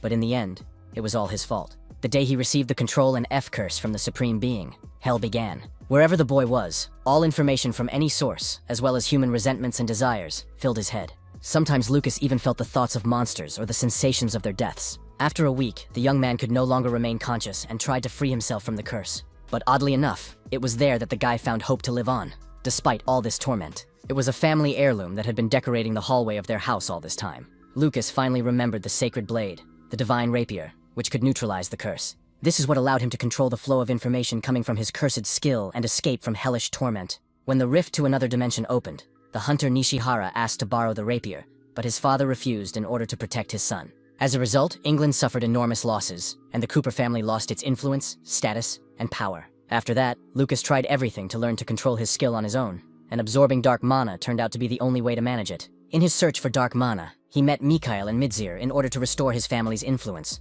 but the price was high. Upon learning of the young man's abilities, Mikhail ordered a search for control wielders, and those found were killed in order to absorb their abilities. Lucas understood perfectly well that his excuse about his home and father was just a lie, and then he was simply afraid that this man would kill him too. Now he wanted to see with his own eyes what would happen if Mikhail mastered the skills of Sano Haruto. He put the divine rapier away in his inventory, and a flood of information immediately rushed into his head. The guy was literally drowning in these endless symbols, and now couldn't see the world around him. He had to make a great effort to find the information he was interested in. The darkness around him immediately dissipated, and Lucas's mind cleared a little. Finally, he found the path that led him straight to Sano Haruto, his main target. Meanwhile, Turner Miller, the strongest hunter, whose level could not be measured by the system, was still flying on his comfortable plane towards Japan. His assistant wondered why the boss didn't use the teleport, since he was already going to another country. Then Turner thought that Richard had already forgotten the motto of their guild. Hearing the hunter's stern voice, his subordinate immediately reminded him that every member of their organization must remain vigilant, because death happens suddenly, and apologized for his stupidity. Gazing at the clouds outside the window, the guild leader recalled the events of the Great Catastrophe. At that time, Turner was only an A-rank hunter, and found himself on the verge of death. But the hunter Nishihara saved his life. After that, he also received a gift from the Supreme Being, and instantly became the strongest hunter in the world. Just before the end of the catastrophe, the hunter Nishihara gave the young man a certain item. It was a particle of measurement that resonated again for the first time in 15 years. He understood that what was happening in Japan now was exactly the moment that Nishihara had feared so much. Meanwhile, the events moved to the Ginza district, where hunters had already arrived, not entirely sure that the gate would open there. Nanis, on the other hand, had no doubts, because the concentration of evil was highest here. Then the chairman asked what the other guilds were saying, and the girl began by reporting on her father. He was busy neutralizing the corruption from the cursed tree at the Central Hunters Hospital. The other members of his guild were working with the same tree found in the Kita district. In turn, Master Takeuchi of the Midas Guild sent all his members to various locations for support, remaining alone on Ginza's main street. The hunter said that whatever came out of the rift, the others should leave it to him. Takuo agreed that this man could definitely be trusted, and asked what the other guilds were doing, and his assistant said that they were engaged in protecting and evacuating citizens. Hearing that everyone was doing their job, the chairman decided to ask where the hunter Sano was now. Nana said that the main character was acting alone, which immediately made the old man wonder why the young man had made such a decision. The huntress admitted that she was also wondering about this, but she thought that this guy would surprise everyone again. It turns out that the newcomer, Ikanaga Aoi, an old friend of our hero, was working as a loader, and he was very surprised when he heard such things being said about Sano Senpai. His colleagues were unhappy that the young man was standing there counting crows, and asked him to hurry up. He still couldn't believe that they were talking about Haruto, and immediately remembered that he hadn't seen him since they escaped from the dungeon. Meanwhile, Satoru and our hero were at the Hunter shopping center, and the young man could no longer carry the things his senior needed. Moore, despite his strength, also noted that he was already at his limit. Then the main character tried to activate the long sword of the Karisi dragon, but he still lacked mana, which made him even angrier. Satoru counted that he now had 13 bags, with 100 items in each, and he was surprised that it was still not enough. But Haruto decided to stop there anyway. Moore couldn't believe that even this wasn't enough to stop their opponents, and the guy confirmed that it definitely wouldn't be possible to completely neutralize them, but it would at least help them partially. The main character was well aware that he needed a spatial pocket in any case, and he would copy it no matter what. Suddenly, he heard some strange sounds and stopped abruptly, emerging from his stream of thoughts. It turned out that Lucas had acted as quickly as possible, and had already managed to find them using his ability. Moore immediately asked how the young man knew they were here. Lucas abruptly asked him to be quiet and explained that he needed to talk to the hunter Sano. Then his partner asked him to put away his rapier if they just needed to talk. The main character immediately remembered that Master Shirosaki had mentioned this sacred sword, which could purify dark mana. Haruto understood that if he copied this weapon now, it would definitely come in handy in the future. In the end, the guy asked Mr. Mura to wait a little while he dealt with this man on his own. Our hero understood that his level had increased significantly, so now he could copy without any conditions. Lucas immediately understood what he was going to do, because he knew everything about Haruto's skill, and managed to react in time. The young man tensed up when he realized that this hunter really knew about his cursed gift. Then he decided to just play dumb and asked what he was talking about. Lucas did not hold back and attacked Haruto, emphasizing that pretending was useless because he had staked everything his family and he himself had on the line. The main character understood that now he would not be able to get the sacred rapier so easily. He quickly used the shadow movement skill, so his opponent's sword couldn't hit its target. In fact, Lucas did not even expect that this guy was also capable of using dark skills. But that didn't scare him at all, because such tricks simply wouldn't work against him. Then the guy used the radiance ability of his holy rapier. An incredibly bright, blinding flash filled almost the entire area with pure white light in the blink of an eye. The main character did not understand what was happening, because the sensations were the same as when he encountered Master Shirosaki's dark lightning. He froze in place because now he couldn't use his shadow movement skill at all. Satoru also saw that his senior could no longer use his skills, and Moore explained that it was all because of the power of the sacred sword, which illuminated the space within a 10-meter radius and blocked all dark skills. Lucas noted that all of the main character's skills were dark, since he couldn't use any of them. The young man smiled and agreed with his words, promising to remember this fact for next time. Now he wondered whether he should try to knock the blade out or try to copy it again, but it was all a huge risk. Meanwhile, Lucas explained that it was Haruto's skill that had led to all these events, and asked if he knew how to obtain other cartral skills without using copy. The main character finally realized that he was also a user of control skills, which is how the enemy learned about the location of the curse. Haruto thought that Lucas wanted to kill him to take this skill, and that was the reason for his alliance with Kurosaki. But these words offended the young man, because he did not want to be compared to this scum. In the end, his opponent pierced our hero with his rapier with a sharp, precise movement. Only a moment later did the boy realize what he had just done in a fit of rage. Haruto had been striving to finally copy the sacred weapon. Then the system warned him that when copying and absorbing the divine rapier, the shadow movement skill would be unavailable. Now the main character was in no hurry to get this weapon and tried to jump aside.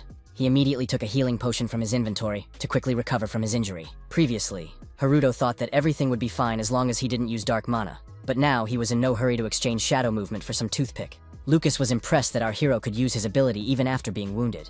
And then he asked what he was going to do with his copy skill. The guy asked him not to ask such stupid questions, and explained that he was going to become the strongest hunter in order to finally defeat the Supreme Being. His opponent was not impressed by this answer at all, so he rushed to attack Haruto again. The main character said that even before he became a hunter, they, the damned, were limited in time. Lucas seemed to have never heard of this, so he had to explain that the next great catastrophe would happen in 20 years, which meant they only had 5 years left. The young man realized that at that time he had been overwhelmed by a huge flow of information, and couldn't comprehend anything, which is why he only now understood what the mark on his neck meant. Meanwhile, the system informed the main character that the copying time had expired, so he had failed, even though he had allowed himself to be wounded. At that moment, a strange phenomenon began to occur in the sky above them. Moore and Satoru also noticed it immediately, and realized that the breakthrough had apparently begun. Lucas also forgot about their duel with Haruto and stared excitedly at the sky. Then the system informed everyone that a portal to another dimension was opening in Tokyo, in which all hunters would be debuffed, and the use of mana-dependent skills would be restricted. The last tree appeared in the Shinagawa area and completed the barrier for opening the Dark Spirit space. Kurosaki, who was behind this, understood that as soon as the space in Tokyo opened, Hell on Earth would begin. But his mission had already been accomplished, so all that remained was to report everything to the elf. At that moment, Master Shirosaki appeared and asked if the criminal was so sure of his words. After that, the hunter did not wait and immediately attacked Kurosaki, who skillfully dodged all the blows. He had come here with Ares and was going to make sure the bandit died right there. The man just laughed at Shirosaki and said that the barrier was already complete, so Tokyo was definitely doomed. In reality, the guild leader didn't care about that at all, because his main goal was Kurosaki himself. He also emphasized that all these debuffs had no effect on dark mana, so he could attack his opponent without any problems. Kurosaki noted that the guy wasn't the only one they didn't affect, and prepared for their fight. The bandit, with a predatory grin, prepared to demonstrate what true dark mana was really capable of. At the same time, all the hunters also received a warning about the opening of a portal to another dimension. Some noted that this was the first time they had encountered such a debuff, which almost deprived them of all their weapons. They immediately tried to test their skills, but nothing worked. Healing didn't work either, and they had very few potions left, so one hit would be the end of them. Chairman Fukawa acknowledged that this was an unexpected situation, so now they would have to fight a huge number of monsters with almost no strength left. Meanwhile, a powerful hurricane raged over Tokyo, destroying absolutely everything in its path with a deafening roar. In the next moment, everyone saw a huge portal in the sky, which definitely did not bode well. From the tear in space appeared monsters that no one expected, and a human leg. Nanase and Tokuo certainly did not expect such a turn of events, so they watched closely to see what would happen next. In the end, it was Midzir who had successfully teleported all the way from Europe. All the hunters were even more surprised when they realized that it was not a human, but a real elf. No one could understand why only he had come out of the portal, but then some of the fighters began to notice that this was not the case. Midzir had brought with him a whole horde of dragons, ogres, and goblins who were already eager to destroy all of humanity. The hunters froze in fear because they couldn't figure out how to deal with so many monsters. The elf laughed at the fact that they hadn't seen each other in a long time, since 15 years had passed, and suggested that everyone have fun and let loose again. After that, all the creatures that had appeared finally rushed forward to destroy all of Tokyo and kill all its inhabitants. Takuchi Goklas continued to sit alone on the main street as all the monsters rapidly approached him. He laughed at the fact that his opponents thought they were weaklings, since they simply decided to impose a debuff and overwhelm them with numbers. The experienced hunter was still able to use his ability and defend himself with stone armor. The dragons were already flying at full speed towards him to quickly feast on their first victim. A second later, they both received a crushing blow right between the eyes. It seemed that Goklas was not at all bothered by the fact that he had been debuffed, as he continued to fight the monsters with confidence. The other monsters stood and watched for a while as their comrades flew away from the hunter's blows. It turned out that Midas's skill simply did not consume mana, so he did not care about the negative effects of the portal at all. This made the monsters even angrier, and they rushed to attack Master Takuchi with renewed vigor. The hunter noted that fighting each monster separately was still a concern, so he wanted to deal with them in one blow. In a single second, Goklas swept through the ranks of all his opponents in a frenzied whirlwind, literally tearing them to pieces and leaving only a bloody trail behind him. The mindless monsters could not withstand such crushing power, and their dense ranks simply crumbled under such an onslaught. The other hunters expected nothing less from the strongest leader of the guild. The warriors immediately caught this fighting spirit and decided to deal with the others using their physical strength. It was difficult to do this without their skills, and on top of that, all of their opponents were infected, so the hunters had to carefully monitor their health levels. Nanase also did not stand aside and rushed into this fierce battle. With her blade, she also deftly cut down all the monsters that stood in her way. At that moment, the hunter heard the roar of some creature right behind her. The chairman had also encountered the first monster, but was in a hurry to attack it. He watched his opponent's movements closely, but did not even try to move. Finally, Master Fukawa activated his immortal shield to stop the ogre. The monster tried to attack the hunter, but it was all in vain, and the giant's club simply broke. Seizing the right moment, the chairman made a sharp lunge and attacked his opponent. Thus, with one precise and incredibly powerful blow, Haruto was able to cut the massive monster in half. He did all this with only the help of his powerful immortal shield, which served as both protection and a weapon. The blow was so powerful that it destroyed 3 enemies standing in a row at once. Seeing this, Nanase realized that the chairman and Master Takeuchi would be able to handle a large number of monsters. Then she looked in the other direction, where ordinary hunters were fighting. The girl understood perfectly well that the strength of the other teammates was significantly reduced due to the debuff.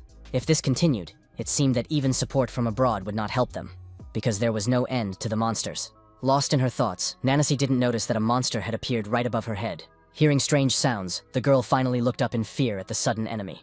The huge bird flew very close, but the hunter managed to jump aside in time. Looking closely, she immediately realized that it was a real griffin. The girl did not expect that now they would also be attacked by boss-level monsters, which were significantly different from ordinary monsters.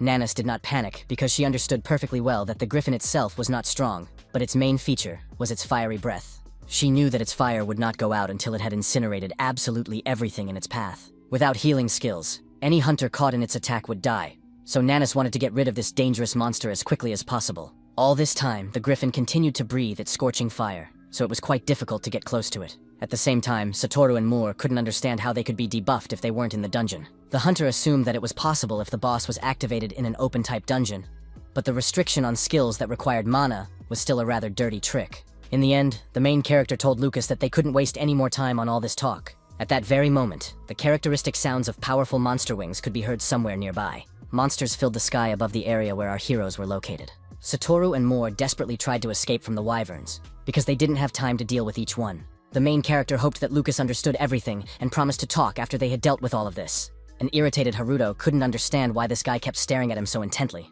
Lucas, in turn, understood that he still hadn't seen how copying worked, so he wasn't sure if he should tell Mikhail about this person. The guys still didn't know what our hero had prepared, but they wanted to use it against the monsters right away.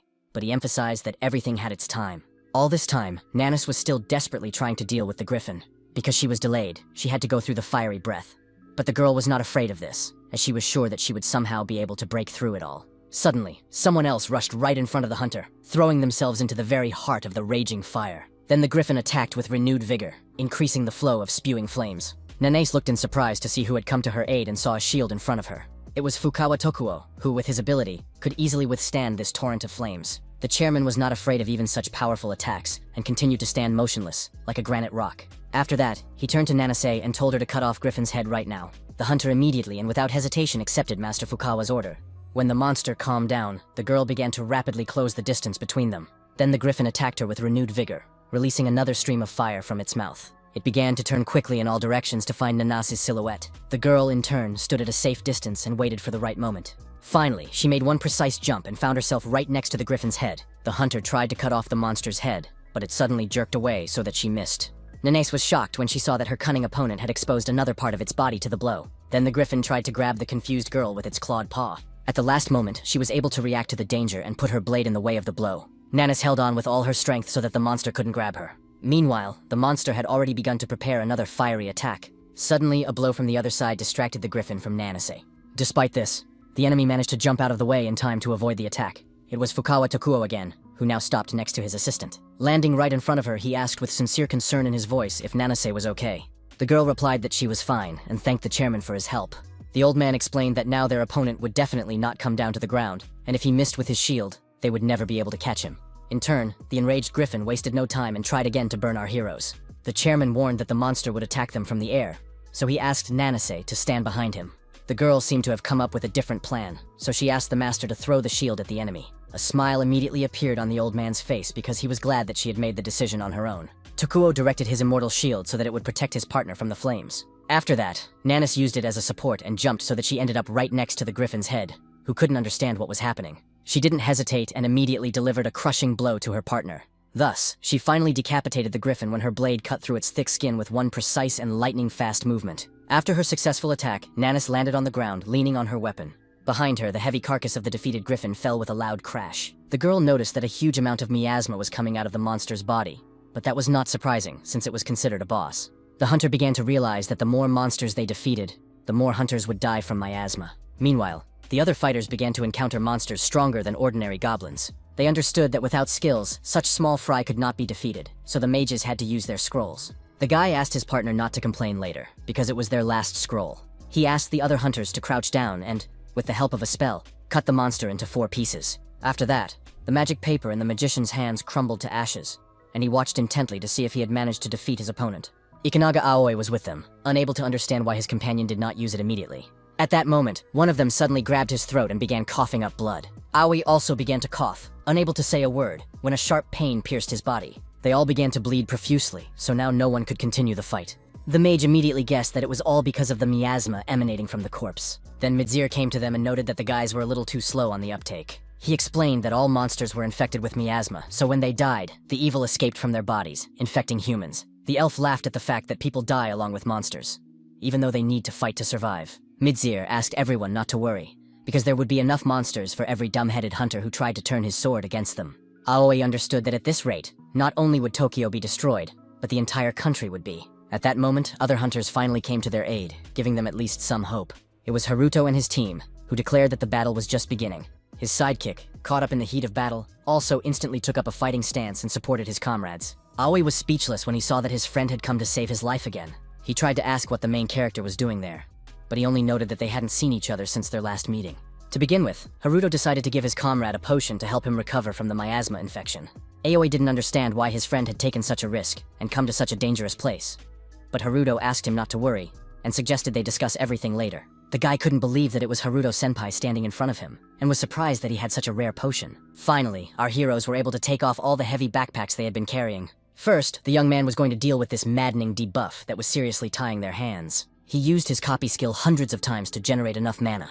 The energy flows were so strong that the other hunters were a little frightened by such power. Eventually, they began to feel their mana replenish and all their skills work as before. Even though their abilities had become significantly weaker, it was still some help. Only now did they realize that before them was the once useless mana thief, Haruto Sano, whom they wanted to expel from the Guild of Great Sages. Meanwhile, Nanase and Tokuo continued to fight the monsters, which seemed to have no intention of ending. The chairman also understood that Haruto had not been able to remove the debuff, but had simply used a skill that transferred mana to everyone around him. In any case, the hunters had become stronger, and now confidently went into battle against the monsters. Now the monsters were dying even faster, but it was still not enough to hold back the endless stream of creatures. Midseer was very surprised when he saw that someone was able to provide a huge flow of mana, ignoring the consequences of the debuff. He thought it was simply impossible, but soon figured out the reason for this turn of events. The elf finally saw that the culprit was Haruto, the owner of the control skill.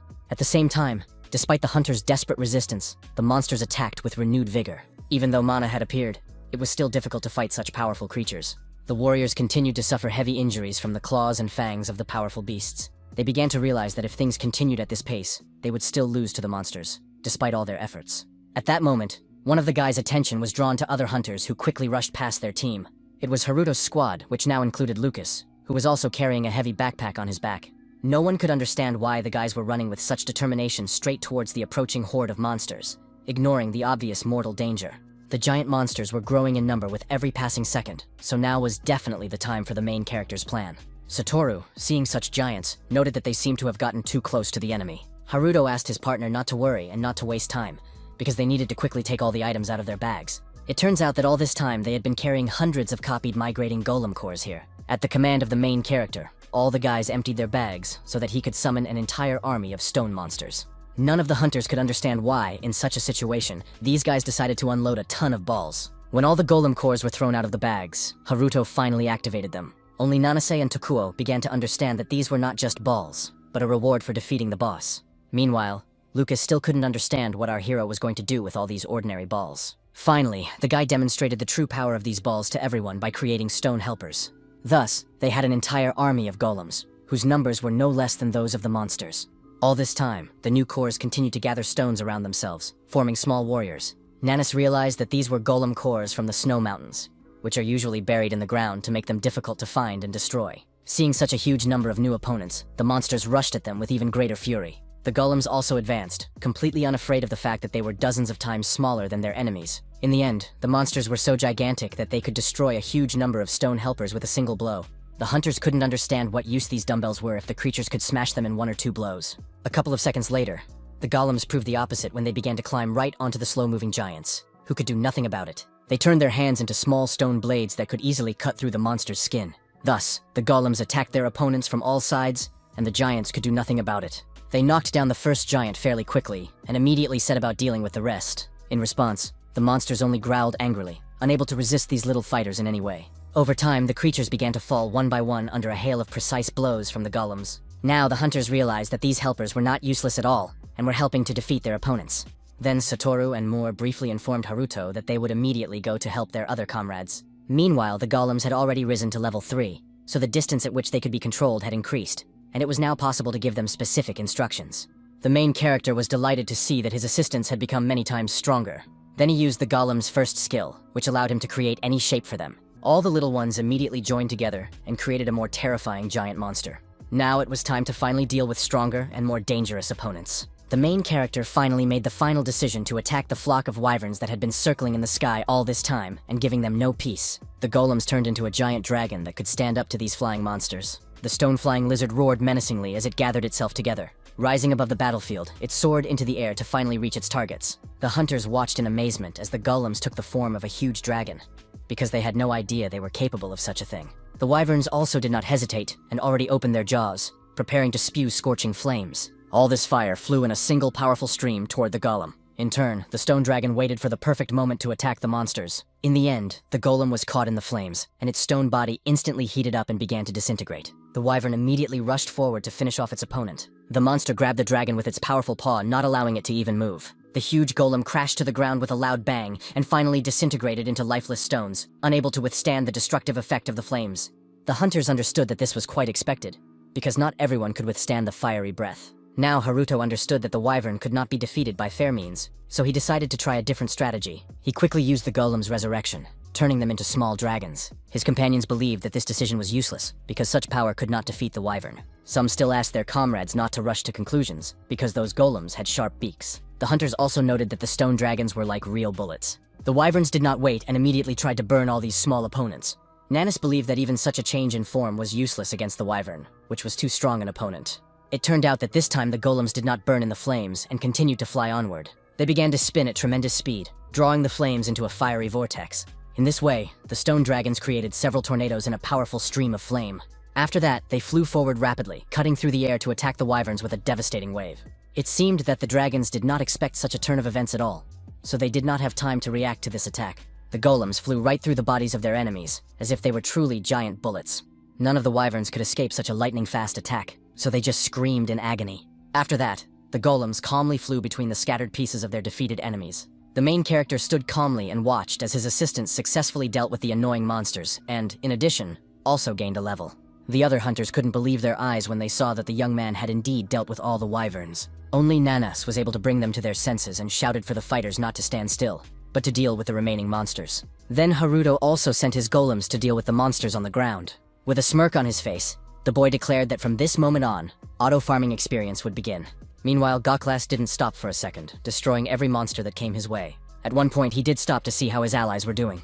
The golems, which were running from side to side, dealing with enemies, immediately attracted the attention of the head of Midas. The man acknowledged that Sano's hunters, despite their appearance, were quite useful. Suddenly, the golems began jumping onto Goklas's stone armor, as if hugging him. Satoru, seeing this, laughed and explained that their little helpers had taken the leader for their own because of his appearance. Only now did Master Takeuchi notice that even the young man's shield was made of golem. The boy then explained that it was Haruto Senpai's first golem, which still helped him to this day. He also added that it would be possible to turn it into armor like Goklas's if the assistant's level could be raised. These words hurt the man a little, because he believed that such armor was nowhere near as good as his stone skin.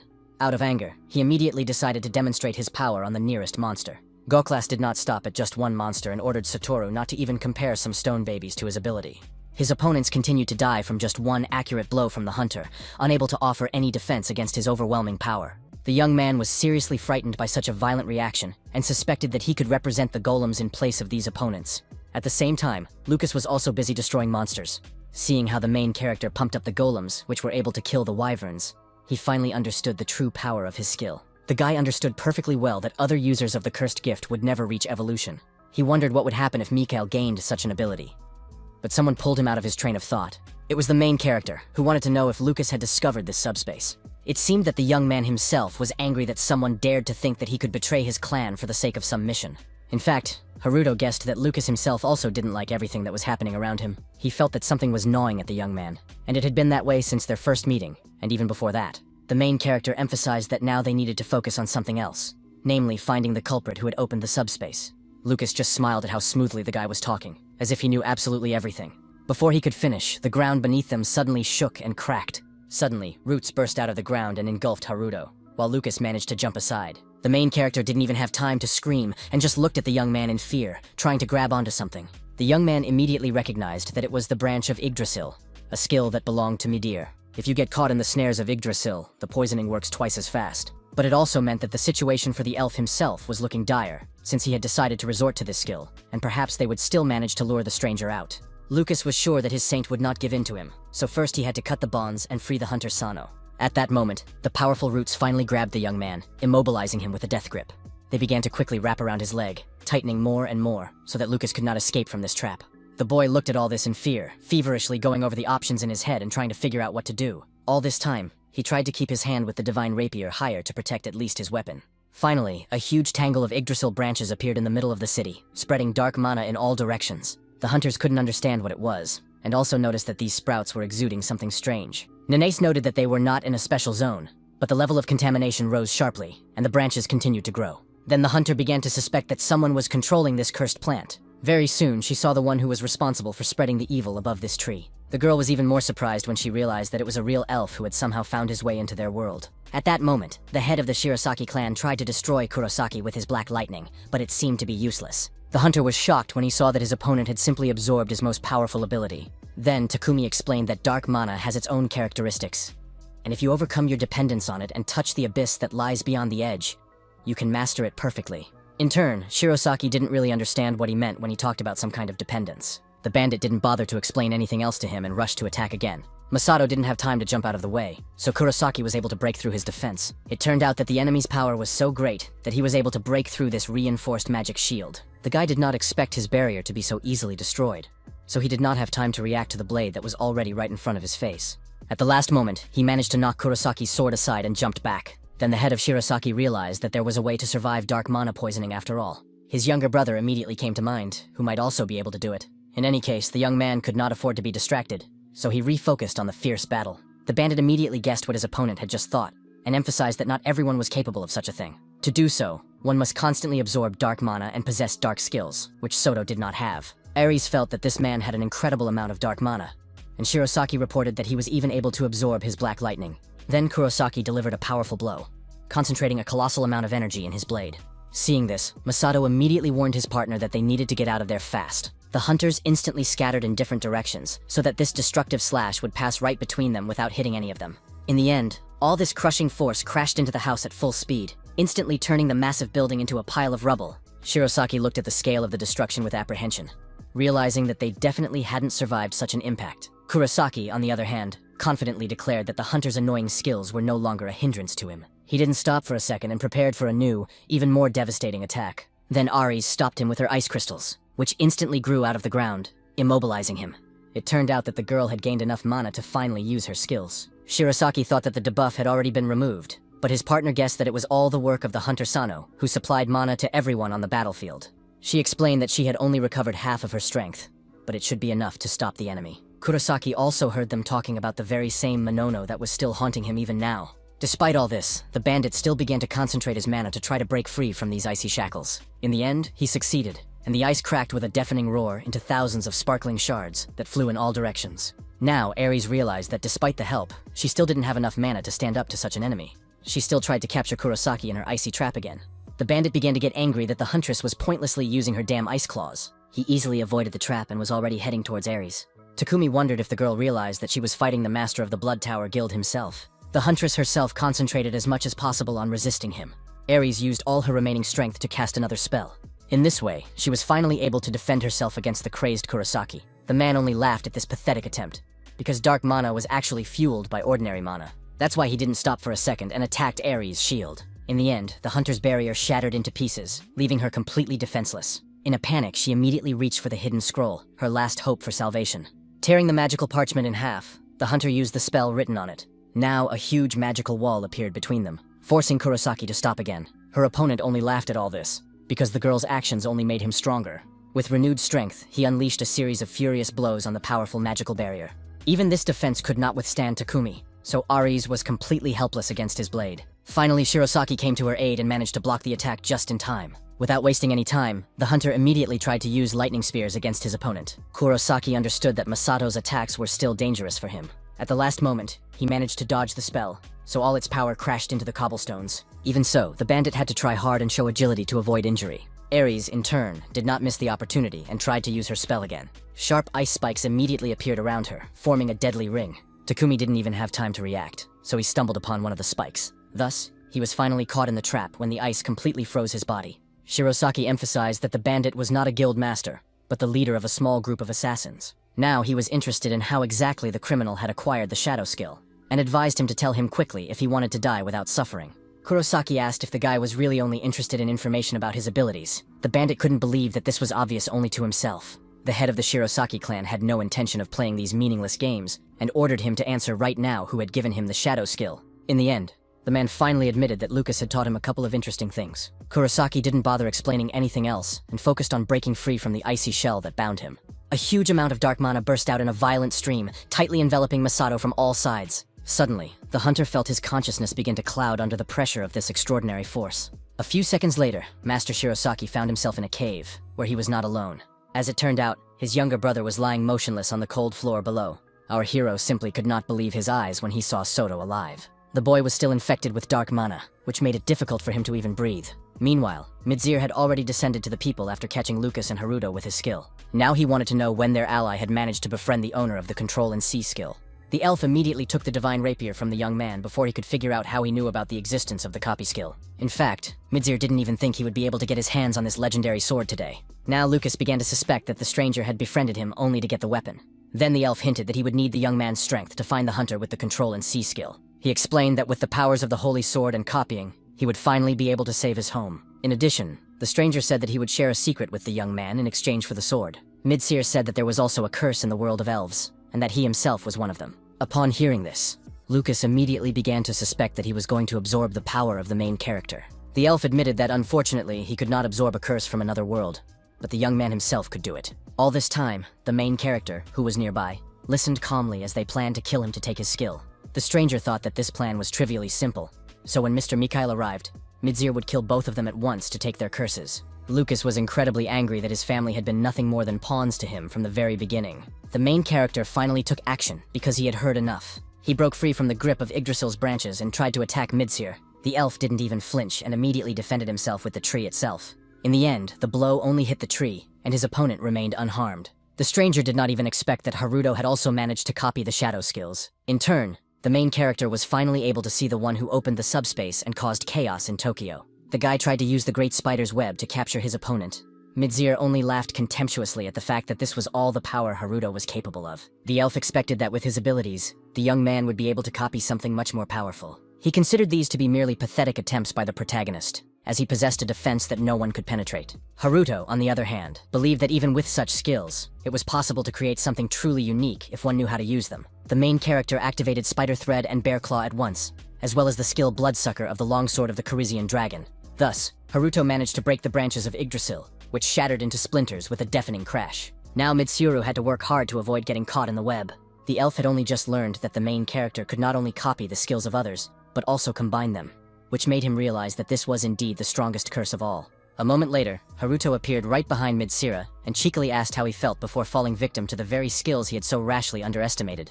The enemy was not afraid of the main character's attacks at all, because now he wanted to get this curse even more. It seemed he was too confident, because the guy still managed to touch his shoulder. Haruto was already delighted that he would finally be able to copy the subspace skill and take control of it. The ability had already started searching for the skill by keyword, but in the end, it reported that it had not been found.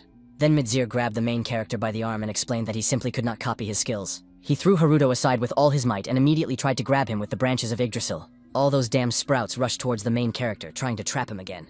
Meanwhile, the branches released Lucas, who was now suffering from a flood of thoughts again. Although he was able to free himself thanks to Haruto's power, the young man still couldn't control his own skill without the holy sword. The boy fell to his knees, exhausted, and finally drowned in the frenzied stream of information that flooded his mind in merciless waves. Very soon, he was able to find something amid all this chaos. He saw that Midzir and Haruto were nearby, but the elf had some kind of connection to the elf. The guy suspected that it was a connection to the subspace, but it looked strange somehow.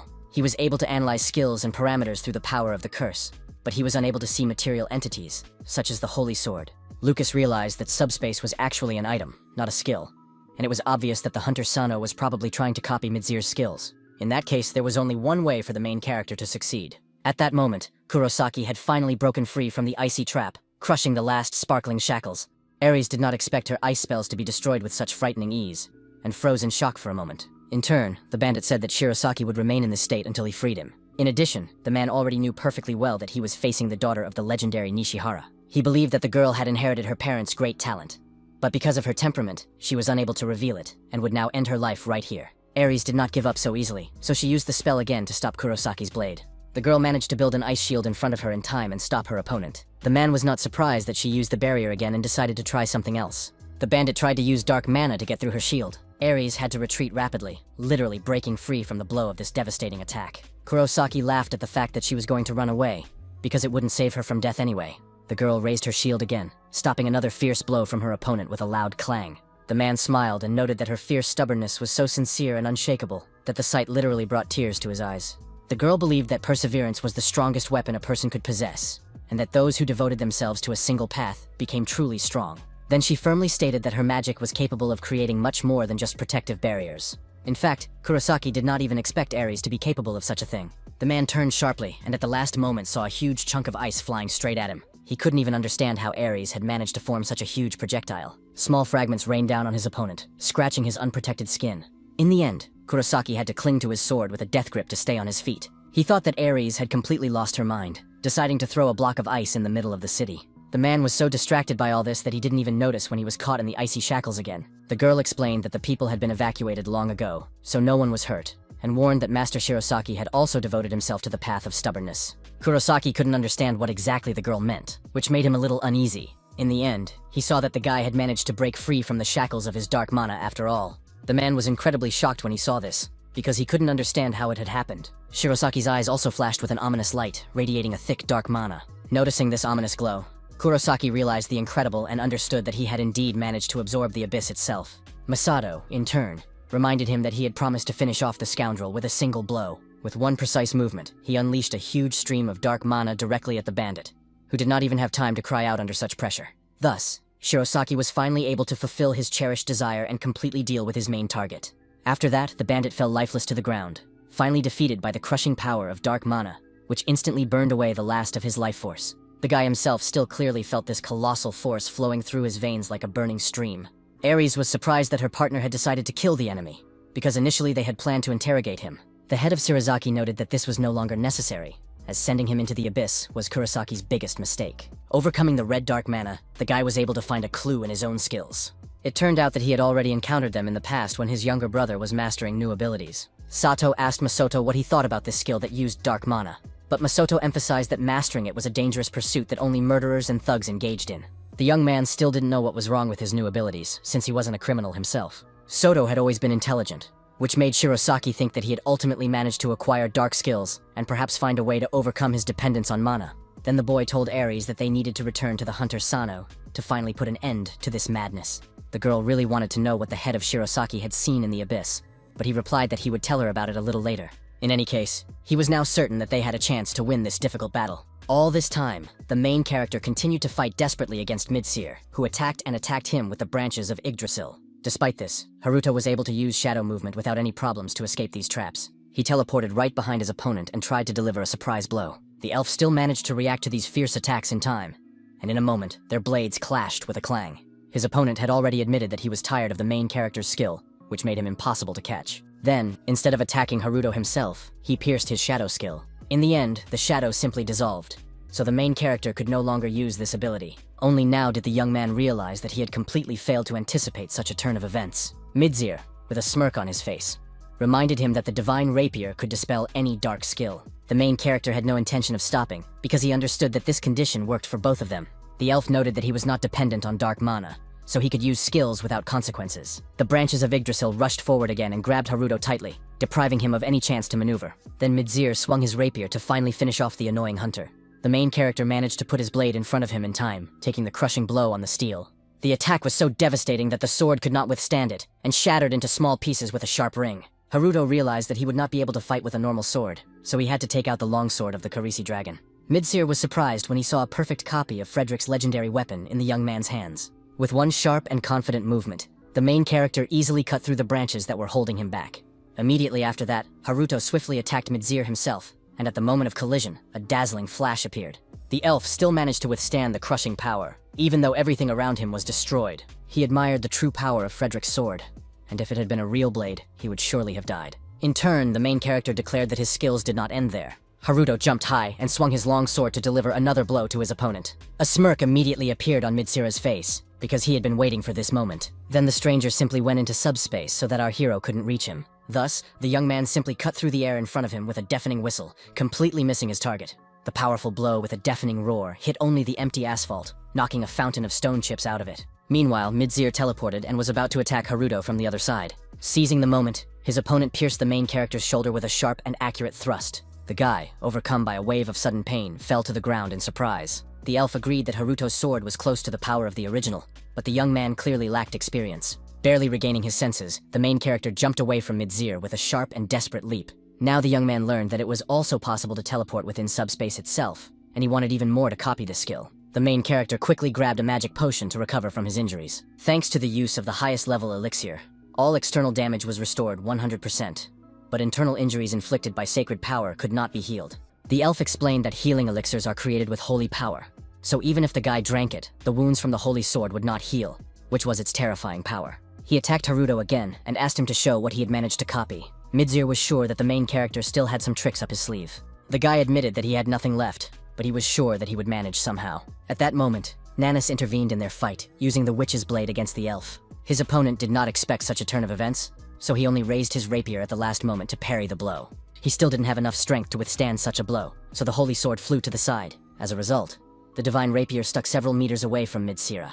Then the girl used hellfire, but now the elf had nothing to defend himself against this attack. The stranger had to resort to his own skills again to avoid being hit. The branches of Yggdrasil were still able to withstand the tremendous pressure and successfully resist Nanasay's crushing force. Now the elf finally realized that this exhausting battle would be far from easy for him. Meanwhile, the hunter's unstoppable flames spread rapidly, gradually filling entire streets of the city. Midsir was incredibly dissatisfied with the fact that Nanasi was the one who had come here from the hunters. First, the girl approached Haruto to ask if he was okay. She reported that thanks to the golems, they had managed to kill most of the monsters, so Master Takeuchi and the chairman would be here soon.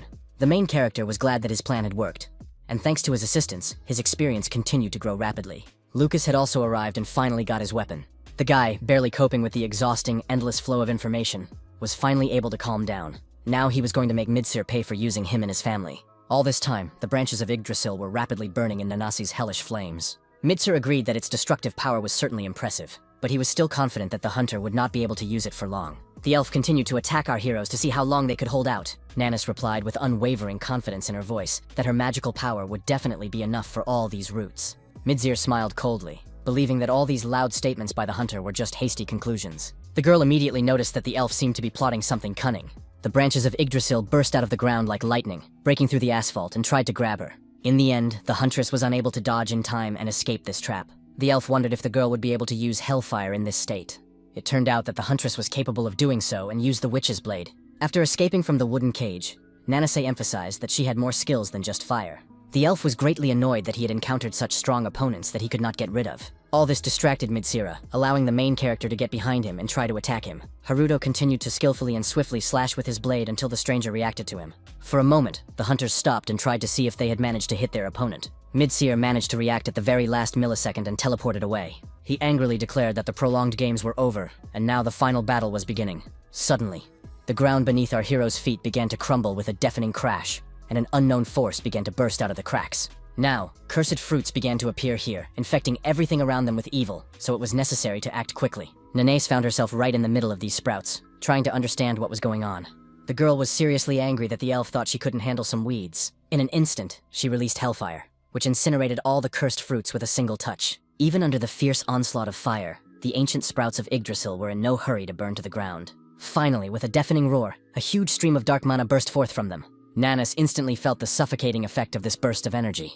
Haruto was also unable to take cover in time from the dark mana that filled literally all the space around them. Midzir reported that the concentration of mana emanating from these flowers exceeded that of the roots of the defiled tree tenfold, so our heroes could become addicted if they inhaled it. The elf warned the breathless hunters that the spores would scatter even more if they tried to attack. Haruto began to realize that all this was just mega awful, and thought that he should have copied the holy sword after all, rather than trying to get its subspace. Then Lucas finally came to the rescue, plunging the divine rapier directly into the charged ground.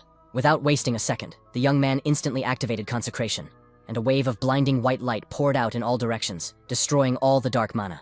Everyone around was completely blinded by this incredibly strong flash for several long seconds. Nanas and Harutos looked at Lucas in surprise, who had come to their aid just in time. The guy looked pretty confident, and his icy gaze left no doubt that he had come to finally take revenge. Our heroes, frozen in silent shock, did not expect that this man, whom they had once despised, would become their only savior at the decisive moment. For his part, Midsir was incredibly angry that Lucas had dared to betray him. The elf asked with undisguised icy contempt how exactly he should interpret this sudden and outrageous act by his partner. He did not wait for an answer and, overcome with rage, immediately tried to catch the young man with his branches. Lucas declared that Midsir had betrayed him first, and couldn't understand how he had the nerve to ask such a thing. The boy moved nimbly along the twisting branches, getting closer to his target with each jump. The elf couldn't understand why he no longer cared about the fate of his own family, but Lucas knew perfectly well that the stranger had simply used the holy sword and its curse for his own purposes. The young man put all his will into the spell, and shining angel spears materialized in the air, but Midsir defended himself with his ability. The elf declared that unfortunately, the power of the holy sword was not enough to kill the stranger. In turn, the boy remembered that subspace was only part of the dark grimoire, so he wanted to see what would happen if he stuck the holy sword there. His opponent did not expect Lucas to come up with something like that, and did not manage to close the teleport in time. The elf asked if the young man really thought he would be allowed to do such a thing. Taking advantage of the young man's momentary distraction, Mitsir tried again to grab him with his branches. Lucas did not have time to react to this treacherous attack and received a crushing blow right in the stomach. He fell helplessly to the ground, unable to resist the traitor's strength. In the end, Mitsir's portal could not withstand the young man's blow and cracked deeply with a deafening ring of broken space. The elf was incredibly angry that Lucas was causing him so many problems. Nanase took advantage of the moment and warned him that there was nowhere to run because it was all over. The stranger himself also understood that the consequences could be serious if he fell under the hellfire. Meanwhile, the huntress used her ability, and Mitsir tried to cover himself with branches. But even that did not save the elf, so Nanase's scorching fire reached his body with a roar. The flames raged with such fury that their unbearable heat burned even the nearby buildings. The main character and his partner watched intently as their opponent simply burned up in the flames. At that moment, Lucas addressed Haruto, distracting his attention from the burning elf. The young man remembered that our hero had wanted to copy Mitsir's subspace all this time. He explained that it was not actually an ability, but an object, just like the Holy Sword. The guy explained that subspace was an item connected to another world, and Mitsir was in that world. Nanas still couldn't understand how it could exist here, because it would definitely require a huge amount of mana. Lucas confirmed her guesses and added that Mitsir could probably barely remain here, which is why it was assumed that his skills materialized in the form of objects. The young man did not know how the stranger had managed to do something like this, but it had reduced his mana consumption significantly. Now the main character understood perfectly why his copy had not worked, because to do so, one had to touch the object. But he was in no hurry to help Lucas, because earlier, the guy was going to side with the elf. The young man admitted that he had wanted to kill the main character before, but he was the first to spare Lucas when he was trapped, even though he could have gained another control skill. Haruto was not at all impressed by his speech because, to be honest, he himself was not eager to gain abilities in this way, and there was no time for it. Nanas apologized for interrupting their conversation and wanted to know what control skills they were talking about. The girl also noticed the long sword in Nanasi's hands because she thought the weapon had already been returned to Ares. Haruto realized that he had just seriously blown his cover and tried to lie that he had simply borrowed the longsword. It turned out that Mitsir had survived the hellfire after all, and new branches burst out of the ground again. Having completely lost his composure, he was overcome with frenzied rage because these upstarts had repeatedly thwarted his carefully laid plans. The main character couldn't understand what was happening to their rival, and Lucas explained that the elf was now absorbing dark mana from the tree. The stranger admitted that he had lost his vigilance because of the hunter Nanase, although he had hoped that he would be able to delay our heroes before Mikhail's arrival. Mitsir took his highest form because now he was going to fight seriously. With new strength, he unleashed a series of devastating blows on the main character with his branches. Haruto turned to his partner and asked her again to use Hellfire. Lucas confirmed that at this rate they might still be able to defeat the stranger. The main character seemed to have already come up with something, so he wanted Nanas to block his opponent's view with her skill. The girl wasted no more time and fulfilled Haruto's request as quickly as possible. Meanwhile, Haruto assumed that if the skill was an item, he could simply copy one branch. The boy mentally begged for this to be the case, and it worked. The copy skill discovered the seed of Yggdrasil, and if our hero obtained 2 more of them and grew them, he would receive the blessing of Yggdrasil's life force. In addition, the owner of the seed of Yggdrasil would now be unable to use branches, and because his health was below 15, the skill would be forcibly absorbed by Haruto. The guy made sure that Lucas was right, and now he needs to copy items, not skills. Thus, the main character successfully activated the first of the 3 seeds of Yggdrasil. After that, the branches glowed with a bright light, as if they had been completely cleansed of all impurity. In the end, Mitsir lost his connection to Yggdrasil and could no longer draw dark mana from it. The already exhausted elf couldn't believe that the main character had actually managed to copy his infected tree. Lucas, who was already preparing to attack him from above, emphasized that Mitsir should not be concerned about this fact at all. The stranger had no intention of giving up anyway, his face contorted with rage, and he ordered the young man to be quiet with hatred. Only now did he realize that he could no longer use the branch of Yggdrasil for reasons unknown to him. The elf had very little time to think, because Lucas's rapier was already literally above his head. Mitsir managed to jump aside in time, so the young man was unable to reach his target. Despite this, the hunter managed to graze his opponent's chest, leaving a deep, jagged wound that immediately began to bleed. The stranger was incredibly angry that he could no longer resist our heroes, so he still tried to use his abilities. Lucas immediately turned to Haruto because they couldn't let him escape into subspace. The main character understood the danger and immediately combined Spider Thread and Yggdrasil Branch. In this way, he was able to completely immobilize Mitsir and deprive him of his last chance to escape the battlefield through a spatial rift. The young man made the powerful branches instantly burst out of the ground and entwine the elf from all sides. Meanwhile, Nanase declared that the elves were monsters from other worlds and that she had to protect the peace of her citizens. Mitsira flew into an indescribable rage because the very thought that someone dared to compare him, a superior being, to some inferior monsters, was an unbearable insult to him.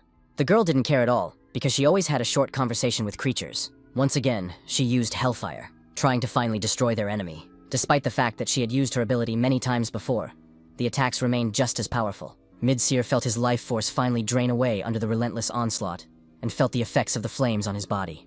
In fact, the hunter was surprised that the elf was still alive after such blows. With a smirk on his face, the stranger acknowledged that this was the end, and that he would not be able to cleanse his homeland on his own after all.